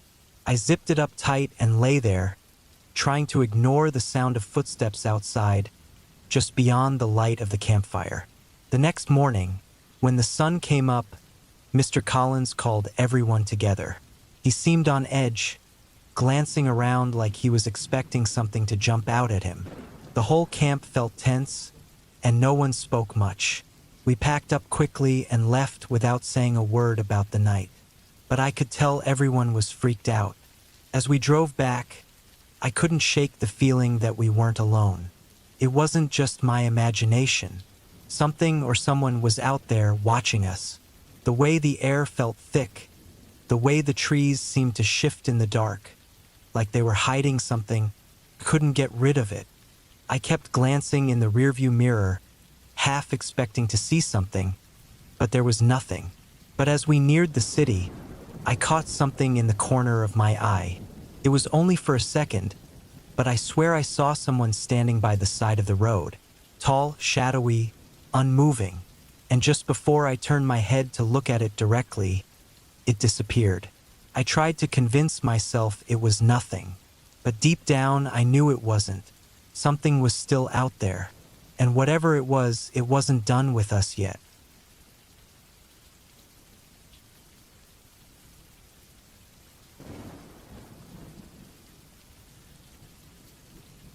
I was out in the woods, leading a small group of new recruits on their first overnight camping trip. It was just another routine for me, something I'd done many times before. The sun had just gone down, and the campfire was the only source of light. The recruits were busy setting up their tents and getting ready for the night. But there was something off about the place. It was that feeling you get down your spine like you're being watched, but you can't figure out why. The woods were too quiet, too still. There weren't any birds, no rustling leaves. It was like nature itself had gone silent. I tried to convince myself it was just the night settling in, but I couldn't shake the uneasy feeling creeping up in me. I did my usual check around the camp, walking the perimeter like I always do. But this time, every step felt louder than it should. The beam from my flashlight flickered, casting long shadows, and I had to tap it against my hand to get it working again. The deeper I walked into the woods, the more I felt like someone was watching me. My training told me to ignore it, to keep moving and stay focused. But it wasn't that easy. There was something wrong. I couldn't put my finger on it, but I knew it wasn't just my imagination. When I got back to the camp, the recruits were all inside their tents, settling down. I sat by the fire, trying to brush off the feeling, but then I heard it. There was something moving in the woods, slow, deliberate steps. It sounded like it was circling the camp. My heart started racing. I grabbed my rifle and stood, staring into the dark trees, trying to see anything. I could hear it clearly now. Twigs snapping and leaves crunching underfoot, just beyond the light of the fire. I was alone, and the recruits were tucked deep in their tents, so they wouldn't hear a thing. My mind raced, trying to figure out what it could be. Maybe an animal? A bear or something? But this didn't sound like any animal I knew. It was too slow, too controlled. And then the wind picked up, shaking the trees, and everything went quiet. No more sounds. I didn't hesitate. I moved quietly back to the edge of camp, scanning the woods again. The trees felt like they stretched on forever, the darkness swallowing everything beyond the fire's glow. And then, for a split second, I saw it. A figure, tall and thin, moving between the trees. It wasn't a bear. It wasn't an animal. It was too big, too deliberate. I couldn't make sense of it, but I didn't have time to think. I kept telling myself to stay calm, to focus, but I couldn't ignore the fact that the figure was heading straight for the recruits' tents. Panic hit me hard, and I ran back to camp as fast as I could, my boots pounding on the dirt. I reached the tents, and for a moment, I just stood there, catching my breath. Everything seemed fine, no one was stirring. They were all asleep, completely unaware. I sat up the rest of the night, eyes locked on the trees. Whatever it was, it didn't come closer. But I couldn't shake the feeling that something was out there, waiting. When the sun came up, I felt a rush of relief, but I was drained, exhausted. I quickly told the recruits to pack up and leave. We left that spot earlier than planned, and as we drove away, I couldn't help but feel that something was still following us, lurking just beyond the edge of the trees, hidden in the shadows. I never went back to that campsite, and I can't explain it, but every time I step into the woods now, there's this feeling, like something's watching me from just out of sight. It's always there, just on the edge of my vision, waiting. The week in the mountains was supposed to be one of those family trips that we'd look back on for years. It was late June, and my wife, Emily, and I decided to take our 3 kids, Jake, 12, Lily, 9, and Sam, 6, camping in the Adirondacks. We'd been planning the trip for months. The kids were excited about hiking, seeing wildlife, and spending nights under the stars. It was a way to unplug, bond, and create memories. We booked a campsite at a well-known campground deep in the woods. It wasn't exactly off the grid, but it was far enough from the conveniences of modern life to feel like an adventure. The first couple of days were perfect. We hiked trails that offered breathtaking views, cooled off in swimming holes, and explored hidden spots in the woods. Each night, we gathered around the campfire, roasted marshmallows, and told stories. The weather was warm, and the days were long. On the second day, we tackled one of the more challenging trails. It was a steep, rocky climb that rewarded us with a panoramic view of the valley below. By the time we made it back to the campground that evening, we were all exhausted. After a quick dinner, I took care of cleaning up while Emily got the kids ready for bed. I packed up the food and cookware and stashed everything in the car to avoid attracting animals. It was then that I noticed something moving in the shadows near the edge of the campsite. At first, I thought it was another camper or maybe a large dog, but when it stepped into the light, I froze. A black bear, massive and muscular, stood just a few feet away, sniffing the air. Its eyes locked onto me, and for a moment, neither of us moved. I had read about bears in the area, but seeing one up close was a completely different experience. My heart pounded as I gripped the pot and spoon I'd been using to clean up. The bear took a step closer, its snout twitching. It wasn't aggressive yet, but it was way too close for comfort. Without thinking, I raised the spoon and banged it against the pot as hard as I could. The sound echoed through the quiet campground, loud enough to make my ears ring. The bear flinched, backed up a step, then turned and lumbered into the woods. Relief washed over me, but it was short-lived. Not 5 minutes later, the bear came back. This time, it was even closer, almost brushing up against the picnic table. I could have reached out and touched its nose if I wanted to. My stomach twisted in knots as I repeated the same tactic, banging the pot right in its face. I yelled as loud as I could, waving the pot like a lunatic, and this time I followed the bear as it retreated.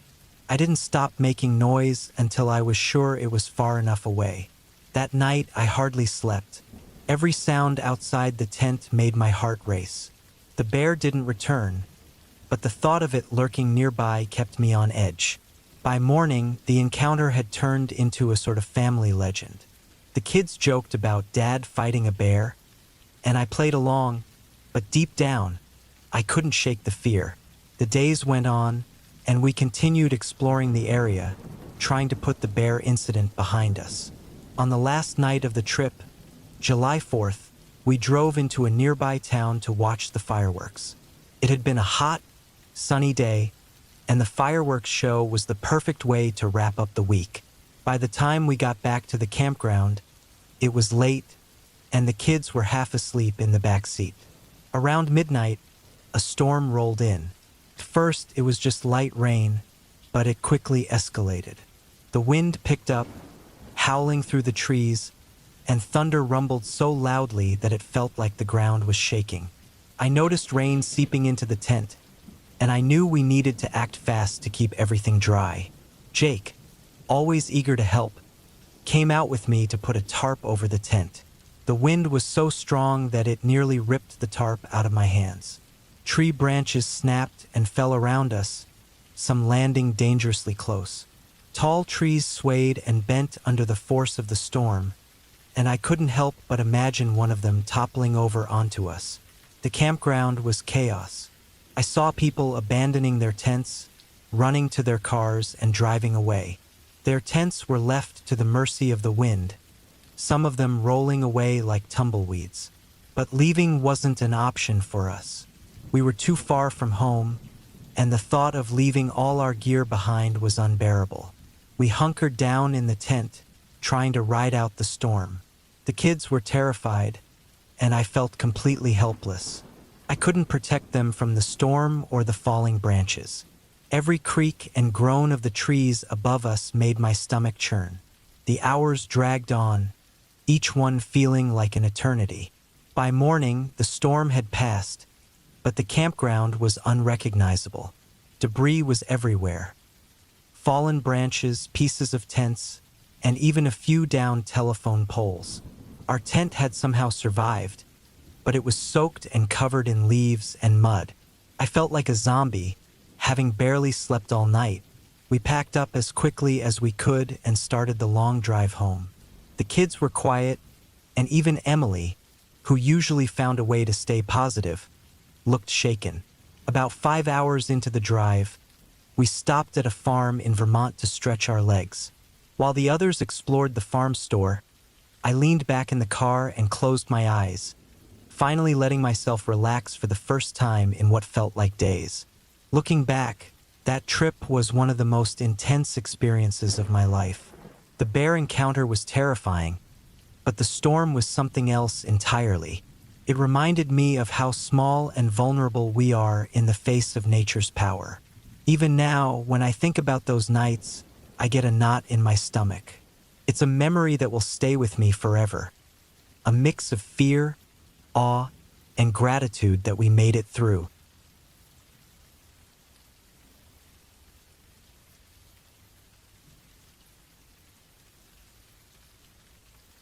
It was the middle of the week, a Wednesday to be exact, and my buddy Kyle and I decided to get away from everything. We were both in our late 20s, and life had gotten busy for us both. I worked in construction, and Kyle had his hands full with school and his side business. We hadn't hung out much over the past few months, so we figured a camping trip in the Idaho backcountry would be a perfect way to reconnect. It was one of those places in the mountains where people didn't really go unless they had a reason. The nearest town was small, barely 600 people, and about an hour's drive away. It felt like the kind of place where you could just disappear if you wanted to. We set out in my old truck, loaded with gear, on a long, dusty road that twisted and turned through forests and narrow valleys. By the time we reached our spot, the sun was starting to dip behind the peaks. I'd been here a few times before, but Kyle had never experienced these deep woods. We had no cell service, and that was just how we liked it. After getting the truck parked, we made quick work of setting up camp. We threw up the tents and gathered firewood. The air was crisp, the kind of cool that only comes with mountain evenings. By 7 p.m., we had a decent fire going. The scent of wood smoke filled the air, mixing with the earthy smell of pine trees. We cracked open some cans of beer, threw a few hot dogs on the grill, and sat back to enjoy the quiet.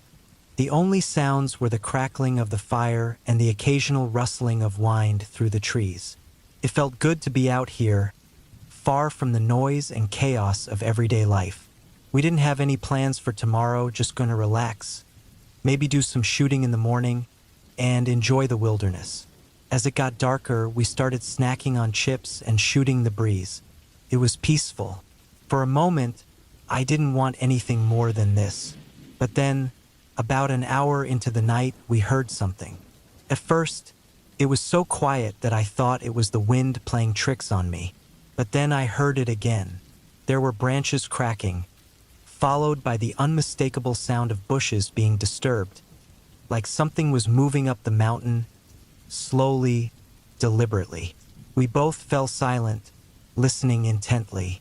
The fire flickered, casting long shadows on the trees around us. The sounds came from the direction of the hillside, off to our left, down the valley. It was too dark to see anything up there, but I knew this part of the mountain well. The trees were thick and the terrain was steep. There shouldn't have been anyone out here, let alone anything that would make that kind of noise. As soon as we stopped talking, the noises stopped. It was like the forest itself held its breath. I glanced over at Kyle, and he met my eyes. Neither of us said anything, but we both knew something was up. We sat there in the quiet for a few minutes, trying to shake the feeling that someone or something was watching us. But as the silence stretched on, we tried to shrug it off. We had guns with us. We were in the middle of nowhere, and the nearest town was miles away. What could be out here? I tossed another log on the fire, and we resumed talking, trying to act normal. But then, just like before, the rustling came back, a little closer this time. The sound of something moving down the hill, carefully, purposefully. We went silent again, and once more, the noise stopped. The hairs on the back of my neck stood up, and I glanced at Kyle, who looked just as uneasy as I felt. We weren't stupid. We had brought rifles for a reason. Tomorrow was supposed to be a day at the range, just two guys blowing off some steam. But now, out here in the dark, it felt like we needed them sooner than we'd planned. This wasn't right. I knew the area well enough to know that the wildlife didn't act this way. Whatever it was seemed to know when we were quiet, and it would stop moving. We didn't say anything for a while, just sat there, each of us trying to make sense of the situation. But then it happened again, more movement closer this time. Something was definitely coming down the slope, and it was moving fast. Too fast for an animal. It was as if it was following the same pattern, waiting for us to stop talking and then moving again when we resumed. I grabbed my rifle from the truck and checked it, making sure it was loaded.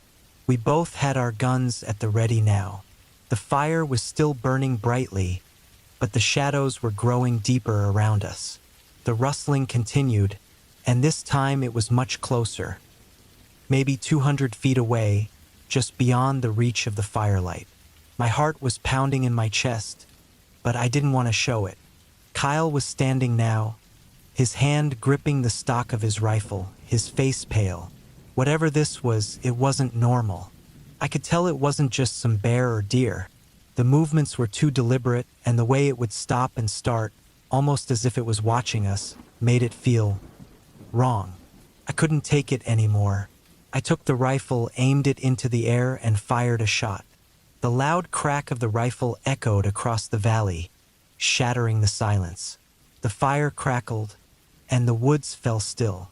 For a moment, there was nothing. Then, out of nowhere, whatever it was moved. It didn't just move, it bolted. The sound of it scrambling up the mountainside was like nothing I had ever heard. It was fast, way too fast for an animal, and there was no sound of it crashing through the trees or anything. Just a quick, fluid movement that made the hair on my neck stand up straight. In less than 30 seconds, it had covered at least 400 feet, disappearing into the darkness. The sound of its retreating footsteps was like a distant thunder, gradually fading into the night. It moved with an unnatural speed, and the terrain was rough. There was no way something could move that fast through the thick underbrush in complete darkness. Kyle and I stood there for what felt like hours, staring into the blackness, waiting for any sign that it might come back. But there was nothing. It was quiet, too quiet. We didn't speak and we didn't move. Our fire, which had been roaring, now seemed small and insignificant in the vast expanse of wilderness. We stayed up for a while longer, sitting on edge, not knowing what to think. I kept my rifle close, even though I wasn't sure what we were supposed to do with it. There was no explanation for what had just happened. It wasn't an animal. It wasn't a person. It was something else, something I couldn't put into words. But whatever it was, it knew we were there, and it knew when to stop and when to move. Finally, after what felt like an eternity, we decided to pack up. We didn't talk much. Kyle loaded the gear into the truck, and I kept my eyes on the forest, half expecting whatever it was to appear out of the darkness again. But it didn't. We left that night, driving back in silence. We didn't speak about it then, and we haven't really talked about it much since. But I can't shake the feeling that whatever we heard and saw that night was something that wasn't supposed to be there. It wasn't just a bear or a mountain lion. It was too smart, too fast, and too aware of us. We haven't gone back to those woods since that night, and we don't plan to. It's been a few years now, but I still remember that sound, the way it moved, and the way it made us feel like we were just prey in a game we didn't understand. I still don't know what it was, and part of me doesn't ever want to know. Some things are better left unexplained, because once you figure it out, it's already too late. We haven't talked about it much since that night, but I'm not sure I'll ever forget it. Every time I see those mountains in the distance, I get a chill, like I can still hear the rustling in the dark. I don't know what it was, but I know I don't want to find out.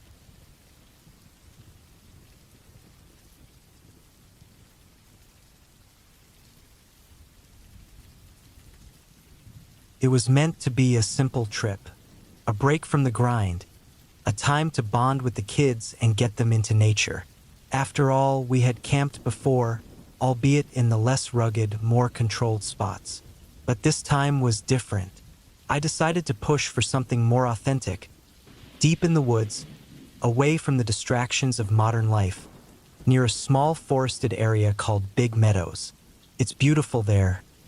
Dense woods, the kind where the sunlight barely touches the forest floor, and the air is thick with the scent of pine. My kids, Jake and Eli, were excited. It was their first time really camping, and even at ages 7 and 12, they were eager to help set up the tent and make s'mores by the fire. I didn't expect the animal activity to rattle them so much on the first night.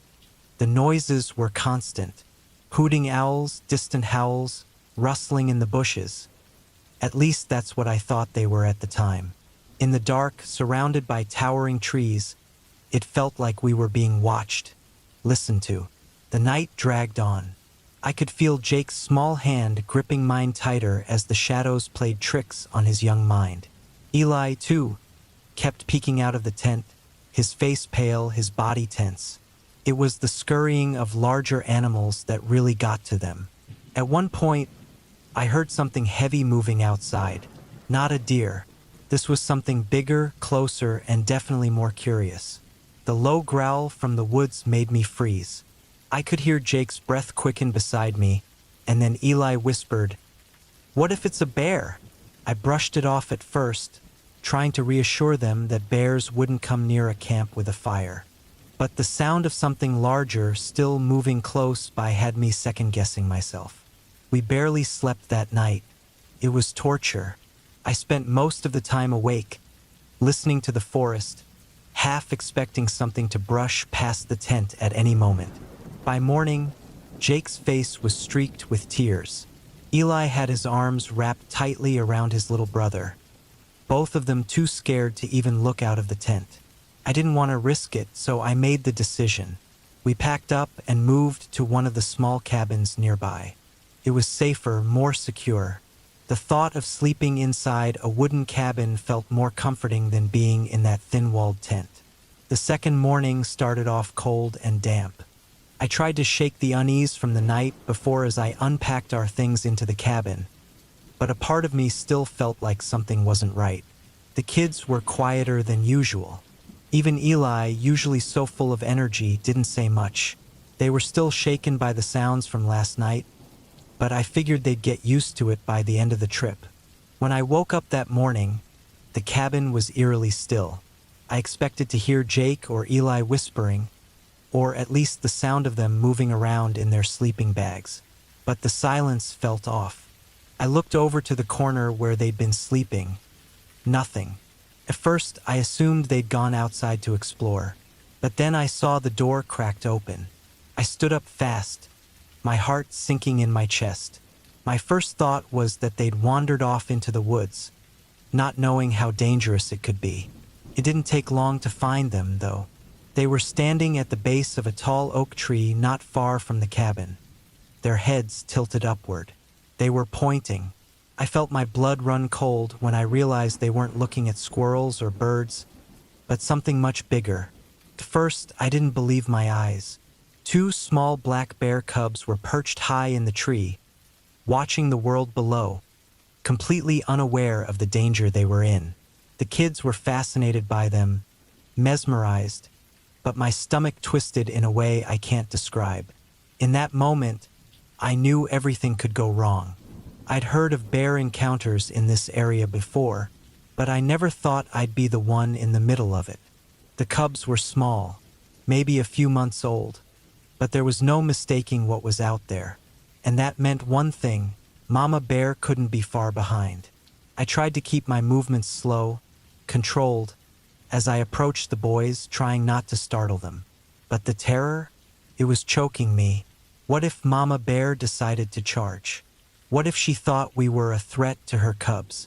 Jake and Eli were frozen, staring up at the cubs, completely oblivious to the danger. I reached them quietly, my heart hammering in my chest. My mind raced with every worst-case scenario. What if Mama Bear was already watching us from the shadows? What if she'd charge before I could get them out of there? I didn't say anything. I just grabbed their hands and started pulling them back toward the cabin. Slowly at first, trying to avoid making any sudden movements that might trigger a reaction from the cubs, or worse, their mother. I tried to keep my breathing steady, but it felt like I was holding my breath the entire time. I kept looking over my shoulder, expecting to see a massive bear rushing toward us. My legs were shaking, and I was sure I wasn't going to make it out without something horrible happening. It's hard to explain that feeling of waiting for something terrible to happen but not being able to control it. I kept my eyes on the tree, where the cubs stayed motionless, and wondered if they'd heard us. My thoughts raced. What if the adults who'd been out here earlier with their cameras had already given the bears a sense of security around people? That's when the true horror hit me. Other families were walking around, some with their kids, some carrying cameras. They had seen the cubs, and rather than leaving them be, they were snapping pictures, pointing them out to their own children. It was as if they couldn't fathom what danger we were in. People who had never been in the wild didn't understand. If a mother bear thought her cubs were in danger, she would fight. And people? People could never understand the danger they were putting themselves and their children in by treating the cubs like a zoo attraction. I had never been so scared in my life. I tried to keep my kids calm, my voice steady, but inside I was panicking. I wanted to get back to the cabin, lock the door, and never come out again until it was safe. Finally, the rangers arrived. They had been called by someone who had seen us at the tree. They explained to the crowd, especially the families, why it was so dangerous to be near bears. They gave a stern warning, making sure the people understood that this wasn't just about the animals. This was a matter of life and death for everyone involved. A few of the families looked embarrassed, but there was one couple who didn't seem to get it. They had even brought their kids to the tree to see the bears, all while the cubs stayed hidden in the branches above. Later, when we were alone, I found myself reflecting on what the ranger had said. It wasn't just about the bears. It was about people. People were often the worst part of nature. I remember one particularly chilling thing the ranger mentioned, an incident that made my stomach churn. He told us about some men who had lured a deer into their camp by feeding it by hand until they could get close enough to beat it to death with a bat. It wasn't just a sickening act. It was a reminder of the kind of people we might encounter in the wild. People who didn't care about the balance of nature, who saw animals as nothing more than targets. That moment stuck with me. The park ranger explained that it wasn't just the bears or the other wildlife that we needed to fear. It was the people who didn't respect nature. They were far more dangerous. By the time we were packing up to leave, I had learned a hard lesson.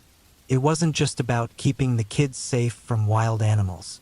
It was about teaching them how to respect nature the way it is meant to be respected. And more than anything, it was about recognizing that sometimes people could be just as dangerous as any wild animal. The rest of our trip was uneventful, but the lesson stuck with Jake and Eli. We talk about it every time we go camping. I hope they understand it, what real danger looks like and how to respect the wild.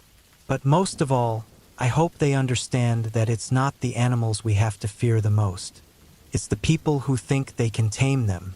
In the years since, the trip to Big Meadows has become a story we share with others, not as a tale of terror, but as a reminder to respect the wilderness and the creatures that inhabit it. And to never forget that sometimes the people you meet out there are the real danger.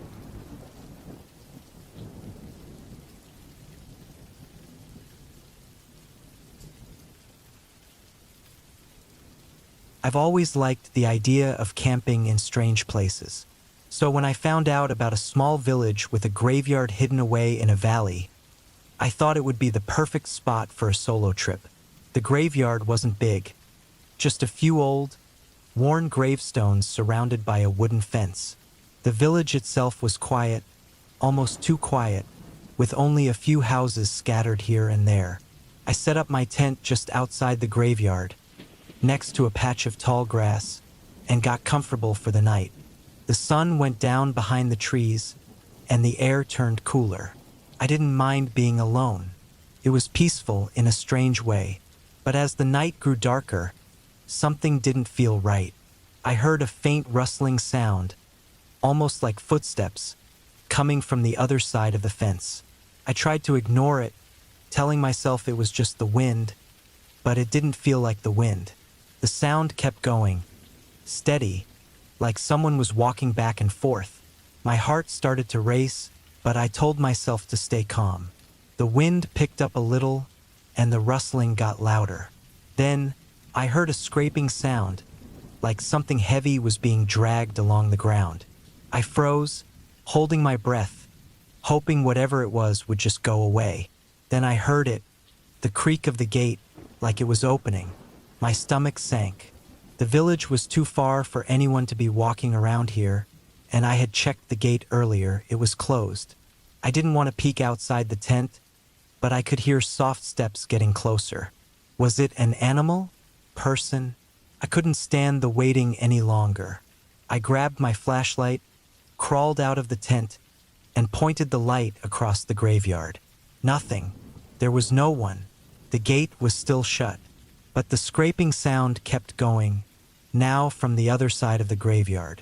My heart beat faster, and I took a step forward, trying to calm myself. As I walked toward the far corner of the graveyard, the scraping stopped suddenly. The air felt heavy, like it was hard to breathe. I looked around, trying to figure out where the sound had come from. That's when I saw it. One of the old gravestones had been moved, and there was a shallow hole underneath. It wasn't very deep, but it was big enough to hide something. I stopped dead in my tracks. My heart thudded in my chest. I took a slow step back, my neck prickling. Then, I heard the scrape again, louder this time, like something was climbing out of the hole. My body froze, my legs refusing to move. I felt trapped, staring at the dark, empty space. I couldn't take it anymore. I wanted to run, but my body wouldn't move. Then, just as suddenly as it had started, the sound stopped. The night went completely quiet, and all I could hear was my own breath. I didn't dare go near the hole. I didn't even want to look at it anymore. I quickly packed up my things, not caring if I was rushing. I just wanted to get out of there. Couldn't sleep that night.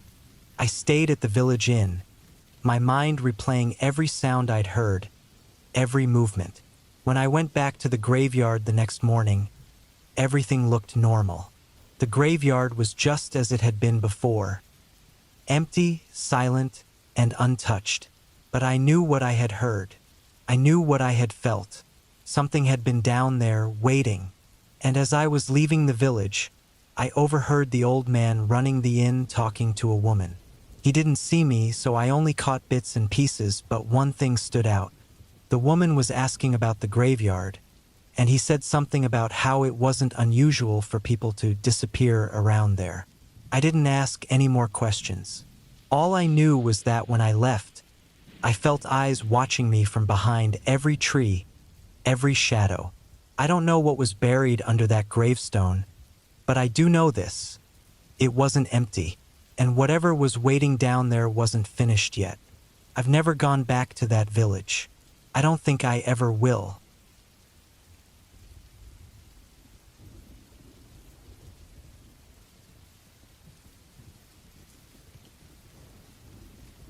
I was camping with a couple of friends just outside a small, quiet town near the border. The area was known for its rough, hilly land and thick woods.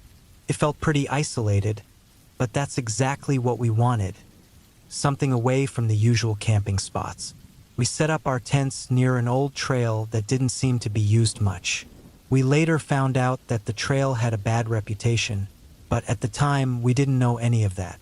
The weather was good, with a pale blue sky and a few clouds drifting lazily across. We built a campfire, opened some beers, and settled in for a peaceful evening. But the longer we stayed, the more I started to feel that something was off. The forest around us was way too quiet. There were no birds chirping, no animals moving around. Just the occasional rustle of leaves in the trees that could have been the wind, or maybe something else. Something bigger.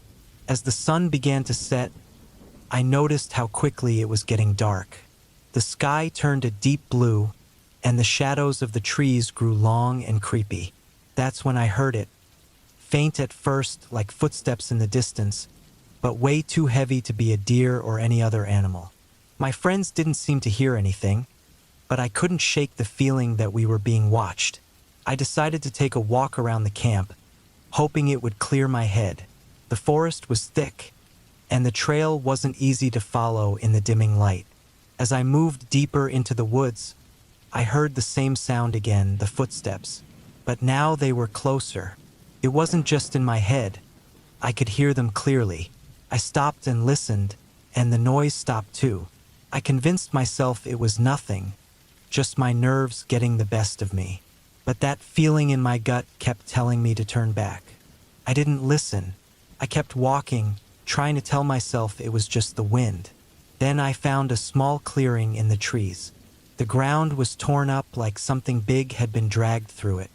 The air felt too still, like the forest was holding its breath.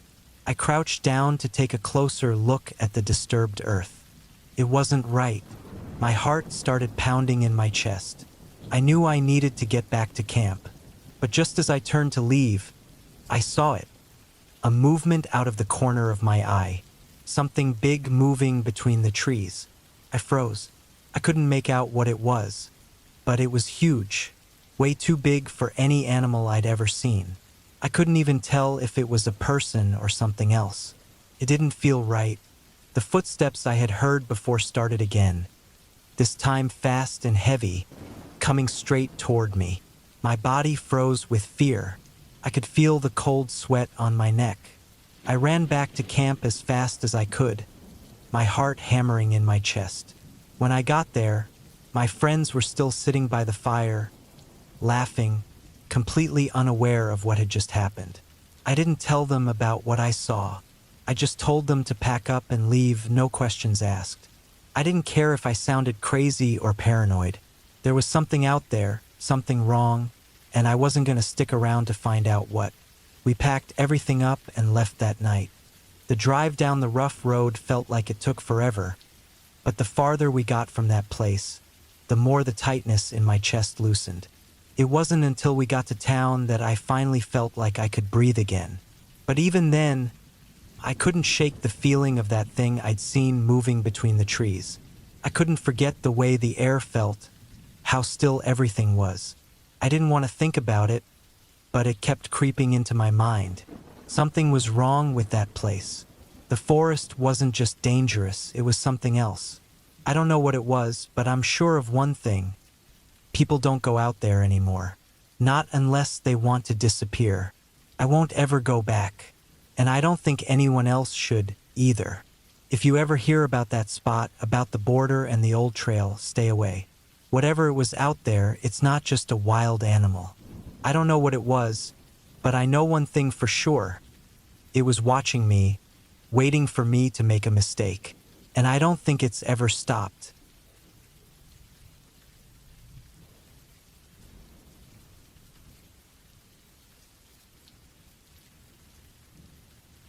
We had been excited about the camping trip for weeks. My husband and I had booked a small spot deep in the woods, far away from the noise and distractions of the city. It was late summer and the days were still warm, but the nights were getting cooler. We set up our tent and gathered some wood to start a fire. Everything felt perfect. The air was calm, and the silence was unlike anything we get at home. That evening, we sat by the fire, and everything seemed peaceful. At first, I didn't think much of the sounds coming from the trees. It was probably just the wind or maybe an animal moving through the brush. But then the sounds started to get closer. It didn't sound like wind or any animal I knew. It sounded like footsteps, slow, heavy, and steady. My husband didn't notice it at first. He was focused on the fire, but I couldn't shake the feeling that something wasn't right. I tried to tell myself it was nothing, that my mind was playing tricks on me in the quiet of the woods. But as the night went on, the sounds grew louder. I stood up and looked around, but the woods were empty. The trees around our campsite looked like shadows in the dark, and the light from the fire didn't reach far enough to show anything beyond that. I felt my heart beat faster when I saw something. Movement at the edge of the clearing, just outside the light of the fire. I froze, staring into the dark, my eyes trying to see anything. For a second, everything was still. But then the movement happened again, this time much closer. It was almost at the edge of the tent. My chest tightened, and I quickly motioned for my husband to stop. We both sat still, not moving, listening hard. The footsteps were real, and they were getting closer. Too close. I felt a chill run through me. There was no one else out here, no other campers or hikers. We were miles away from the nearest person. The feeling of being watched was overwhelming, like something or someone was out there, hiding just out of sight. After a moment, my husband finally heard it too. His face went pale, and he started looking around, trying to spot whatever was out there. I don't know what I expected, a person, maybe an animal, but what I didn't expect was the noise. It was a rough, scraping sound coming from the trees, followed by a low, deep growl. I felt my body freeze, my mind screaming at me to run, but I couldn't move. We sat there in the dark, the fire crackling, the growl fading into the distance. The footsteps stopped. The silence that followed was thick, almost suffocating.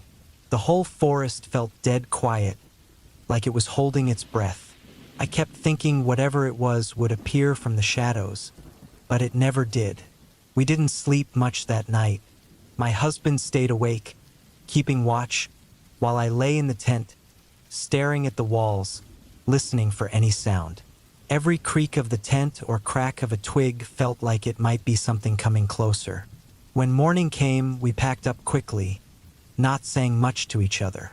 The woods felt wrong, empty in a way that I couldn't explain. The air was thick, like something was hiding just beyond the trees, watching us. By the time we made it to the car, I had this horrible feeling that something was still following us. My heart was racing, and I kept looking over my shoulder, half expecting to see something moving in the trees. We didn't talk about it on the way home, but we didn't need to. We both knew something had been out there with us. I haven't gone camping since, and I don't think I ever will again. I still don't know what happened that night, but I've learned that some places should be left alone. And some feelings, like the one that never really left me, are better ignored. I don't care what it was, but I know one thing for sure: we weren't alone out there. And as much as I wish I could forget that night, I know the woods won't ever let me, because some things stay with you long after you leave.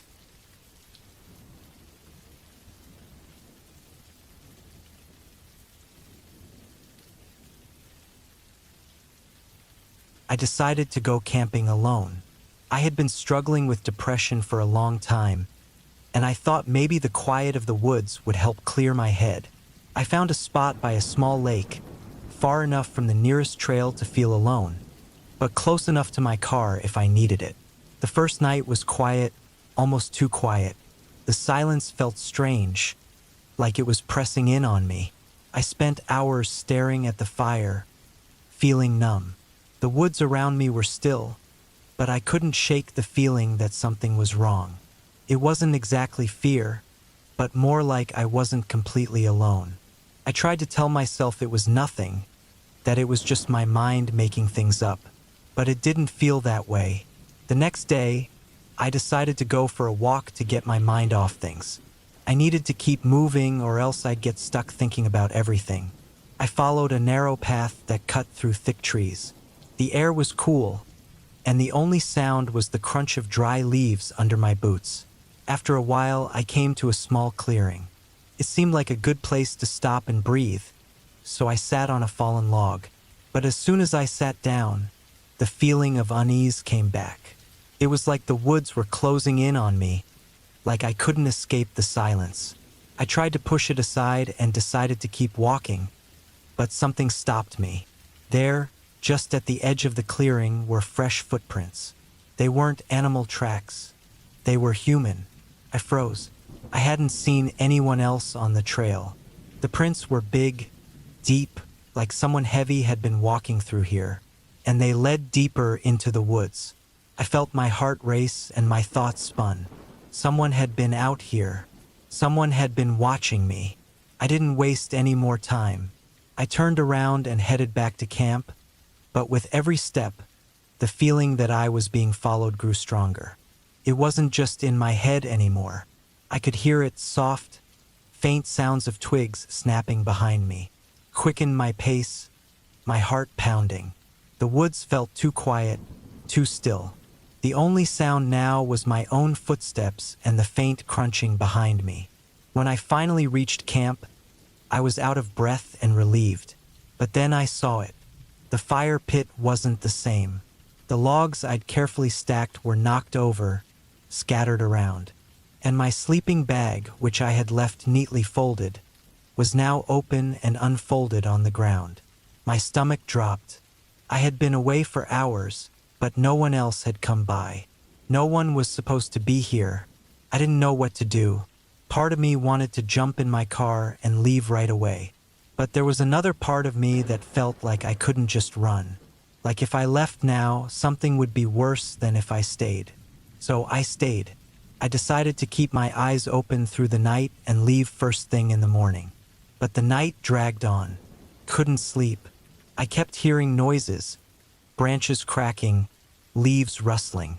Every time I opened my eyes, it felt like someone was closer, just out of sight. My heart raced in the dark, but I couldn't see anyone. I kept telling myself it was nothing, but the sounds never stopped. I stayed awake the whole night, feeling like I was being hunted. And then, when the sun started to rise, I finally let myself relax. I was exhausted, but I forced myself to pack up and get out. I just wanted to leave the woods behind. As I drove down the narrow road, I kept looking in the rearview mirror, sure that someone would be following me. But when I glanced back, the road was empty. The woods were silent. When I finally got home, I tried to shake off what had happened, but the feeling stayed with me. It wasn't until later, when I was alone in my room, that it hit me. The truth. No one had been following me. There hadn't been anyone out there. It was my own mind, dragging me deeper into my depression. It was my own fears turning the world around me into something to be afraid of. The footsteps, the sounds in the woods, the feeling of being watched. They were all me. I had been running from myself the whole time. The worst part, the thing I didn't realize until it was too late, was that the woods hadn't just mirrored my depression. They'd made it worse. And now, even at home, I felt like I wasn't truly alone. The shadows in my room felt a little too dark, the silence a little too loud. I couldn't shake the feeling that I had brought something back with me, something that wasn't just in my mind, something that wasn't going to leave. It was the spring of 2016 when I first decided to take Emily camping with me on the tiny, isolated island near the Louisiana coast where my family owned a small plot of land. The plot wasn't much, barely more than a patch of sand and brush, but it was far enough from civilization to feel like an adventure. I'd scouted it several times over the years, so I knew the area well, though it was always a challenge getting there. The island bordered the main ship channel, just a few miles from the Gulf of Mexico, and it wasn't exactly a place you could reach with ease. Emily and I had been friends for a few years by then, and I figured this would be a fun trip. She had never been camping in such an isolated spot, but I promised her it'd be a memorable experience. My plan was to take the small boat I'd bought last year, cross the channel, and hike up the thicket to set up camp on the hilltop. I had everything packed: gear, food, and a rifle for some hunting. But of course, nothing ever goes as planned. The weather had been perfect that day. Clear skies, a gentle breeze, and the humidity hadn't hit yet. I backed the truck down to the boat launch at the edge of the marshland, where the bayou met the channel. The boat was a small, beat-up craft with a shallow draft, perfect for these types of waters. We loaded it up with gear, and I backed it into the water. I knew the routine by now: push the boat through the low, muddy water for about 60 yards before we hit the deeper channels. But on this particular trip, the water was even lower than usual. "Ready for this?" I asked Emily as I glanced over at her. She was excited, but there was a nervousness in her eyes. "I think so," she said, though her hands were gripping the sides of the boat a little too tightly. I started the engine, and we slowly made our way toward the island. The boat bucked a little against the gentle current, but it wasn't anything we couldn't handle. It took a little longer than usual to get to the spot I wanted, but we finally reached the shallow sandy bottom where I'd tie off the boat. The shoreline was only a few feet away, but with the water so low, it was a struggle to drag the boat closer. We had to get out and wade through the muck to pull it the last stretch. Once the boat was secured to the shore, I jammed a large aluminum rod deep into the sand, tethering it to a long rope. It wasn't perfect, but it would keep the boat from drifting off if the wind picked up. Emily grabbed the rest of the gear and we hiked inland. The sun was starting to dip behind the trees, casting long shadows over the island. We reached the clearing on the hill, a small rise overlooking the sand where the boat was tied up below. Everything seemed peaceful, almost idyllic, but then I noticed the first problem. The mosquitoes. They were everywhere. The air was thick with them. I looked over at Emily, who was already swatting at her neck. "I thought you had the repellent?" she asked, voice tinged with frustration. I froze for a moment, realizing I had forgotten the most important item. I cursed under my breath, knowing we were in for a miserable night. The island was full of them, and without any repellent, we were in for a hell of a time. But we carried on, setting up camp in the thickets near the bluff, trying to ignore the incessant buzzing around our heads. We figured we could hunt for some food later after setting up. The sun set quickly, casting the sky into shades of orange and pink. It was beautiful, almost surreal, and for a moment, everything felt perfect. Then came the sounds of the island, the rustling of leaves, the distant calls of birds, and oddly, a faint snuffling noise in the brush. I didn't think much of it at first. We had seen tracks, though, huge hog tracks, and the last thing I wanted was to get too close to a wild boar, especially at dusk. I checked the rifle. It was loaded, but there wasn't much we could do if a hog charged. We figured we'd stay close to camp, but Emily insisted we do some hunting, even if just for a while. We made our way deeper into the thickets, careful of the dry leaves underfoot and the occasional branch snapping. Every now and then, we'd hear something moving off in the distance. A pig, probably. But we didn't get any good shots. The air was thick with the scent of the swamp, and the mosquitoes were relentless. We found a small patch of grass and decided to sit for a bit, waiting for any movement. The hours passed, and nothing really happened. No wild boar, no rabbits. Just a beautiful sunset. We ate a quick snack and prepared to head back to camp. That's when everything went sideways.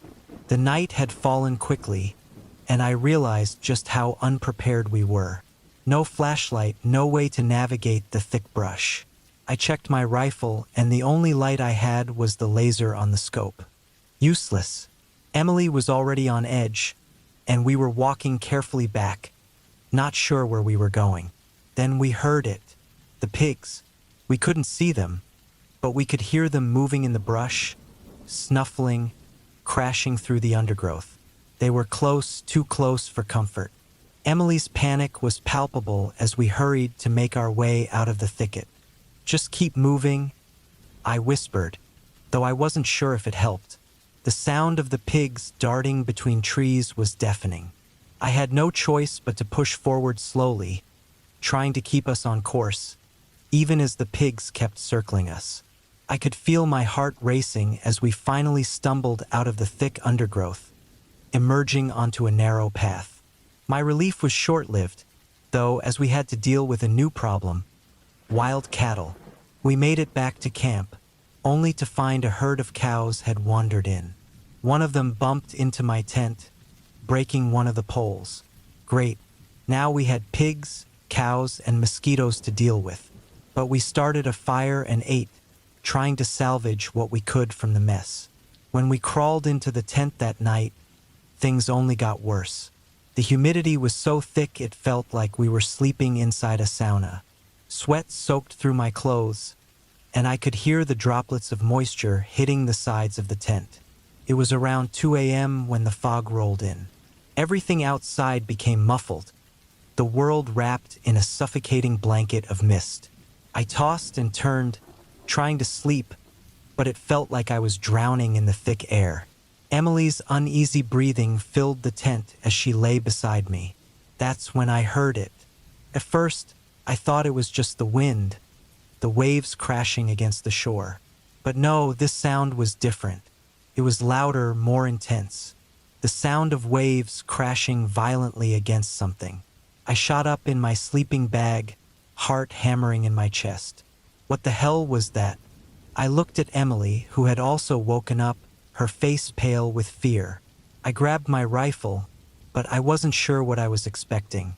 The sound continued, and it dawned on me. The ship channel was near, and then it hit me. The boat. The fog was so thick, I couldn't see anything, and the sound of the waves was only growing louder. I scrambled out of the tent, my heart pounding in my ears, and ran down to the shore. The laser on my AR illuminated nothing but dense fog and the murky water. The only light was the dim, sickly glow of the moon. I scanned the shoreline, hoping for a glimpse of the boat, but it wasn't there. I froze in panic. My boat, my only way off the island, was gone. Gone. My stomach turned, and a cold sweat broke out over me. I started shining the laser in all directions, hoping for some reflection. It took about a minute, but I saw something. A glint, a shiny piece of metal reflecting back at me. The registration tag. It was floating out in the channel, way too far from the shore. Panic set in. Without thinking, I ditched my gun, stripped off my pants, and plunged into the water. The ship channel was no joke. It was wide, deep, and the current was strong. But I couldn't stop. I had to get to that boat. I swam, my heart racing, feeling the cold water pulling at me, the fog swallowing everything around me. The sound of waves crashing became deafening as I pushed harder, my muscles burning. The boat was tangled in the trees, the rope wrapped around the bow, half submerged. It was taking on water fast. By some miracle, I managed to untangle the rope and drag the boat back toward the shore. It was barely afloat, but I got it back. By the time the sun started to rise, I was exhausted. My body ached from the cold water and the swim, and my mind was barely functioning.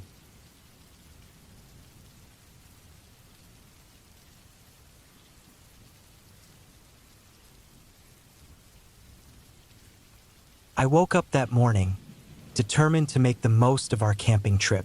It had been a long time since I had taken my kids out, and I had been looking forward to getting away from the usual grind. My husband, Jack, wasn't going to be able to join us until later. He was going to work his shift and drive out after, which meant I would be doing all the setup alone. The kids, Ella and Ben, were excited, full of energy, and eager for our little adventure. They were 4 and 6, old enough to enjoy the experience, but young enough to need constant attention. We had decided to go to a remote site about an hour away from home. It was tucked in the edge of the woods, next to a small, quiet lake. I'd been there a couple of times before with Jack, and I thought it would be perfect for a family trip. I had everything packed the night before: sleeping bags, camping stove, food, and the big old tent. It was one of those giant tents, the kind that you can stand up in, with separate rooms and multiple zippers that always seem to get stuck. The tent was at least 15 years old, maybe more, and it wasn't the easiest thing to set up. But I thought I could manage as long as I had a little help. That help wasn't going to show up until late, so it was up to me. I loaded up the car with the kids and all the gear, and we made our way out. The drive was peaceful, just the kids and me singing along to songs on the radio. Ella was already asking me about the lake, her little hands pressed to the window as she peered out. Ben, on the other hand, was in a constant state of motion, fidgeting and bouncing in the back seat. By the time we got there, I could already feel the weight of the day ahead. I parked the car and unloaded everything. The kids were practically vibrating with excitement. "Can we go to the water?" Ella asked, her eyes wide. I told her we'd get to that after the tent was set up. She and Ben ran off to play in the dirt while I struggled with the tent. The first challenge was finding a good spot. The ground was uneven in places, and I had to clear rocks and sticks to make a flat area. By the time I had that figured out, the kids were already off exploring, and I had to keep an eye on them while trying to lay out the tarp and unfold the tent. The process took longer than I expected, an hour instead of 10 minutes, and it was exhausting. I was sweating, covered in dirt, and trying to keep the kids from wandering too far. Ben had already found a stick and was pretending to sword fight with it, while Ella had discovered a patch of wildflowers and was inspecting them intently. It felt like it was all happening in fast forward. When I finally got the tent up, I quickly moved the gear inside. I had to set up the sleeping bags, arrange everything neatly, and make sure the kids had everything they needed. By the time I got them inside the tent, it was already getting late. The sun was starting to dip behind the trees, and the air had that crisp evening feel to it. The kids were tired but not ready to sleep, so I gave them some snacks to settle them down. We spent some time in the tent, talking about our plans for the next day, before I finally managed to get them to lie down. It wasn't long before Jack showed up. He'd had a long day at work, but he looked relieved to finally be there. We got the fire going, and for a little while, everything felt normal. The kids were laughing, roasting marshmallows, and the night felt peaceful. There was something comforting about the flickering light of the fire in the middle of the dark woods. Jack and I talked for a while as the kids drifted off to sleep, finally giving in to exhaustion. We crawled into the tent later that night.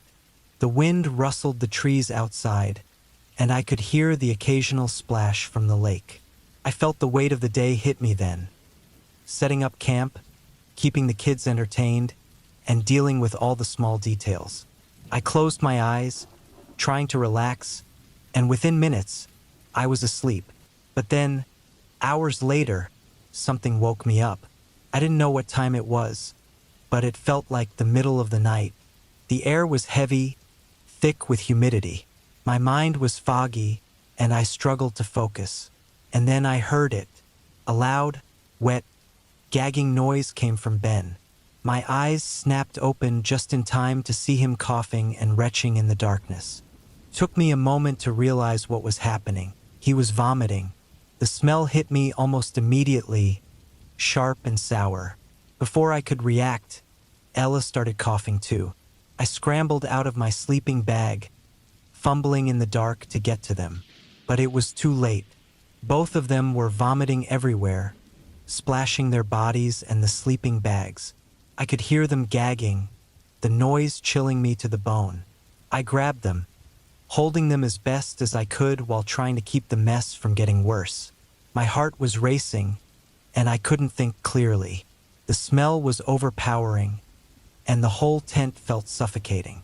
The mess kept coming, more than I could ever have imagined from their little bodies. Jack woke up in a daze, trying to make sense of what was happening, but there was no time for explanation. We had to get them out of there. I grabbed the wipes, trying to clean them off as best as I could in the middle of the night, but it was a losing battle. The car was the only place where we could get them cleaned up. I helped Jack pack the kids into the back seat as quickly as I could, ignoring the fact that both of them were covered in vomit. The air was thick with the smell as I rushed to get the car started. Once we were in the car, I didn't care about the mess anymore. I just wanted to get us home, as far away from that campsite as possible. Jack stayed behind to clean up the tent, and we drove off into the night. The kids were both quiet now, exhausted from the ordeal. They occasionally let out little sniffles from the back seat, but for the most part, the car ride was eerily silent. The headlights cut through the darkness, and the road seemed endless. Ben was too young to fully understand what had happened, but Ella kept asking why she felt so sick. I didn't have an answer for her, but I promised myself that I wouldn't let them go through something like that again. It was hours before we made it home, and by then, the smell of vomit had permeated the car entirely. The kids were both passed out, exhausted from the stress of the night, but I couldn't sleep. I kept replaying the events in my head. What went wrong? Was it the food? Was it something we didn't account for? All I knew was that I never wanted to experience that again. In the weeks that followed, I washed out the car and scrubbed the tent, but the memory lingered. It wasn't the kids being sick that haunted me. It was the feeling of helplessness. I felt like I couldn't protect them from something so sudden and violent. It was terrifying. I couldn't shake the image of them choking on their own sickness in the darkness of the tent. Jack and I talked about it a few times, but it wasn't something we ever wanted to revisit. We didn't go camping again for years after that. The thought of setting up a tent, the possibility of being stuck in another situation like that, made me sick. We eventually took a few short trips here and there, but camping, the thing we used to love, had lost its appeal. It felt like a reminder of that night, of the terror and the helplessness. In the end, we learned something important, that sometimes the things you think will be the best memories can turn into your worst nightmare. And sometimes it's better to leave certain things in the past.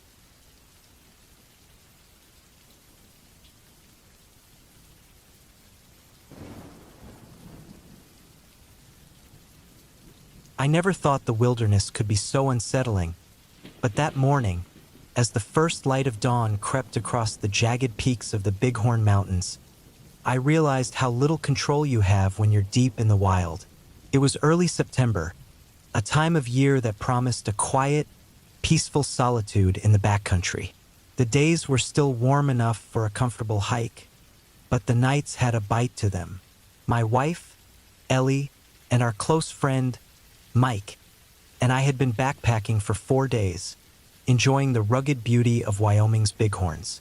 We had hiked some of the more popular routes earlier, but now we were heading into more remote areas, far off any marked trails. We had reached a little alpine lake, about 8 miles from the nearest trailhead. The landscape here was raw, untouched. Huge granite boulders dotted the landscape, and the trees were thick with pines, their tall, dark trunks standing like sentinels. There was a sense of timelessness here, the kind of place where nature felt as old as the earth itself. The lake was small, barely a mile across, and so clear that you could see the stones at the bottom. It was the kind of spot you dream of finding when you think about getting away from everything. After setting up camp, we spent the afternoon relaxing by the lake, enjoying the view, and cooking our freeze-dried meals. The sun had dipped below the peaks by the time we crawled into our tents. Mike, always a heavy sleeper, was snoring within minutes. Ellie and I lay awake for a while, listening to the soft, whispering breeze through the trees and watching the stars. It was one of those nights where everything felt perfectly still, like the world was holding its breath. I woke up just before dawn. The sky was still dark, the kind of inky black that only a remote place like this could provide. The air was cold, biting, and the stillness felt absolute. Then suddenly there was this sound. At first it was faint, distant, and strange. I couldn't make it out, so I lay there for a moment, my heart starting to race, trying to make sense of it. And then it hit me full force. It sounded like a truck. Not a car, but a full-size truck. One of those old diesel models with a loud engine, roaring through the forest at 40 miles per hour. The kind of noise you never expect to hear in the middle of nowhere. My first thought was that somehow someone had driven all the way up here, which was impossible. There weren't any roads this far into the backcountry, let alone a truck that could have reached us. My heart pounded in my chest. The sound echoed, rolling across the valley and between the trees, so loud it made the hairs on my neck stand up. I froze, not knowing what to do. It wasn't the sound of an animal, at least not anything I'd ever heard before. It was mechanical, like the noise of gears grinding against each other. The truck-like sound went on for a few moments, and then it suddenly stopped, as if someone had turned off the engine. I stayed completely still, barely breathing, trying to listen for anything else. The silence that followed was deafening. It felt too quiet, unnaturally so, and all I could hear was my own heartbeat hammering in my ears. I glanced over at Ellie, still fast asleep, oblivious to the noise. Mike was snoring gently in his tent, his body rising and falling with each breath. I didn't dare leave the safety of the tent to investigate. If there was something out there, I didn't want to know. But I couldn't shake the feeling of unease, the kind that grips you when you know something isn't right but you can't figure out exactly what it is. After what felt like an eternity, the noise never came back. The world outside was still and silent. I sat there in the dark, barely able to move, my mind racing through all the possibilities. Was it a bear? A mountain lion? A person somehow lost or stranded? I tried to tell myself it was nothing, but my thoughts kept circling back to the sound. I finally gave up trying to sleep, and as the first light of day began to creep into the sky, I unzipped my tent and stepped outside. The cold hit me like a slap in the face. I took a deep breath, the crisp morning air filling my lungs, and started scanning the lake and the surrounding trees. Everything was still. The lake shimmered faintly in the morning light, its surface untouched by any disturbance. I walked toward the edge of the lake, hoping to get a better view of whatever it was that had made that noise. As I stepped closer, I froze. There, just at the edge of the water, I saw them. Two moose, a cow and her calf, both standing knee-deep in the lake, calmly drinking from the crystal-clear water. The realization hit me like a wave. It had been the sound of their massive bodies moving through the dense forest.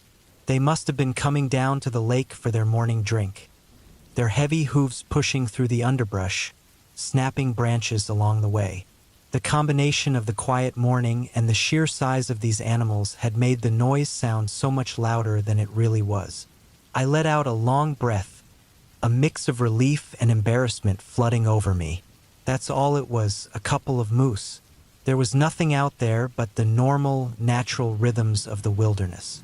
But for a few minutes, I felt like I was trapped in a nightmare, caught between the real world and something I couldn't explain. I stood there for a long while just watching them.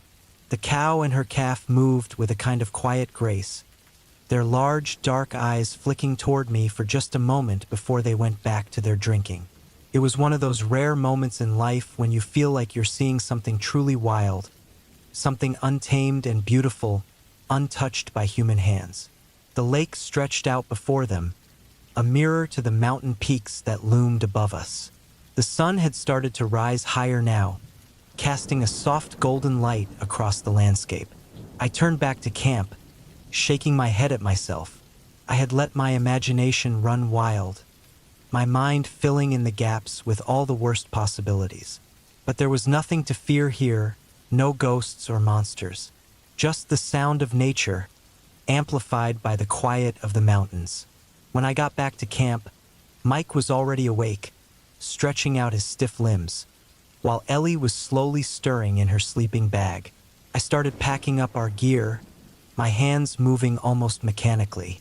The mood had shifted. Gone was the tension from the night before. The whole camp felt warmer, more alive, now that the sun was higher in the sky. As I made our breakfast, a simple mix of oatmeal and coffee, I glanced back at the lake. The moose were still there, grazing quietly at the edge. I couldn't help but smile. It was a peaceful, almost idyllic sight. As we sat down to eat, I could feel the unease from earlier slipping away. The mountains, the trees, the lake. They all felt more familiar now, less foreign, less frightening. The world had a way of making you feel small and insignificant, but it also had a way of putting things back into perspective. By the time we finished our meal, the moose had moved off into the trees, disappearing into the dense underbrush. The forest around us was still, but now it felt comforting, like a friend that had been there all along.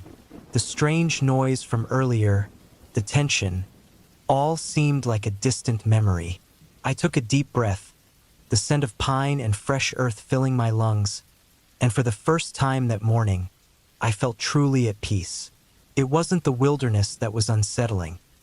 It was my own mind, running wild in the quiet. I learned that morning that in a place like this, where silence is so complete, the smallest things could seem terrifying.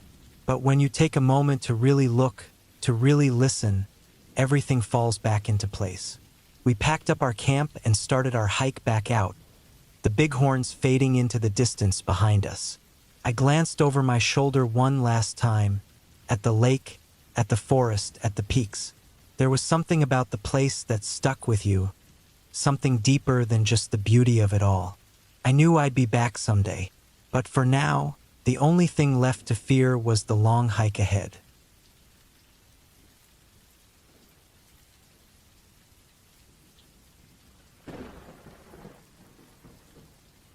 I had been thinking about this camping trip for weeks. A weekend in a small village, deep in the woods, sounded like the perfect way to escape the noise and stress of the city. It was supposed to be quiet, peaceful, just what I needed to get away from everything. I arrived on Friday evening, just as the sun was going down. The village was small, barely a handful of houses scattered around.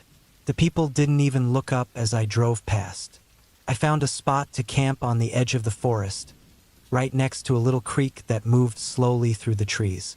I set up my tent, unpacked my gear, and just sat there for a while, enjoying the calm. The air was fresh, and the only sounds were the distant birds and the leaves rustling in the trees. As the night came on, the temperature dropped. I started a fire, cooked myself a quick meal, and leaned back, taking in the stillness around me. The crackling of the fire was the only sound, and it made the night feel peaceful. But then something caught my eye. There was movement in the trees, just outside the light from the fire. I squinted, trying to see, but couldn't make it out. At first, I thought it was just an animal, maybe a deer or a raccoon. But something didn't feel right. It didn't move like an animal should. I tried to push the thought out of my head, telling myself I was just imagining things. But as the night went on, the feeling of being watched grew stronger.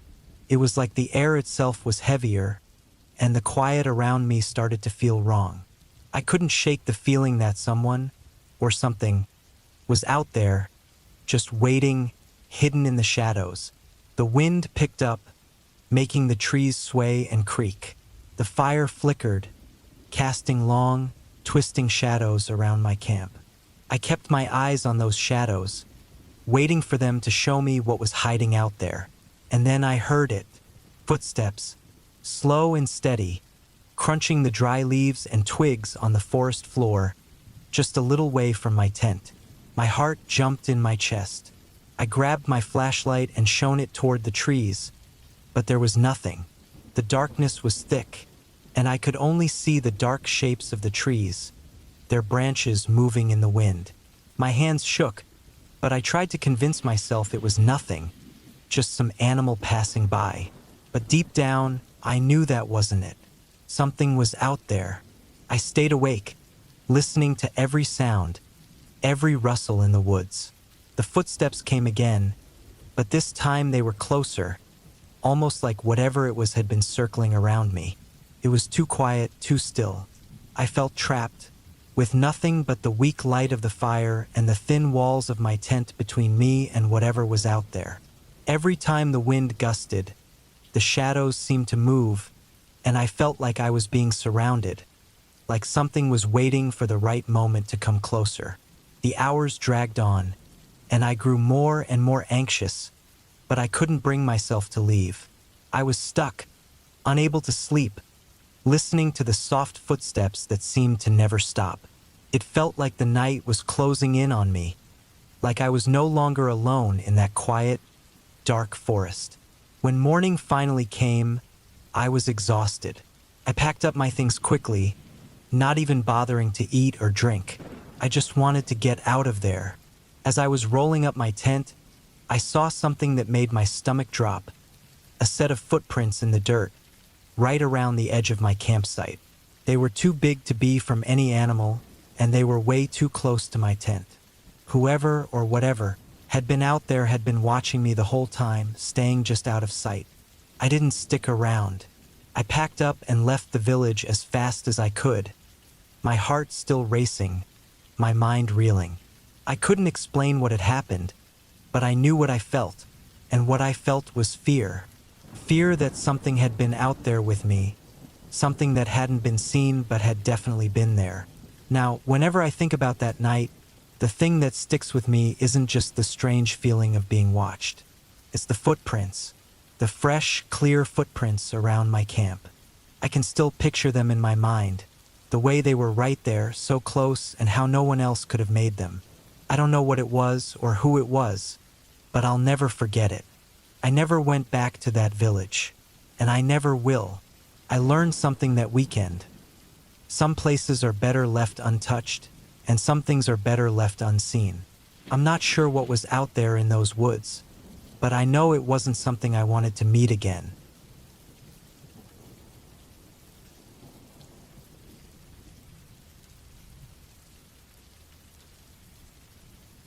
It was supposed to be a relaxing weekend. Me, my wife, and her sister, Sarah, headed up to the mountains for some camping. We rented a small cabin by a quiet lake, far from the nearest town, the kind of place where your phone barely works, and the only sounds you hear are the wind through the trees and the occasional animal in the distance. We got there late in the afternoon, just as the sun was starting to set. The cabin was simple but cozy, just enough room for the three of us. After we settled in, we started a fire outside, and Sarah got out some snacks for us to munch on while we relaxed. The air was cool, and everything felt peaceful. Too peaceful, almost. But as the night went on, the calm started to feel more strange than comforting. Every now and then, I'd hear a twig snap in the woods, and it made my skin crawl. I tried to ignore it, telling myself it was just the usual nighttime sounds of the forest. But each time I looked away or turned my back, it felt like someone was watching us. Around midnight, Sarah said she wanted to take a walk down to the lake. My wife didn't really want to, but Sarah insisted. They grabbed their flashlights and headed out, and I stayed behind to keep the fire going. I didn't like the idea of them walking off into the dark, but I didn't want to sound paranoid. Soon after they left, I started feeling really uneasy. The wind had picked up, howling through the trees, and I kept hearing strange noises from the woods. It wasn't animals. Something about it felt off. A few times, I thought I heard footsteps in the leaves, but when I looked around, there was nothing there. My stomach tightened. After what felt like hours, my wife and Sarah finally came back. They looked pale, like they'd seen a ghost. At first, they didn't say much, but I could see the tension in their faces. I asked what happened, but neither of them would tell me anything. All I could get was that they'd felt like they were being watched. They'd heard footsteps, branches breaking, and even whispers. I tried not to think much of it, just their imagination, right? It was just the woods, after all. We went to bed not long after that, but sleep didn't come easy. I kept hearing things outside, the sound of something moving around, scratching at the door. It wasn't the wind. It was too deliberate, too close. I held my breath, straining to listen, but the sound stopped whenever I tried to look. Whatever it was close, too close. In the morning, I decided to check things out. I went around the cabin, checked the door, the windows, the area outside. Everything seemed fine, but there were strange marks in the dirt around the porch, like something had been walking around the cabin. My mind raced. It didn't make sense. I kept telling myself it was just animals, but deep down, I knew something wasn't right. As the day went on, it only got worse. The feeling of being watched grew stronger. Every time we went outside, it felt like something was lurking just out of sight. We kept hearing noises from the woods, footsteps, rustling, and sometimes the sounds of twigs snapping under weight.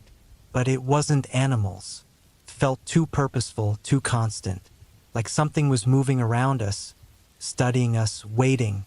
By late afternoon, Sarah couldn't take it anymore. She wanted to leave, and even my wife was starting to feel the same way. I wasn't sure if I was overreacting, but I couldn't ignore the feeling in the air. It was like the woods were closing in on us. We decided to pack up and go home. I loaded everything into the car, and we started the long drive back. The whole trip was silent. None of us said much. The quiet in the car was deafening. Everyone was lost in their thoughts, and I couldn't help but keep looking at the trees as we drove. As we neared the edge of the woods, I glanced in the rearview mirror, and that's when I saw it. Something standing just inside the tree line. A figure. It was too far away to see clearly, but I could tell it was tall, thin, and unmoving. It was like it was watching us, waiting for us to leave. I didn't stop the car. Couldn't. I just kept driving, not looking back. The feeling of being watched didn't go away, though. It stuck with us the whole ride, like an icy hand pressing down on our backs. The rest of the trip was quiet, but I couldn't shake the image of that figure. What if we had stayed longer? What if we had gone out into the woods like Sarah had wanted? I kept thinking about the feeling in the air, the way the woods seemed to watch us, the way the noises never stopped. It was like something was waiting, knowing we would leave. I never went back to that cabin. In fact, I don't think I'll ever camp again, not in a place like that. I don't know what it was out there, in those trees, but I know one thing for sure, whatever it wasn't going to let us leave without a reason. And if we had stayed any longer, maybe it would have done something about it. Something worse.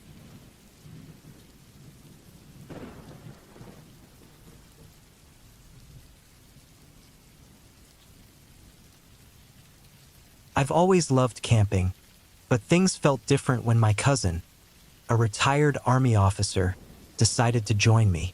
He'd been through some tough times, so I figured he'd know how to handle whatever came our way.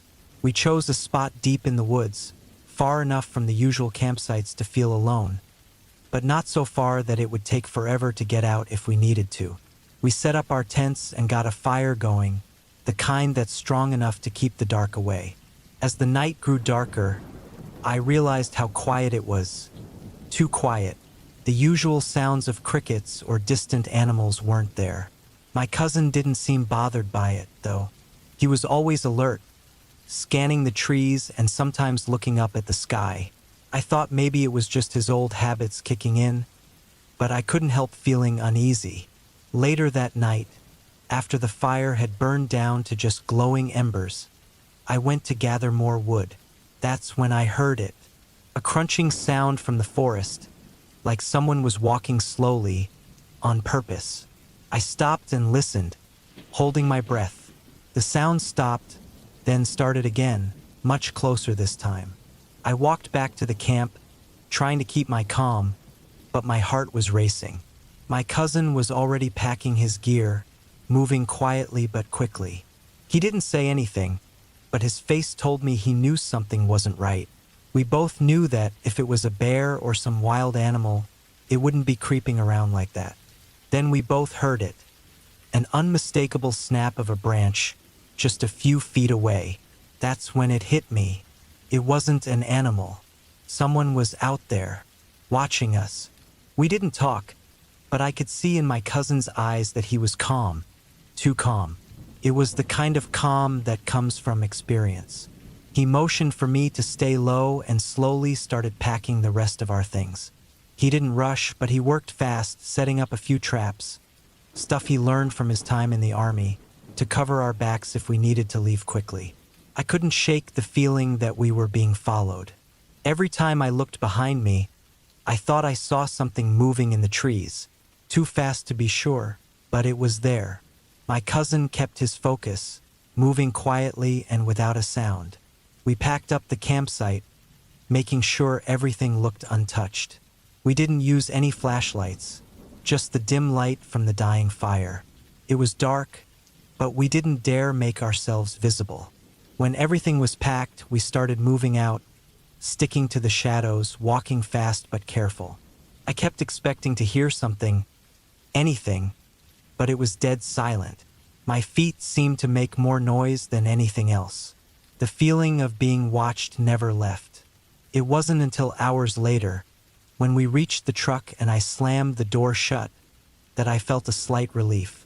We didn't see anyone, didn't hear any movement, but the weight of being followed was heavy. It stayed with me the whole way. My cousin didn't say a word as we drove off. There was no need. We both knew we had barely escaped something, or someone, that had been waiting for us. Something that didn't want us there. Even now, when I go camping, I still get that feeling. Like there's someone out there, just beyond the light of the fire, watching. I've learned to never go into the woods without a solid plan. But sometimes, When I'm alone at night, I can still feel those eyes on me. Like whatever it was back there, it never really left. It's always out there, waiting just out of sight. And I'm not sure if it's still watching, or if it's just waiting for the right time to show itself.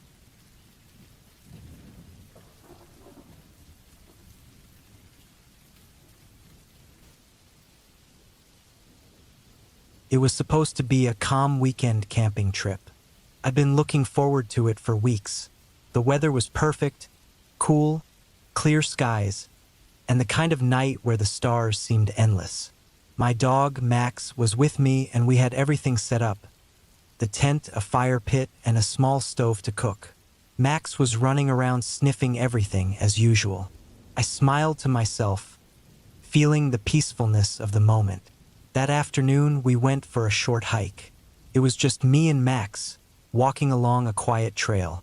The only sounds were the crunch of leaves under my boots and Max's happy barks whenever he found something interesting. The sun was low, painting the sky in colors of purple and orange. It was getting late, so I decided it was time to head back. By the time we got to the campsite, the fire was crackling, and Max was tired, curling up next to me as I started to cook. The night felt too quiet. Usually, the woods are full of noises. Small animals moving, leaves rustling, the wind shaking the trees. But tonight there was nothing, not a single sound. Max, who usually slept through anything, was wide awake. He was looking around, his body stiff and tense. I thought he was just being his usual anxious self, so I tried to ignore it. Then I heard it, a faint rustling in the bushes. It was just at the edge of the campfire's light. My body froze. This wasn't the normal sound of an animal. It was something else. Max's fur stood up, and he slowly got to his feet. His eyes locked on the dark trees beyond the firelight. I couldn't see anything in the darkness, but the hair on the back of my neck stood up. We weren't alone. I grabbed my flashlight and pointed it towards the noise. The light cut through the dark, but all it revealed were the trees swaying gently. I thought maybe it was a raccoon or some other animal, but the feeling didn't go away. Max was still on edge, pacing and whining softly. Then I heard something else. Footsteps, slow and heavy, crunching the leaves on the ground. My heart started to race. This wasn't an animal. Someone or something was walking toward me. I picked up a thick stick from the ground, my grip tight. The footsteps stopped, and for a moment, everything was dead silent again. Max broke the silence with a growl, his voice low and threatening. His growl turned into a loud bark, and he rushed to the edge of the light, stopping right at the border of the fire's glow. I stood up, my hands still holding the stick, trying to see anything in the darkness. There was nothing, just the sound of the wind and the fire crackling. But then I saw something that made my blood run cold. Two eyes, glowing faintly, just outside the circle of firelight. They were too high up, too wide apart to be any animal I knew. Panic rushed through me. I took a step back, moving towards the tent, never taking my eyes off the dark shape. Max was still barking, more aggressive now. I knew I couldn't turn my back, but all I wanted was to get inside the tent and lock myself in. Whatever was out there, I didn't want to know. The rustling started again, closer now, like whatever was out there was moving toward me. My heart pounded in my chest. I quickly unzipped the tent, ducked inside, and pulled the flap shut behind me. Max barked once more, but the sounds outside stopped. I sat in the dark, clutching the flashlight, holding my breath, hoping whatever it was had gone away. The night was long. I hardly slept, keeping the flashlight on, checking every few minutes to make sure nothing was out there. The air felt heavy, like the forest itself was holding its breath. By morning, the woods were still again. Max seemed to relax, but I wasn't sure if it was because he was finally tired or if he felt safe. I didn't feel safe. Not yet. As I packed up to leave, I noticed something odd. There were large footprints around the campsite, not animal tracks. They were too big, too wide. My stomach dropped. I froze, staring at them. They led right up to the edge of the firelight. Whoever or whatever had been there last night had been watching us, and it hadn't gone far. I hurried through the rest of my packing, my hands shaking as I tried to get everything together as quickly as possible. Max didn't seem bothered by the tracks, but I couldn't stop looking at them. When I finally got everything packed into the car, I slammed the door shut and started the engine, not daring to look back at the camp. As I drove away, I couldn't shake the feeling that someone had been watching me the whole time. The woods had been too quiet, the footsteps too deliberate, and those eyes in the dark, kept flashing through my mind. We weren't alone that night. Whoever or whatever had been out there hadn't gone far. I don't know if it followed me when I left, but I know this for sure. I won't be coming back. Not to that place. Not ever again. I've spent the better part of my life in the woods. 40 years to be exact.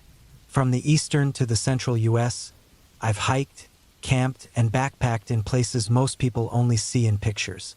The Allegheny National Forest has been a constant in my journey. A patch of wilderness so thick and untamed, it feels like the world's edge. I've walked its winding trails countless times, the scent of pine and wet earth always fresh in the air. I've been far enough off trail that my boots didn't even leave prints. But I knew the land and it knew me. That day, the wind was calm, the sun a dull orange as it dipped behind the ridge. My friends and I had set up camp in a secluded spot, far from the noise of people. It was a usual routine for us. We unpacked our gear, set up our tents, and gathered wood for the fire. The forest, thick with trees, was as still as it ever was, and the silence was comforting. I was in my mid-50s, still spry, though the years were starting to show in the creak of my knees. But in the woods, I felt ageless. I'm not the type to jump at every rustle in the bushes or every snap of a branch. Over the years, I've learned that most creatures in the forest want nothing more than to leave you alone. Even the bears, yes, I've seen plenty of them from a safe distance, had always been a minor nuisance, not a threat. They avoid you, you avoid them. Simple as that.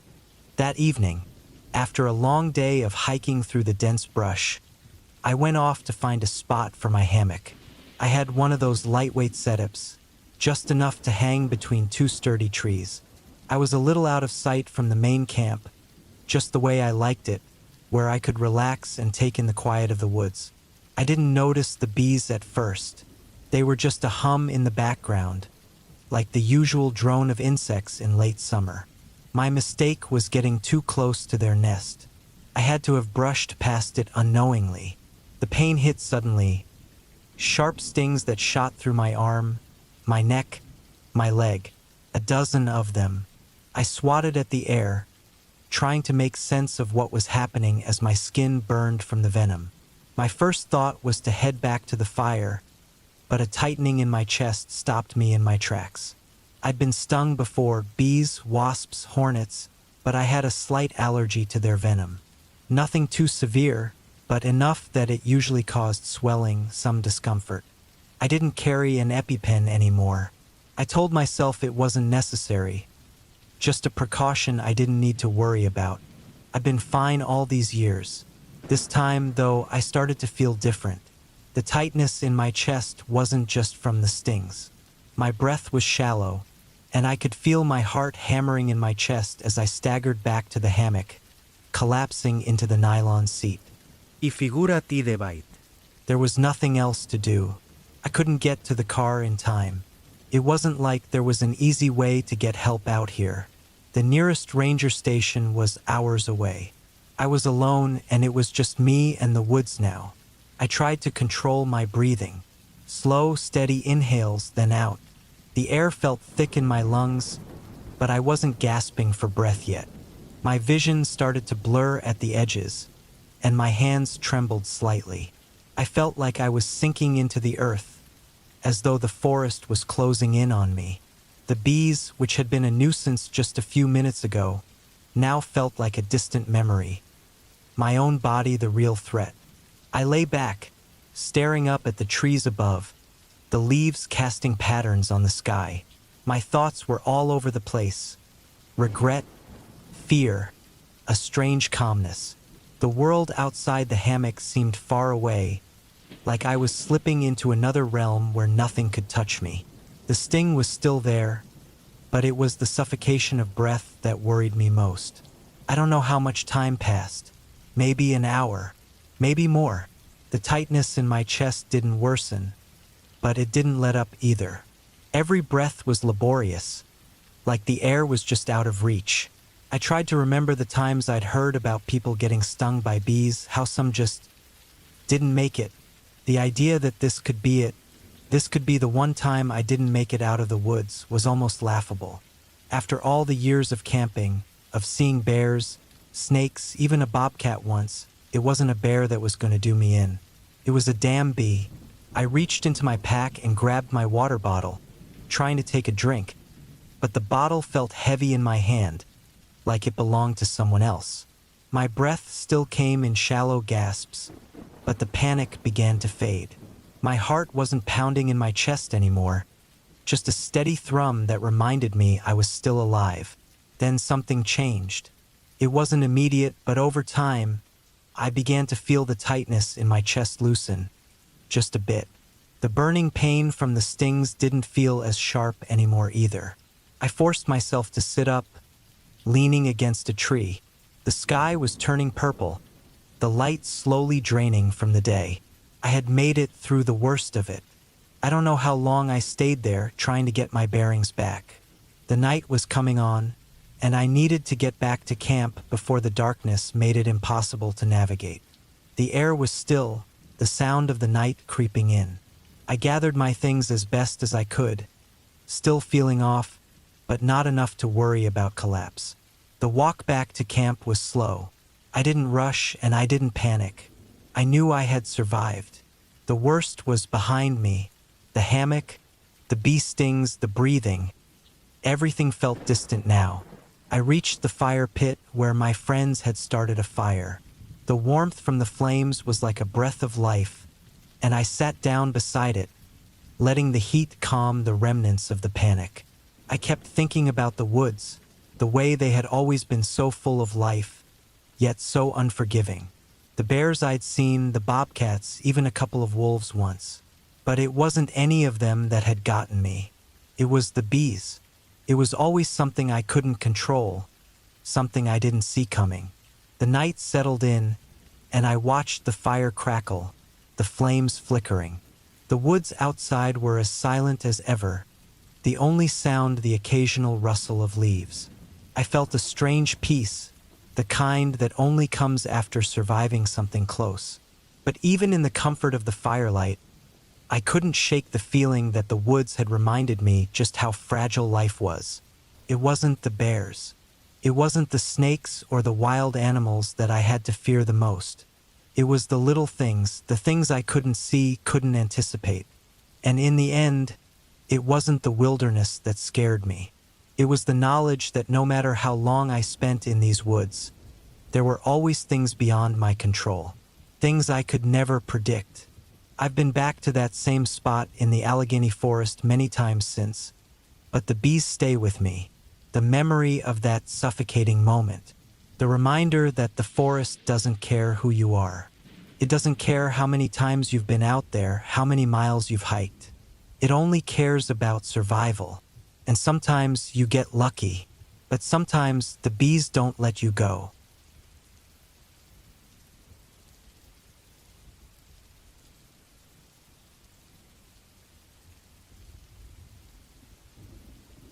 Taking the family camping last October seemed like the perfect way to kick off fall. I was looking forward to a weekend of crisp air, quiet nights under the stars, and a few days away from the hustle of everyday life. We picked out a spot in the woods, just outside of a small town in northern New York, an area known for its quiet, off-the-beaten-path campsites. The plan was simple. Get there early on Friday, set up camp, and enjoy some time together. But, as it often happens, things didn't go exactly as planned. We arrived at the campsite around 8 a.m. on Friday. The kids, Olivia and Noah, were excited to be out of the car after the long drive. My wife, Sarah, and I unpacked the car while the kids explored the campsite. It was cold, but not unbearable. The kind of chill that makes the air feel fresh, but still bearable if you were layered up. We had a beautiful spot by a stream with a clear view of the dense forest surrounding us.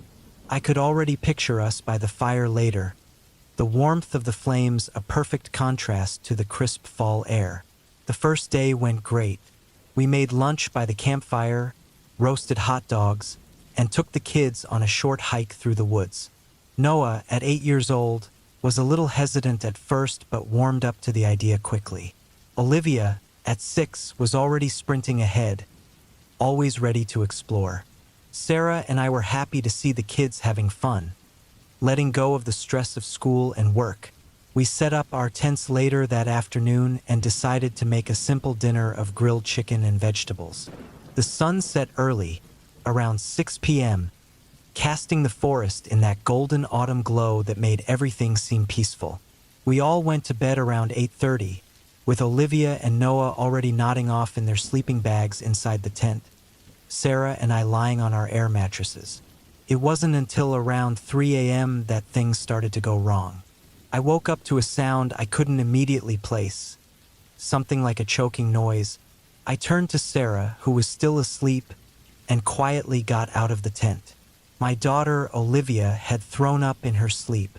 There was no mistaking the smell, thick and sour, hanging in the cold air. She was curled up, breathing heavily, but it looked like she hadn't woken up through the mess. My heart dropped when I saw the pile of vomit beside her sleeping bag. I quickly grabbed a blanket, tossed it over the mess, and tried to stay calm. It wasn't the worst thing to happen on a camping trip, but I felt a pang of frustration. We had just gotten here, and now I was dealing with a sick kid in the middle of the night. But I didn't wake Sarah. I didn't want to disturb her when it seemed like Olivia was still asleep. I decided to deal with it later when it was light out.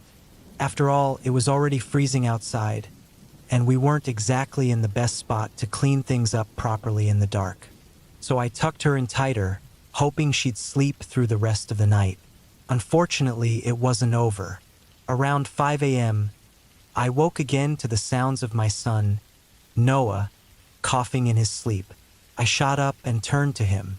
The first thing I noticed was that he had vomited as well.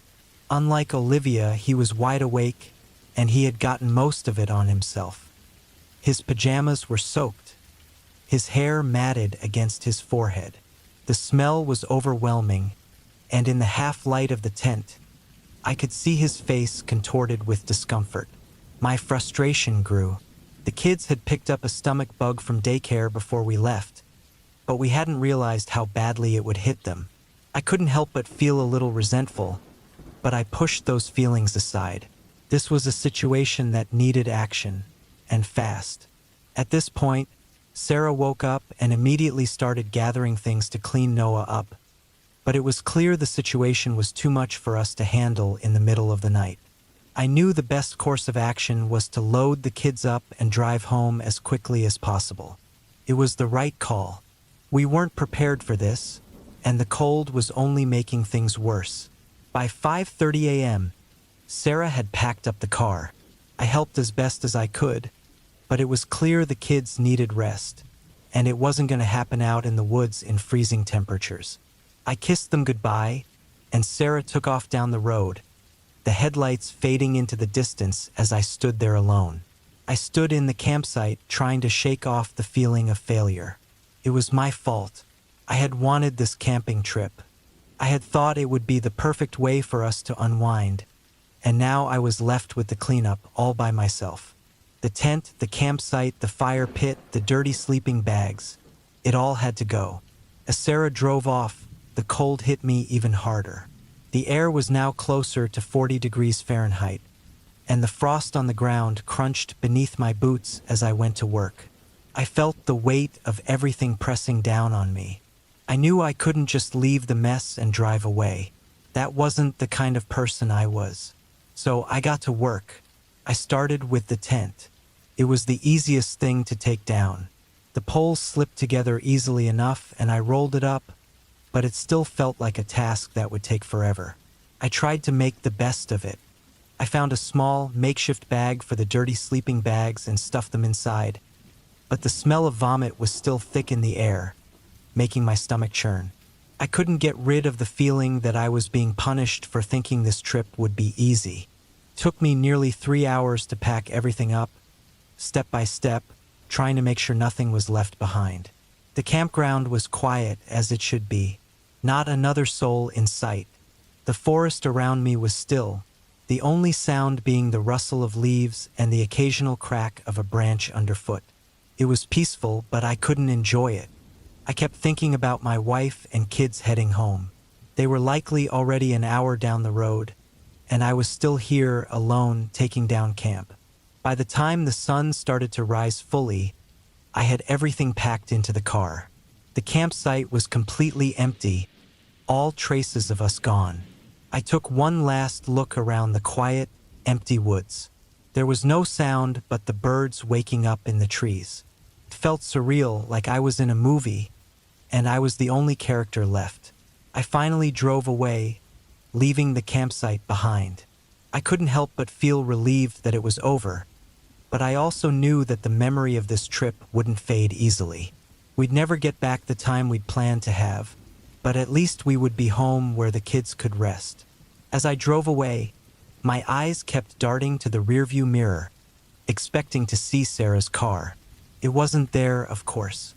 It had been gone for a while, and that's when I realized this trip, as messed up as it was, would stick with me. But the important thing was that we made it through, even if it wasn't how I imagined. By the time I reached home, Sarah had already started getting the kids settled. Noah was asleep in the back seat, and Olivia was lying across the couch, dozing off. The house was quiet, and I felt a sense of finality wash over me. We were home. The mess was gone, and despite the ruined camping trip, we had all made it through the night. I couldn't help but smile. Even though it didn't go as planned, we were okay. It might not have been the camping trip I'd envisioned, but it was a reminder that sometimes things don't go perfectly, and that's okay. As I sat down on the couch, finally able to relax, I knew I'd always remember that camping trip in the woods, just not for the reasons I thought I would.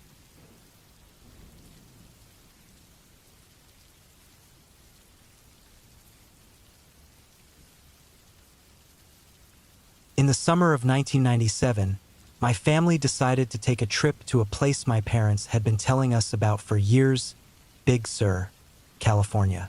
I was about 7 or 8 at the time, full of energy and excitement, ready for an adventure. We packed up the old station wagon and headed out on the long drive, leaving behind the bustle of city life for the peaceful, winding roads of the coast. My brother, who was a few years older than me, and I spent most of the time in the back seat, playing games and teasing each other. My parents drove in silence, content to let us entertain ourselves. We camped for a few nights near a secluded spot by the river. The campsite was surrounded by towering trees, their leaves whispering in the wind like some ancient language. The sound of the river was constant, a gentle murmur that made everything feel alive, like we were part of something much bigger than ourselves. The air was crisp, fresh, filled with the scent of pine and damp earth. The ground beneath our feet was soft, a thick carpet of needles and moss. It was the perfect place to escape, to disconnect. On the first full day of our trip, we decided to swim in the river. It was early afternoon, the sun hanging high in the sky, warming the air just enough to make the cool water feel like a refreshing relief. The river was wide, shallow in some places, deep in others. The current was gentle, but strong enough to pull you along if you weren't careful. We spent hours splashing around, laughing and enjoying the summer heat. My brother tried to show off by jumping off rocks, landing with big splashes, while I floated on my back, letting the water carry me. I remember it was when I was lying on a large flat rock near the edge of the river that I felt it. A sharp, sudden pain in my left ear. At first, I thought I had just bumped it on something, but then the pain hit again, sharper and more intense. I slapped my hand to my ear, and when I pulled it away, I saw it be stuck to my skin. The sting sent waves of pain through my ear, a deep, throbbing ache that felt like it was spreading through my head. I yelped and rushed to the shore, rubbing my ear in a panic. The swelling came fast, my ear ballooning up almost immediately. It was a strange sight, my ear distorting, growing larger and redder with each passing second. I remember thinking it looked like something out of a cartoon, but it hurt so much I couldn't even laugh at the thought. My parents came over quickly, but there wasn't much they could do. We didn't have any of the usual remedies for bee stings. No baking soda or anything to neutralize the venom. They tried to comfort me, but nothing helped. The pain was so bad I couldn't focus on anything else. I spent the rest of the afternoon in a haze, my ear feeling like it was on fire. My brother teased me a bit, but I was too miserable to care. That night, as the sun dipped below the horizon and the stars began to appear one by one, I found myself lying in the tent, wide awake. The buzzing in my head was overwhelming. It wasn't just the echo of the pain in my ear. It was as if every little fly and insect in the area was drawn to me, to my swollen, painful ear. I could hear them buzzing outside the tent, circling in the dark. The sound was constant, like an invasion. I hated it. The more I heard, the more I wanted to rip off my ear, to do anything to make the buzzing stop. The night felt longer than it should have.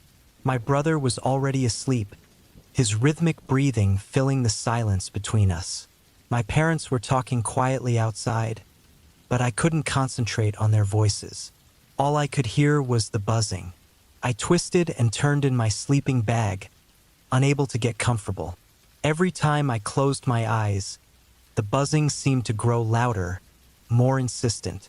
I spent what felt like hours just staring at the dark ceiling of the tent, the faint outlines of tree branches swaying in the wind above me.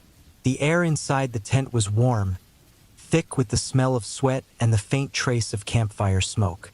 The discomfort in my ear made everything seem worse. It was as if the pain had somehow attached itself to everything, coloring the world in an unbearable way.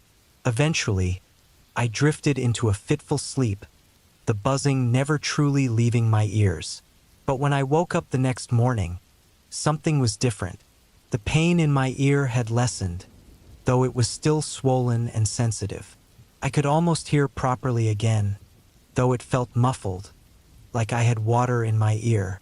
The first rays of the morning sun were creeping through the trees, casting soft shadows on the ground. That day, we decided to go for a short hike. My parents thought it would help me take my mind off the bee sting, and the idea of getting away from the buzzing insects was enough to make me agree. We packed a small lunch and set off into the forest, following a narrow trail that wound through thick underbrush.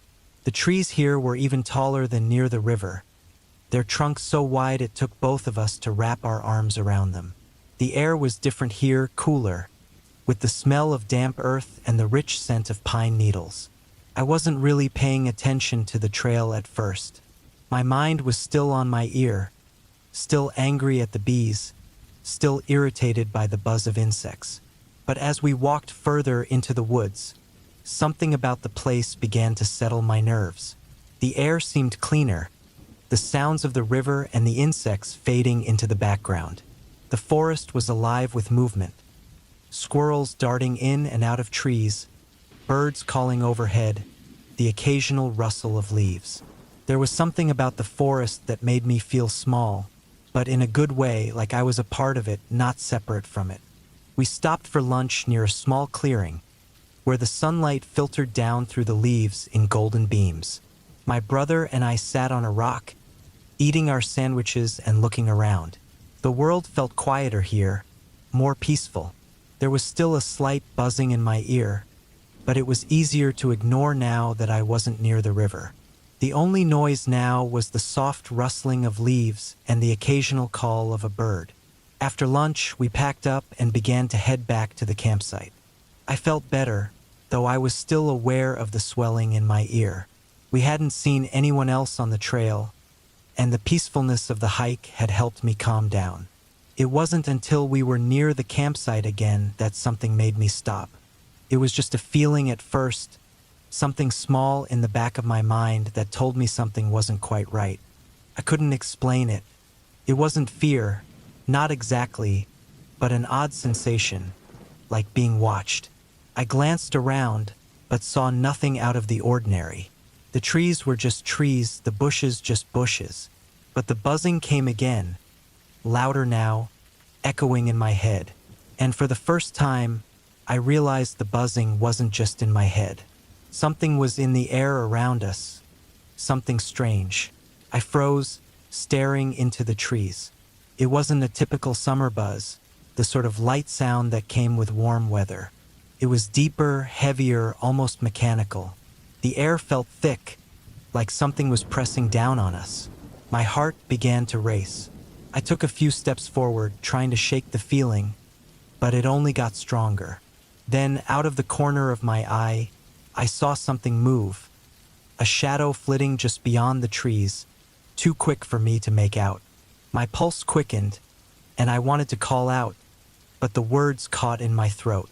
The buzzing had grown louder, and now it sounded like it was all around us. Too many insects, too many wings flapping in the air. I turned to my parents and my brother, but they hadn't noticed. They were still talking, oblivious to the growing tension in the air. I took another step, then another, my eyes scanning the trees. I couldn't shake the feeling that something was out there, something I couldn't see but was definitely aware of us. I started to back away, a deep unease taking over my body, and as I did, I heard it. A sudden rustling in the bushes, something heavy moving through the underbrush. That was when I knew.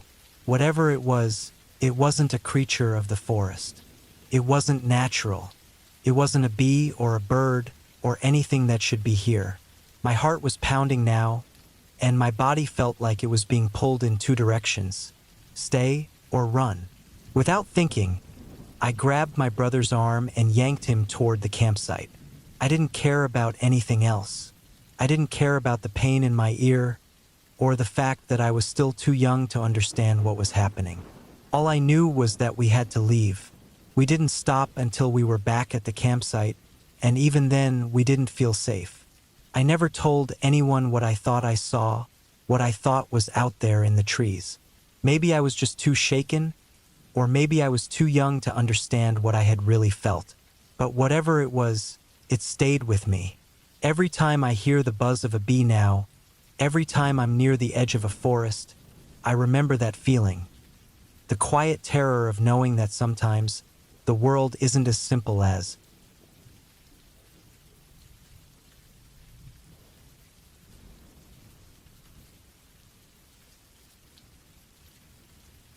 I wanted some quiet time away from everything, so I decided to camp in the mountains with just my dog, Scout.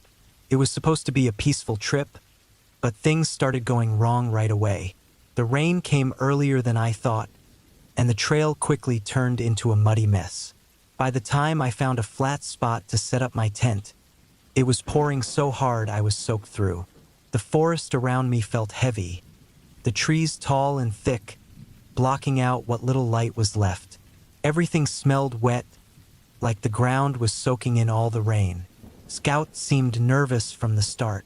He kept sniffing the air, his ears twitching at every little sound. I tried to brush it off, thinking the storm was just spooking him. I pitched the tent as fast as I could, crawled inside, and dried Scout off with an old towel. I gave him some food and tried to settle in for the night. The rain pounded on the tent, loud enough to almost cover up the occasional cracking of branches and rustling in the forest. It was around midnight when Scout's behavior changed. He shot up from where he was lying, his body tense, his ears straight up. He stared at the tent door and let out a low, deep growl. I'd never heard him make a sound like that before. It made my skin crawl. I froze, trying to listen, but all I could hear was the rain. Then, under the noise of the storm, I heard it, crunching. Slow steps on the wet ground, moving closer. My first thought was a bear, but the steps were too steady, too careful. Bears don't move like that. My heart started racing as I grabbed my flashlight and unzipped the tent just a little. I shone the light outside, the beam cutting through the rain. Nothing, just trees and darkness. But Scout wouldn't stop growling, his eyes fixed on the same spot outside the tent. The footsteps stopped, and the forest felt off. It wasn't just quiet, it was wrong, like everything was holding its breath. I zipped the tent back up and grabbed the knife I always bring camping. My hands were shaking, but I held onto it tight, telling myself to stay calm. My heart felt like it was trying to beat its way out of my chest. Then I heard it again. The steps were slower this time, and they weren't alone. There was a dragging sound, like something heavy being pulled through the mud. My stomach churned. Scout pressed against me, his growl turning into short, panicked barks. The sounds came closer, right outside the tent. I could hear it breathing now, deep and heavy, like someone struggling to catch their breath. I held the knife so tight my hand hurt. The thing outside the tent stopped moving. For a moment, all I could hear was the rain and that awful breathing, just inches away. My mind raced with what to do, but I stayed frozen. I didn't breathe. I didn't move. I just waited, and then, just as suddenly, it moved again. The dragging sound and the footsteps slowly faded, deeper into the forest. But I didn't relax. I stayed sitting there, holding Scout close, listening to the rain for what felt like hours. Finally, when I couldn't take it anymore, I unzipped the tent. Outside, the rain had turned the ground to thick mud. I saw the tracks immediately. Bare human footprints, clear as day, mixed with deep, long grooves in the mud like something had been dragged. The tracks led into the woods, disappearing into the trees. I didn't wait to find out what it was. I threw everything into my bag, leaving behind whatever didn't fit. I just wanted to get out of there. Scout and I hiked back down the mountain as fast as we could, slipping and stumbling in the mud. The rain didn't let up, soaking us to the bone, but I didn't care. All I could think about was getting back to my car. By the time we made it to the trailhead, it was nearly dawn. I was exhausted, drenched, and covered in mud, but I didn't stop until I was inside the car with the doors locked. I didn't look back at the forest as I drove away. I still don't know what was out there that night. It wasn't an animal, and it wasn't just another camper. Whatever it was close enough to touch the tent, close enough to drag something heavy through the mud. And those footprints, they were bare, no shoes, even though it was freezing outside. Sometimes, when I think about it, I wonder if it followed me down the mountain. The tracks were clear, leading away from my tent, but who's to say it didn't circle back? Who's to say it didn't wait for me to leave? I've camped a lot, but I'll never go back to that forest. Some things aren't worth finding out.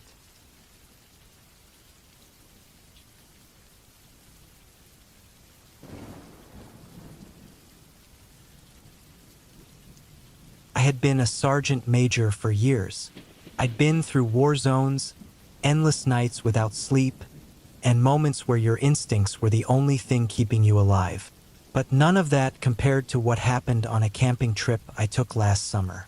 I just wanted a quiet weekend in the woods, far from the city and all the memories that came with it. I picked a spot deep in the forest, far away from any trails or campsites. It was peaceful at first, just me, my gear, and the sounds of the trees around me. That first night was uneventful. I built a small fire, set up my tent, and kept my knife close by just in case. I've learned the hard way that you can never be too careful. The next day, I spent most of my time exploring. The forest was untouched, quiet except for the sound of birds and the rustling leaves. Around midday, I found a small stream.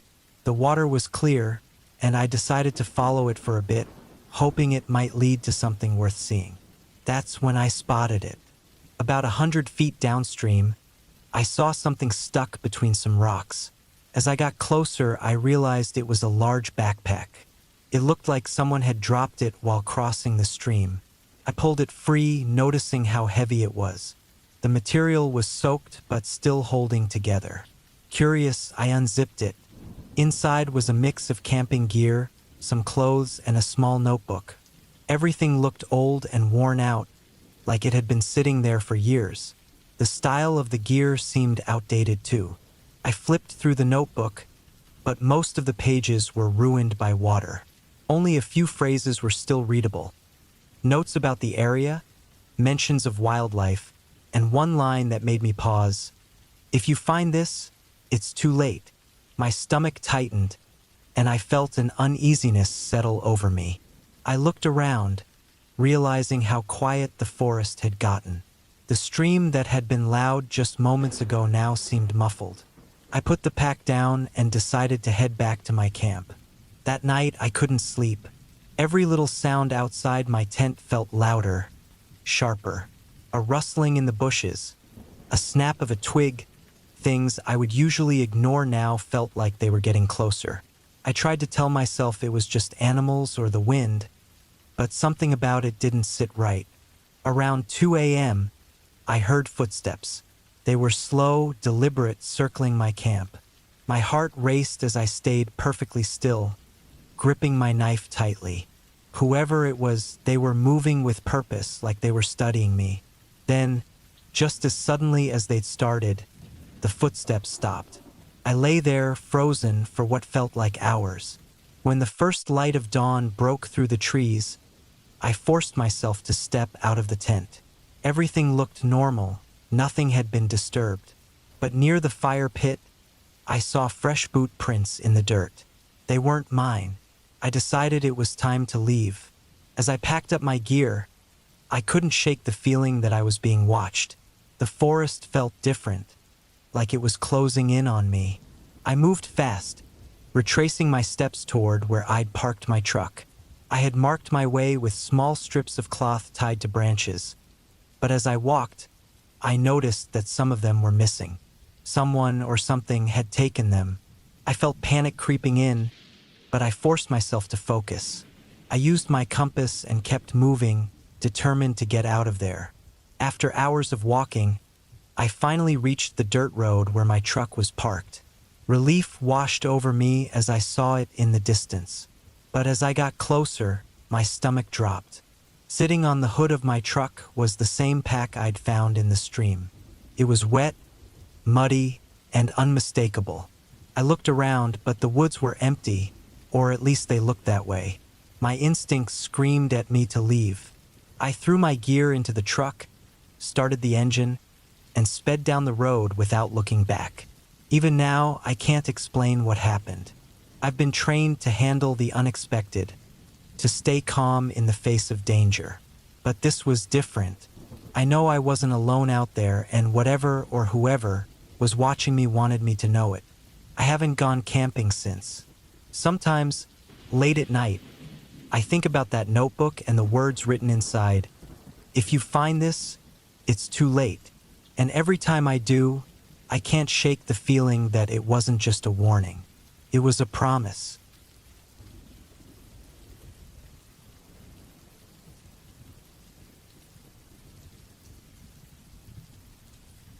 I didn't grow up going camping much, but my grandma loved being outside. She always talked about how, when she was young, the forest near her village was her favorite place to play. One summer, she decided we should go camping near her old home, a tiny, quiet village surrounded by thick trees. I wasn't too excited about it, but she seemed so happy that I didn't want to say no. The first day was peaceful.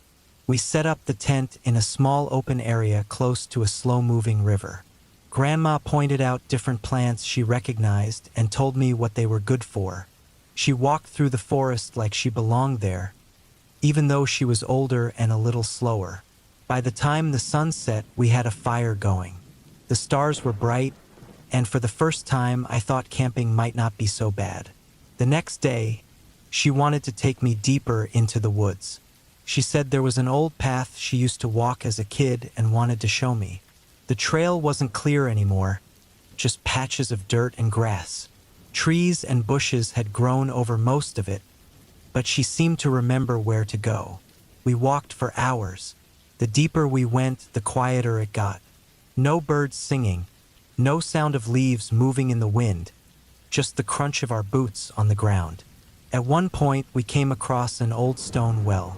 It was covered in moss and almost hidden by the forest. Grandma smiled when she saw it. She said it was one of her favorite places as a little girl. She started poking around the ground with a stick, mumbling something about how there used to be a path nearby. I stood there quietly, but something about the place made me feel uneasy. I kept looking over my shoulder, even though I didn't see anything. The air felt heavier the longer we stayed there, like the forest was waiting for something. I tried to shake it off, told myself I was just being silly, but when I turned back to Grandma, I saw her staring at something far off in the trees. Her face wasn't the same. She looked serious, almost scared, and her usual warmth was completely gone. She grabbed my arm without a word and started pulling me back the way we came. Her hand was strong, tighter than I thought it could be. I wanted to ask her what was wrong, but the look on her face stopped me. Her eyes were darting around, watching the trees like she was expecting something to come out of them. When we got back to the campsite, she started packing up right away. She didn't explain, and I didn't ask. I could feel how nervous she was, and it made me nervous too. I just helped her pack. We left as the sun was setting. She led us back a different way, avoiding the path we had taken earlier. As we walked, I kept glancing behind us. I didn't see anything, but it felt like someone was watching. The light disappeared quickly, and the woods around us turned dark. Every shadow looked like it was moving, and every sound made me jump. It felt like we were walking forever before we finally reached the main road back to the village. Grandma stopped when we got there. She looked back at the woods one last time, then turned to me. Her face was pale, and she looked older somehow, more tired. She didn't say much after that, and we didn't talk about it once we got back home. But I couldn't stop thinking about how she looked in the woods, like she'd seen something she wished she hadn't. A few years later, after she passed away, I found one of her old journals. In it, she'd written about the woods near her village. She talked about how much she loved them as a child, but also left warnings to herself. One line stuck with me: "The forest doesn't forget who walks too far into it." That sentence haunted me. I thought back to the way she pulled me away from the well, how scared she was, and the silence in the forest that felt wrong. I don't know what she saw that day, and I don't want to know. But sometimes, late at night, I think about how quiet it got out there. I think about how, when we were leaving, I didn't just feel like we were being watched. I felt like something was following us, staying just out of sight. And sometimes, even now, I'll wake up at night and swear I can hear the sound of footsteps outside my window. Quiet, slow, and getting closer.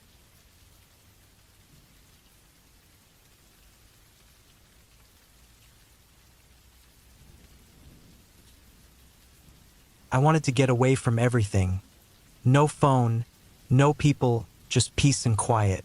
So, I decided to go camping deep in the woods of West Virginia, far from anyone or anything. I packed my tent, some food, and the basics I'd need for a couple of nights. I drove my old truck as far as I could down a dirt road and then hiked a few miles until I found a spot I liked. It was quiet, far from any trails, and right next to a small creek. It seemed perfect. The first day was nice.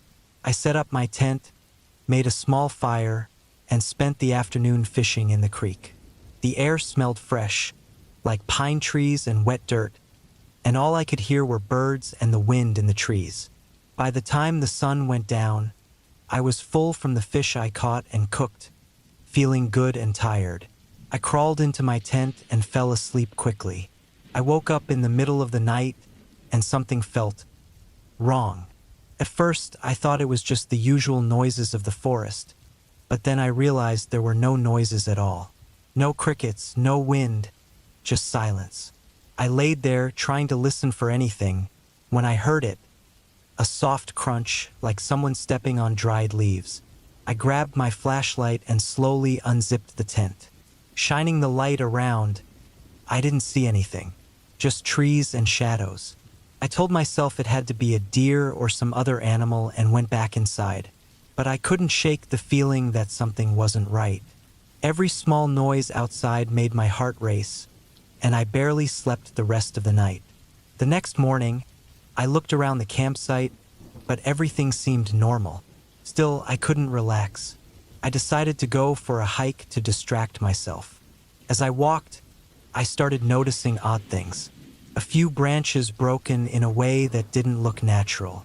A faint path through the brush that I hadn't seen before.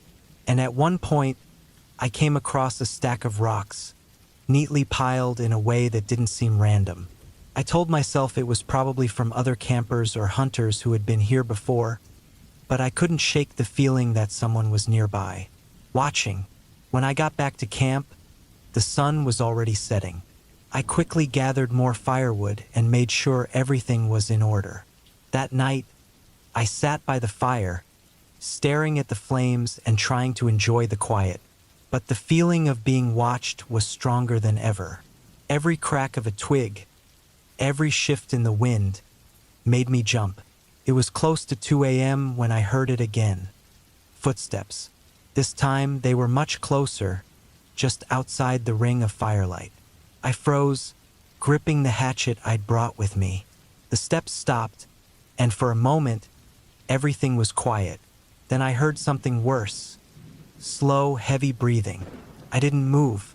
I just sat there, staring into the darkness, waiting for something to happen. But nothing did. The breathing stopped, and the forest was silent again. I didn't sleep the rest of the night. I just sat there with the hatchet in my hand, waiting for morning. As soon as the sky started to lighten, I packed up as quickly as I could and started hiking back to my truck. I didn't care about leaving behind anything that didn't fit in my bag. I just wanted to get out of there. About halfway back, I stopped dead in my tracks. In the mud on the trail were footprints, human footprints, barefoot. They were fresh and heading in the same direction I was going. I started walking faster, almost running, my heart pounding with every step. When I finally got back to my truck, I felt a wave of relief until I saw the driver's side door. It was wide open. My glove box was open, and all the papers and stuff inside were scattered across the seats. Nothing was missing, but someone had been inside. I jumped in, locked the doors, and started the engine. I drove out of there as fast as I could, not stopping until I was miles away at a gas station. Even now, I can't stop thinking about it. Whoever was out there knew exactly where I was. They had been close enough to watch me, close enough to get into my truck. But what really keeps me awake at night is this. As I was driving away, I looked in my rearview mirror. Standing at the edge of the trees, just where the forest met the road, was a figure. They didn't move. They just stood there watching me leave. I haven't gone camping since, and I don't think I ever will. I had planned this camping trip for weeks. It was summer 2017, and I was visiting my hometown in Colorado to spend some time with my family. My dad, Mike, was in his late 60s and had been battling liver disease for a while. He needed a transplant soon, but despite his declining health, he still had that spark in his eyes. My youngest brother, Tyler, was 22 at the time, full of energy and always ready to help. We had never gone camping as just the three of us, and I thought it would be a meaningful way to reconnect. We settled on a nearby spot in the San Juan Mountains, not far from Durango. It was car camping, simple, close to civilization, and manageable given Dad's health. We loaded the car with tents, sleeping bags, a cooler full of food, and enough gear to make the weekend comfortable. The drive up the winding mountain road was peaceful, the kind of ride where you roll the windows down and let the fresh pine air fill your lungs.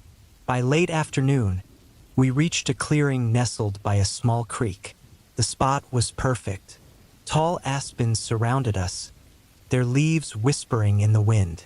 A faint trail led down to the water, where smooth stones lined the bank. I could tell Dad was struggling a bit. His steps were slower, his breathing heavier, but he didn't complain. He never did. We set up camp quickly.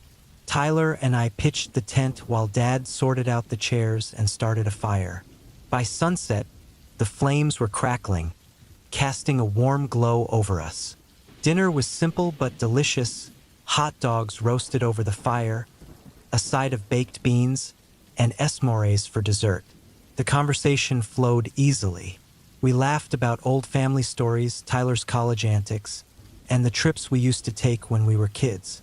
As the stars came out, we sat in comfortable silence, just listening to the sounds of the forest. Crickets chirped, the creek gurgled softly, and the occasional rustle of leaves reminded us we weren't alone out here. It felt like a moment frozen in time. Just us, the fire, and the wild. The next morning, I woke up to the smell of coffee brewing. Tyler was already up, tending to the fire. Dad was moving slowly, rubbing his temples like he had a mild headache. "I'll be back," he muttered, heading toward the bushes to relieve himself. What happened next unfolded in slow motion. I looked up just in time to see him stumble. At first, I thought he had tripped, but then he fell forward hard. His body toppled over the edge of a small embankment, tumbling down a jagged slope of boulders into a dry creek bed. "Dad!" I shouted, bolting upright. Tyler was already ahead of me, sprinting down the slope. When we reached him, my heart was pounding so hard I could barely think. Dad was lying face down, groaning softly. His nose was bleeding, bent at an awkward angle, and a gash ran across his forehead. Blood smeared his cheek and dripped onto the rocks below. The top layer of skin on his right hand had peeled back, degloved, exposing raw flesh underneath. "Dad, don't move," I said, my voice shaky but firm.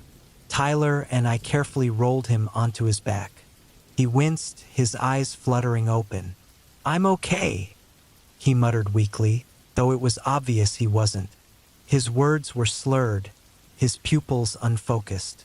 I went into autopilot. Years of watching medical dramas kicked in, though I knew this was no TV show. "Tyler, grab the tarp from under the tent," I said. "We need to get him in the car." Tyler didn't hesitate. He sprinted back to camp while I stayed with Dad, trying to clean him up as best I could.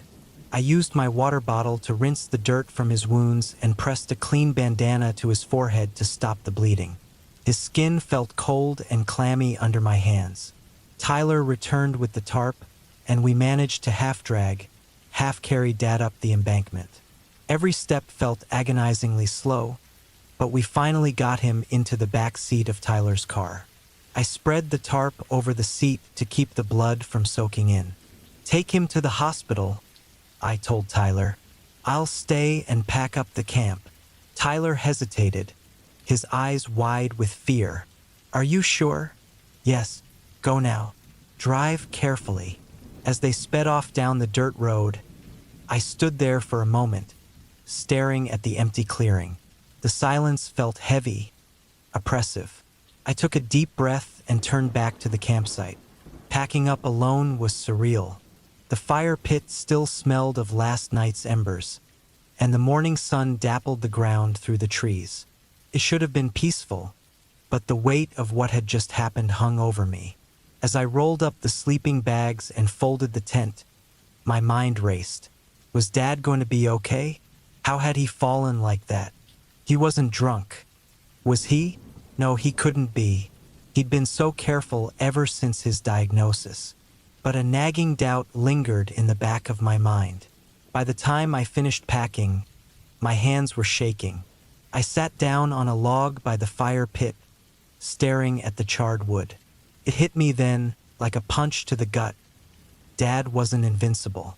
The man who had once carried me on his shoulders, who had taught me how to fish and build a campfire, was now fragile, breakable. I drove down the mountain slowly, my thoughts a blur.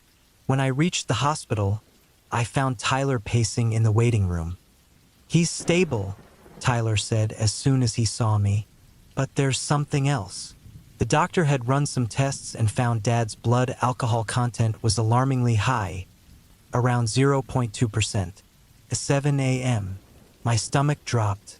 I felt a wave of anger, confusion, and sadness all at once. Dad had been drinking. After everything he'd been through, I didn't know whether to yell or cry. When we finally saw him, he looked small and defeated in the hospital bed. His face was swollen, his hand bandaged, but his eyes were clear. He admitted to us that he'd been drinking in secret, battling depression and hopelessness over his illness. It wasn't an excuse, but it was a reason. The next few weeks were hard.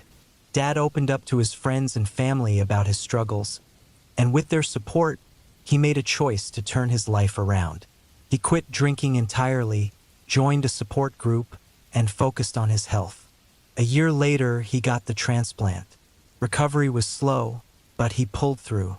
This past winter, we went camping again, just the three of us. Same mountains, same crisp air, but this time, no emergencies. We sat around the fire, talking and laughing, grateful for the second chance. That first trip will always haunt me, but it also taught me something.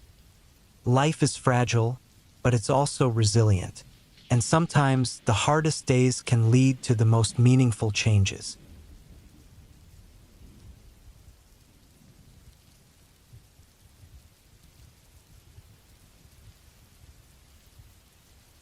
It was the summer of 2021, and we were on the tail end of a 2-week camping trip that had taken us all across the Southwest. We'd covered so many miles, and now we were deep into the mountains of southern Colorado. Our final stop was a remote national forest campground near Durango, a quiet place far from any city lights, tucked into the woods, surrounded by towering pine trees. It had been an exhausting but beautiful journey, but there was something about this last campsite that felt different. We had arrived after dark, the sun just dipping behind the jagged mountain peaks. It was already too late to get a good look at the surrounding landscape, but I could tell the place was secluded, quiet. My husband, Mark, and I set up camp with the kids, our son, Luke, and our 2 daughters, Emma and Sophie, while the darkness crept in. As soon as we were done, we all huddled into the tent to sleep. The air was crisp, and the usual sounds of the forest, wind rustling through the branches, distant calls of birds, and the occasional snap of a twig underfoot, had a calming effect. Everything felt peaceful, at least for a while. We all settled in, the kids snuggling into their sleeping bags, and Mark and I lying beside them, exhausted from the day's hike. But I couldn't shake the feeling that something was off. The hairs on the back of my neck stood up as I lay there in the dark. At first, I thought it was just the remoteness of the area playing tricks on me. Then, in the silence, I heard it. A soft, shuffling sound from outside the tent, accompanied by the flicker of a flashlight. The beam of light danced across the tent's fabric, casting odd, elongated shadows. I could hear the crunch of leaves beneath boots, the kind of noise you only make when you're trying to be quiet but failing. Mark stirred beside me. I could feel his body tense up, his breath quickening. He didn't say anything, but I knew he'd heard it too. We both lay there, pretending to be asleep, unsure of what to do. My mind raced with questions. Who was out there? Why were they walking around our tent in the middle of the night? It wasn't like a park ranger or someone making rounds. This felt different, intentional even. The light lingered near our tent for what seemed like an eternity. My heart thudded in my chest. the pounding loud in my ears. I held my breath, trying to listen to any sounds that could tell me what was happening. There was something unsettling about the way the light came and went. It wasn't a casual passing. It was like whoever it was deliberately scanning the area, as if looking for something or someone. Then, after a few moments, the light disappeared. I strained my ears, listening intently for any sign of movement. My thoughts raced. Should we get up? Should we call the sheriff? But then, something about the situation told me to stay still, to wait. It wasn't the time to react. There was an odd, unsettling calmness in me. The kind of feeling you get when you sense that if you do the wrong thing, everything could spiral out of control. We stayed perfectly still, barely breathing, and eventually the flashlight's beam faded away. The footsteps retreated, leaving nothing but the eerie quiet of the night. My mind couldn't fully grasp what had just happened, but I knew we were not alone. Mark, still tense, didn't move for what felt like hours. When we finally did fall into a restless sleep, I couldn't shake the feeling that something wasn't right. The next morning, the sun was already high in the sky when we finally woke up. The kids were already out of their sleeping bags, excitedly talking about breakfast. But for Mark and me, the events of the night lingered heavily in our minds. We didn't say much, just exchanged looks that said it all. We hadn't imagined it. Someone had definitely been walking around our tent. As we began to pack up, I noticed that the campground was eerily quiet. It wasn't just the usual morning calm. There was something off. As we broke down the campsite and loaded the car, I saw a few other campers walking by, but no one seemed particularly disturbed. Yet, deep down, I couldn't shake the feeling that something had happened that we didn't fully understand. It wasn't until much later that we learned the full story. After packing up and heading out for a scenic drive through the mountains, we stopped by a local diner for breakfast. The waitress, who was friendly and chatty, told us about some of the goings-on in the area. "You folks camping in Durango last night?" she asked, smiling politely. "Some crazy stuff went down there. Sheriff was out all night." That's when she told us about the domestic dispute that had occurred the night before, not far from our campsite. A man had been fighting with his girlfriend, and it had escalated into something violent. The authorities had been called, but by the time they arrived, the man had fled the scene.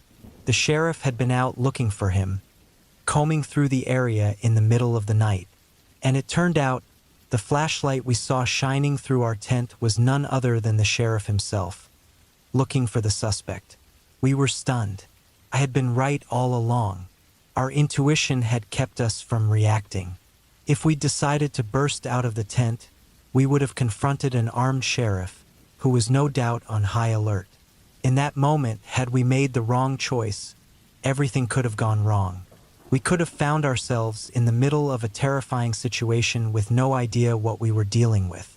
The sheriff didn't stop to check on us, though. He just continued his search, his flashlight moving on. Later, we found out that the man involved in the dispute had parked his truck near our campsite in the middle of the night, probably trying to make a quick getaway. The sheriff had been searching for him when he passed by our tent. The suspect had fled on foot, and the sheriff had no idea we were in that exact spot at that exact time. We had been mere inches away from potentially walking right into a high-stress situation, and by some strange twist of fate, we had managed to avoid it. The whole thing left me shaken.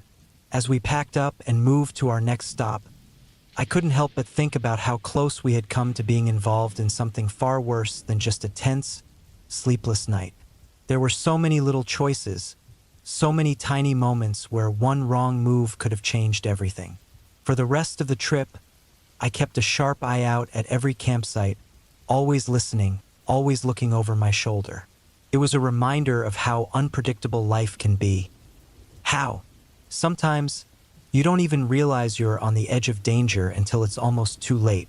That experience stayed with me, and I couldn't shake the feeling that the world, especially in the quiet, remote places, could turn dark in an instant. We never saw the sheriff again, and we never learned what happened to the man from the domestic dispute.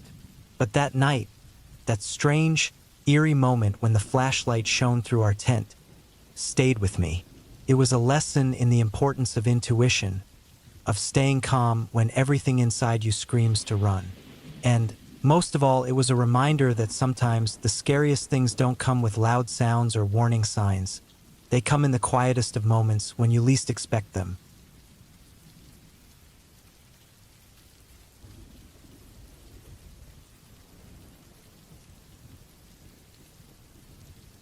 It was the summer of 2017, and I was part of a Boy Scout troop from Central Illinois.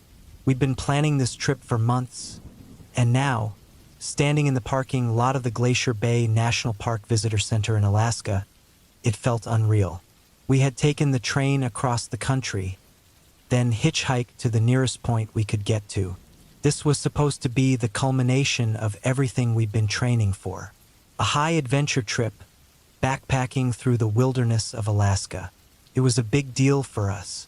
We'd arrived at the park just before noon, hoping to get all the paperwork sorted out, pick up our permits, and get our gear checked. There were a few other groups milling around, some local tourists, some other backpacking groups. It wasn't crowded, but it was busy enough to keep everyone occupied. I was with my friends, Jake and Sam, and we were joking around, getting ready for the hike that would take us deep into the park. It wasn't long before we noticed a couple of other scouts, older than us, getting ready to head into the office. They were a year or two ahead, looking all serious in their uniforms, their heavy packs already strapped to their backs. Then, out of nowhere, there was a screech of tires followed by a loud, sickening thud.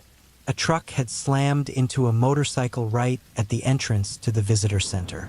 The noise hit us like a punch, and my heart immediately jumped into my throat. I've never heard anything like it. The crash wasn't some distant rumble. It was right there, right in front of us. People screamed.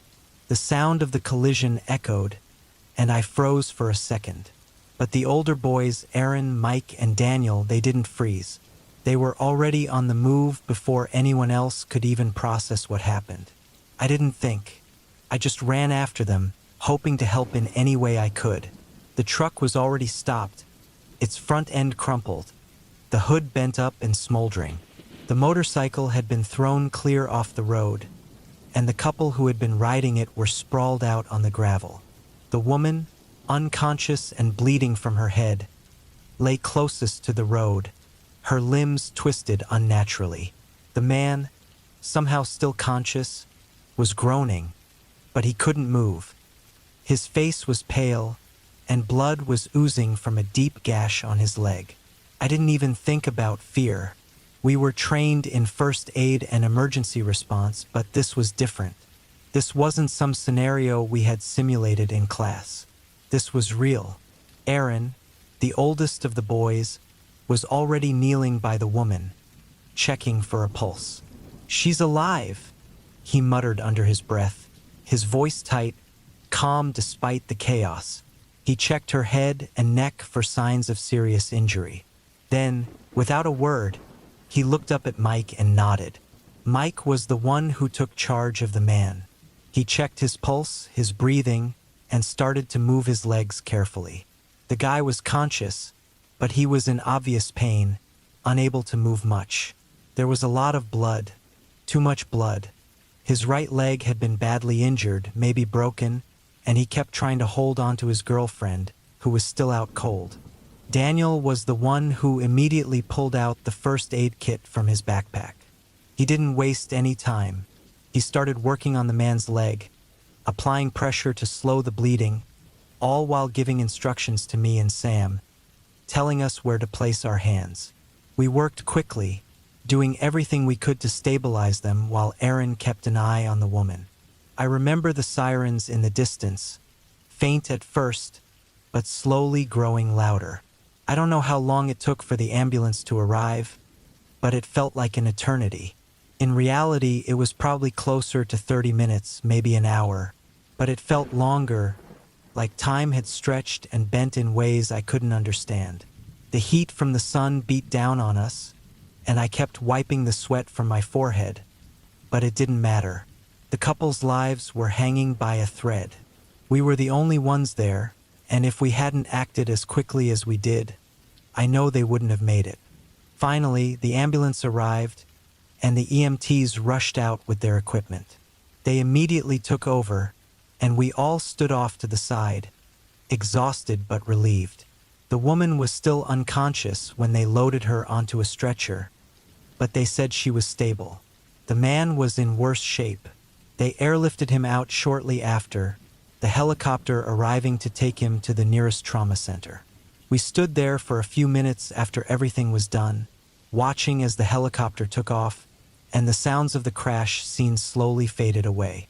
For a while, there wasn't much to say. I guess none of us had really thought about what we had just done until it was over. A few days later, we packed up our gear and set off on our backpacking adventure. The first few miles of the trail felt like the perfect escape from everything that had happened. It was peaceful and quiet, with nothing but the sounds of the wind through the trees and the occasional bird call. There was a certain weight that had settled on all of us, though, and we could all feel it. We had just been through something intense. Over the next week, we hiked through some of the most beautiful terrain I've ever seen. Glaciers, towering mountains, crystal clear rivers. Every night we camped under the stars, the air so crisp you could almost taste it. But even in the silence of the wild, I couldn't forget about the accident. It kept creeping into my thoughts, especially when we were alone, far from any help. Then, as we returned to the visitor center at the end of our trip, something unexpected happened. We were all tired, sore, and ready to head home. We hadn't thought about the accident since we left, but as we walked back toward the office, I saw them, the couple. They were standing by the same spot where the crash had happened, the woman holding the man's arm. He was still limping a little, but they both looked much better. I didn't recognize them at first, but then I saw the way they were looking at us, with something more than gratitude in their eyes. They stepped forward, and I realized they had come to thank us. We didn't need the thanks, of course. That wasn't why we did it. But the look in their eyes, it made everything worth it. The long hours of hiking, the time spent in the wilderness, all of it. It made me realize how fragile life really is. The couple told us they'd never forget what we'd done for them. They said that if we hadn't shown up when we did, they wouldn't be standing there, talking to us. I guess that was the thing about our adventure. We went into that wilderness to challenge ourselves, to test our limits. But we also came back with something more, something deeper. We came back with the knowledge that sometimes you're called to do something that goes beyond what you thought you were capable of. And when that moment comes, you don't hesitate. As we waved goodbye and left the park, I couldn't help but think about how our lives had all changed in just a few short days. Our adventure had been about more than just hiking. It had been about making a difference in a moment when it mattered most. That night, as we sat on the train heading back home, I could still see their faces in my mind, the look of relief, the tears in their eyes. And I knew that, no matter where we went or what we did, we had made a real difference. That's the kind of thing you can't forget.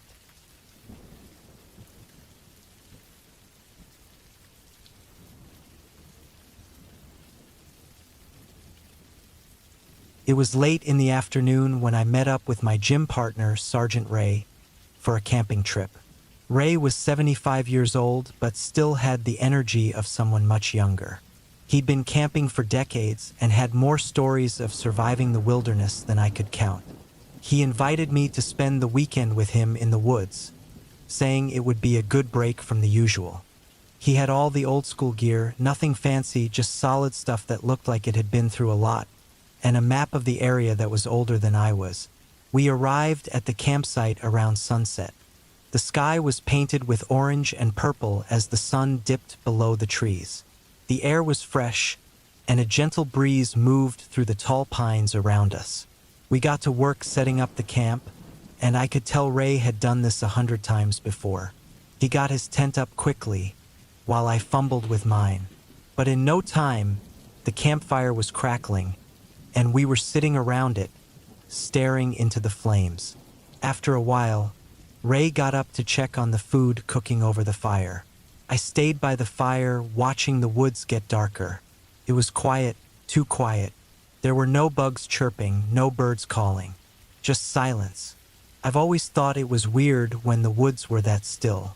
Around midnight, the temperature dropped fast. I zipped my jacket up tighter and shifted in my seat by the fire, starting to feel uneasy. At first, I thought it was just the cold, but then it felt like someone was watching me. I tried to shake it off, telling myself it was just the dark woods making me paranoid. Ray came back to the campfire, his face a little tense. He didn't say much, just stared into the trees around us. "I don't like this," he said, but his voice didn't sound scared, just strange, like he was trying to figure something out. I couldn't ignore it anymore. Something didn't feel right. We had a flashlight, but we didn't use it much. The light from the fire gave us enough to see what was around us. But as I looked into the woods, beyond the circle of light, I felt it. Something was out there. The air felt different, heavier. Then I heard it, a faint crunch of leaves. It wasn't an animal. The sound was too slow, too controlled. Ray noticed it too. He stiffened, his eyes scanning the trees, but he didn't move. We sat in silence, listening to the stillness again. Then I heard it, another snap of a twig, this time closer. My heart skipped. I whipped around, but saw nothing. Ray stood up, grabbing a metal rod from the ground. He wasn't panicking, but there was no mistaking the alertness in his movements. I stood up too, my breath quickening, waiting. Another snap, closer now. But it wasn't an animal. Animals don't make noises like that. My gut told me to run, but Ray raised his hand, telling me to stay quiet and still. Without saying anything else, he started walking towards the sound, moving slow, like a man who knew exactly what he was doing. I followed behind him as quietly as I could. The woods around us grew darker as we got further into the trees. The air felt colder, and I could feel the hair on the back of my neck standing up. We reached the edge of the clearing, where the trees were thick, and Ray stopped. I could see his eyes narrowing as he looked into the dark woods. I felt a drop of sweat roll down the side of my face, even though it was freezing. Then, out of the corner of my eye, I saw it, a shape just beyond the trees. At first, I thought it was a trick of the light, but then it moved. It was tall and thin, blending into the shadows. It looked like a person, but its movements were wrong. Too stiff, like it was trying too hard to stay hidden. It froze when it noticed us, then darted off into the darkness, too fast for a normal person. Ray didn't waste any time. He motioned for me to stay back, then rushed forward, silent as a ghost. His hand went to his pocket, and I realized he was reaching for a knife. I stood there, heart pounding, not knowing if I should follow or just run. I waited, my whole body on edge. Minutes felt like hours. Then I heard Ray's voice, low, sharp, but calm. He was calling for me to come over. I walked quickly, trying not to make a sound. When I reached him, I could see that his face was tight with worry. He didn't explain what had happened, just grabbed his gear and started packing up. We moved fast, too fast for comfort. We didn't say a word. I just followed him. The whole time we walked back to the truck, the air around us felt thick, almost charged. Every little noise in the woods seemed to echo. Every snap of a branch made my heart race. I couldn't stop looking over my shoulder, but no matter how hard I tried, I couldn't shake the feeling that we were being followed. When we reached the truck, Ray's hands were shaking as he started the engine. His eyes flicked around, alert, like he was expecting something to jump out of the trees at any second. "I've been camping longer than I've been alive," he muttered quietly, staring straight ahead. But whatever that was, it wasn't right. I didn't argue. There was something in his voice that told me he wasn't just being paranoid. Something in the woods that night wasn't just a wild animal. It was something else. Something we couldn't understand. We didn't go back to the campsite. We didn't even talk about it on the drive home. But the whole time, I felt that strange weight in the air, the feeling that something was waiting, watching. We never spoke about it again, but when I look back on that night, I know one thing for sure. Whatever Ray and I saw in those woods wasn't a person. It wasn't an animal either. It was something else, something that didn't belong there, and I'm not sure we ever really got away from it.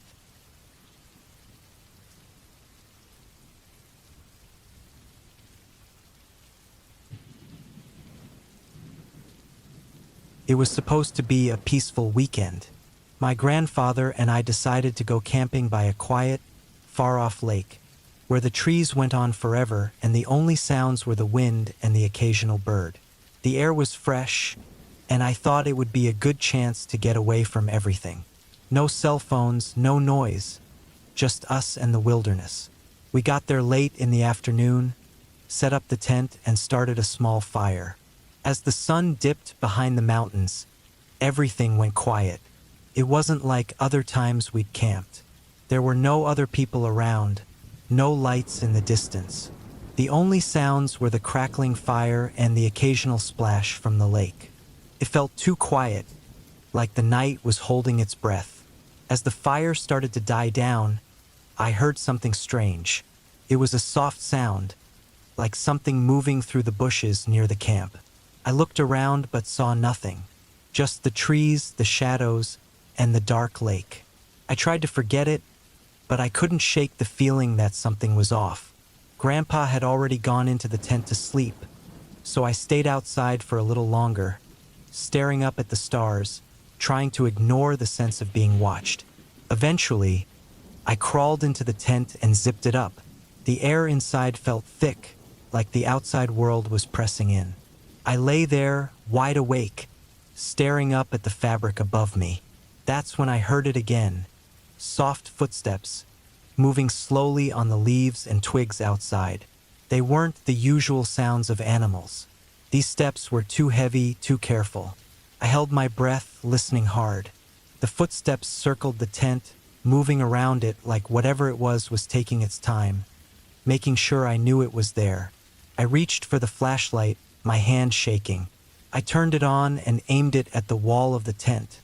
But there was nothing. No shadow, no sign of anyone. The footsteps stopped, suddenly, as if whoever was out there had just disappeared. I waited, my heart beating loudly in my chest. The silence felt too thick, too heavy. After what seemed like hours, I couldn't just lie there anymore. I slowly unzipped the tent, just enough to peek outside. The fire was still burning, but everything around it was dark. Too dark. There was no sound, no movement. My heart was racing as I stepped out of the tent, the cold air hitting my face. The woods felt more suffocating now. The silence was almost unbearable. I shined the flashlight around, its beam bouncing off the trees. I thought I saw something in the distance, but when I pointed the light toward it, there was nothing there. I walked around the camp, checking the area. There were no signs of animals, no broken branches, no tracks, nothing. Just the lake, the fire, and the dark trees. But something still didn't feel right. It was too quiet, too still. I went back into the tent, my hands still shaking. I kept the flashlight beside me, shining it on the ground, trying to stay calm. I stayed awake for what felt like hours, listening to every small noise around me. The footsteps didn't come back, but that strange feeling of something being wrong stayed with me. It wasn't until the first light of dawn, when the birds started to sing and the world slowly began to wake up, that I finally felt like I could breathe. In the morning, as we packed up to leave, I found something near the campfire. It was a footprint much too big to be from a bear, and definitely not from any animal I knew. It was a human print, but it wasn't like any I'd ever seen. It was fresh, pressed deep into the ground like someone had stood there for a long time, watching. Grandpa didn't notice. He was too busy packing up his gear, completely unaware of the tension that hung in the air. As we drove away, I glanced back at the woods, and it felt like they were closing in behind us. Like something was hidden in there, watching, waiting. I didn't tell Grandpa about the footprint, but I couldn't shake the feeling that something had been out there that night. Something that shouldn't have been. And as we drove further away, I couldn't help but feel like whatever had been lurking in the woods was still watching us, following us from the shadows. I kept looking in the rearview mirror, half expecting to see something in the trees, but there was nothing. Still, I couldn't get rid of the feeling that we weren't alone. Something had been there, and it had made sure we knew it. And even now, as I write this, I wonder if we were really ever meant to leave that place.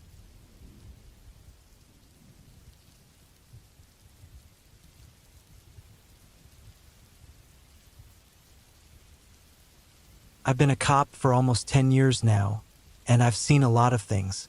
Most people couldn't even imagine the stuff I've been through, but nothing could have prepared me for what happened last weekend when I decided to go camping alone in a forest out in the middle of nowhere. I've always liked being alone in nature, the quiet, with only the wind moving through the trees. There's something peaceful about it, something calming. I got to the spot I planned to camp at in the afternoon, with the sun still up and the air warm. It seemed like a perfect place to relax, but there was something off about it, something I couldn't shake. The trees were so close together, blocking the sky and making everything feel darker, even though it was still daytime. Maybe it was just me, overthinking it. After all, I'm a cop. I'm used to being on edge, but I couldn't ignore the feeling that something wasn't right here. I set up my camp, built a fire, and tried to relax after a long week. The sun went down and it started getting dark fast. As I sat there, the crackling of the fire was the only sound, but then I started hearing other things. The snap of twigs in the distance, the rustle of leaves. First, I brushed it off as normal forest noises. But then it happened again, closer this time, too close to my camp. My heart rate sped up. I stood up and grabbed my flashlight. My senses were on high alert as I stepped away from the fire, shining the light out into the woods. That's when I saw it, a figure half hidden behind some bushes. My stomach dropped. I didn't want to get any closer, but I knew I had to check it out. Slowly, I moved toward the spot, the beam of my flashlight trembling in my hand. When I pushed the bushes aside, I froze. Lying on the ground in front of me, face up in the dirt, was a man. His body was stiff and pale, his eyes wide open and staring at the sky like he'd been there for days. His clothes were torn, and the smell hit me instantly. A thick, rotten stench that made my stomach churn. But it wasn't just the smell that got to me. It was the way his body was lying there. His arms and legs were twisted at odd angles, like someone had dropped him there, not like he had fallen. I didn't call for help right away. Part of me didn't even want to believe what I was looking at. But I knew better. I stepped back, not taking my eyes off the body, my mind racing. I had to get out of there and report it. This wasn't something I could handle on my own. As I turned to leave, something caught my eye. Half buried in the dirt next to the body was something shiny. I knelt down and swept away the dirt. My flashlight hit a badge. It was crumpled and dirty, but I could still make out the faint outline of the name. My heart sank. It was the badge of a fellow cop. I didn't waste any time. I ran back to my truck as fast as I could. My mind was a mess, but something told me not to panic. I wasn't sure what I had gotten myself into, but I knew I had to stay calm. Whatever this was, it wasn't good. I called in what I found as soon as I had a signal. I couldn't explain everything to the dispatcher, but I knew one thing for sure. This was not just some random accident. This was something worse. I had to get the local cops out there, and fast. By the time they arrived, I was already back at the scene. We all went over the body together. It didn't take long to identify him. He was a former officer who had been reported missing a few weeks earlier. No one knew what had happened to him, but now it was clear he had been murdered. Signs of a struggle. Signs that he'd been ambushed out here, in the middle of nowhere. Whoever did this left him to die, alone and helpless. There were no witnesses, no clear clues to go on. It was a dead end. But one thing was clear. This wasn't a random killing. Someone killed him on purpose. Even after the police left, I couldn't shake the feeling that there was more to this than I had uncovered. I kept thinking about the forest. Felt like it was hiding something. I couldn't stop thinking about what I'd found and what it all meant. The body was only the beginning. Felt like the forest itself knew things it wasn't supposed to know, things it was keeping secret, buried deep in the dirt, under the trees. I couldn't help but wonder if there were more bodies out there, more pieces of the story I hadn't discovered. Maybe there were more cops, more people who had disappeared. What else was out there in those trees, hidden away? I left the forest quickly after that. I packed up my gear and got out of there. The case went cold after a while, but I still think about that night. I still think about that man's eyes, staring into the sky, like he was waiting for someone or something. I don't know if he ever got a chance to see what was coming for him, but I wonder if it was something worse than just a quick death. And I'll never know what he saw before he died. But I do know one thing. I'll never go back to that forest. Not alone, anyway. Every time I drive past it, I can't help but feel like something's watching me. Something's waiting. That feeling, the one that told me something was wrong from the moment I stepped into those woods. It's still with me, and I know deep down I'll never escape it. Something is still out there. Something more than just the body. Something that's still out there, hidden in the shadows of the trees, waiting.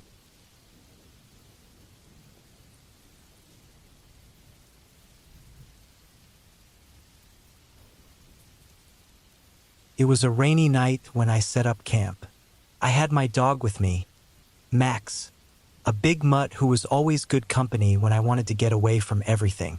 I'd been hiking all day, and I found a spot near a small creek to set up my tent.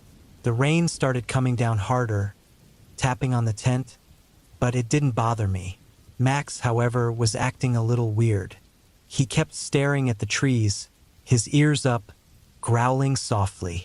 I tried to ignore it, thinking it was just the wind, but something didn't feel right. I settled in and had some trail mix while Max lay down next to me, still uneasy. It was one of those nights where the rain never seemed to stop, and everything outside felt distant and muffled.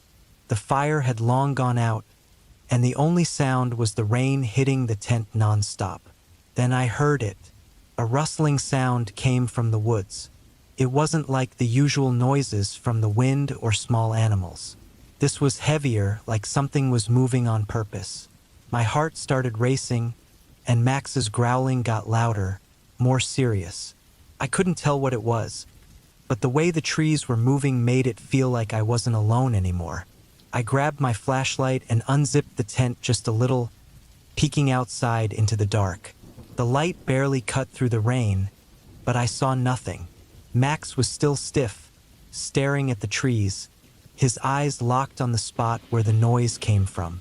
I couldn't shake the feeling that something was watching me. I zipped the tent back up and tried to calm Max down. He was still on edge, but I told myself it was probably just an animal. That didn't help with how nervous I felt, though. I pulled my sleeping bag over me, hoping I could fall asleep, but it didn't come.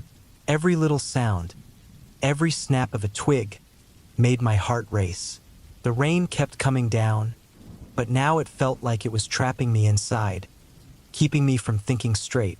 Then it happened again. The rustling, closer this time, much closer. Max barked once, then twice, and the hairs on the back of my neck stood up. This wasn't just some animal. The noise was too heavy, too planned. I had the sinking feeling that something was hunting me. I didn't know what to do.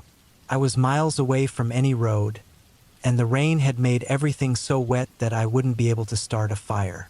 I grabbed the flashlight again and slowly unzipped the tent. Max's growl was barely contained now, and the air felt thick with tension. I shined the flashlight into the trees, scanning the dark, wet woods, but there was nothing, just shadows and branches moving in the rain. Then I saw it. Just for a second, I thought I saw something. Tall, hunched, standing at the edge of the trees. My breath caught in my throat as I quickly aimed the flashlight in that direction. But it was gone. The rustling stopped. I froze, not daring to make a sound. Max had stopped growling, but he was still staring at the spot where I thought I saw something. We sat there in the dark, listening, waiting. The rain seemed to slow, and in that moment, I thought I heard footsteps. Quiet but real, moving away from my camp. I didn't waste any time. I grabbed Max's leash and packed up as fast as I could. My hands were shaking, but I had no choice. I couldn't stay there. Whatever had been in the woods was still out there, and I had no intention of finding out what it wanted. I didn't even bother trying to pack everything neatly. I just grabbed what I could, leaving most of the camping gear behind. We moved fast, Max pulling ahead like he knew exactly what to do. The rain helped cover our tracks, but I didn't feel safe until I reached the trailhead hours later. I saw a sign of civilization, and only then did I let out a breath. I was soaked, cold, and tired, but I never felt more relieved. But when I think back, I still don't know what that thing was in the woods. Whatever it was, I'll never go back to that spot again. Something was off that night. The feeling of being watched, the strange rustling, the way Max acted, it wasn't natural. What makes it worse is that every time I've gone camping since, I can't shake the thought that maybe it wasn't just one thing in the woods. Maybe it was waiting for me to make a mistake, to stay one more night so it could finally find out what I was really doing out there. I don't know if I'll ever find out, but I don't need to. Something was watching me that night, something that still remembers I was there. And every time I hear a branch snap or the wind picks up just a little too loudly, I wonder if it's still out there, waiting to see if I'll come back.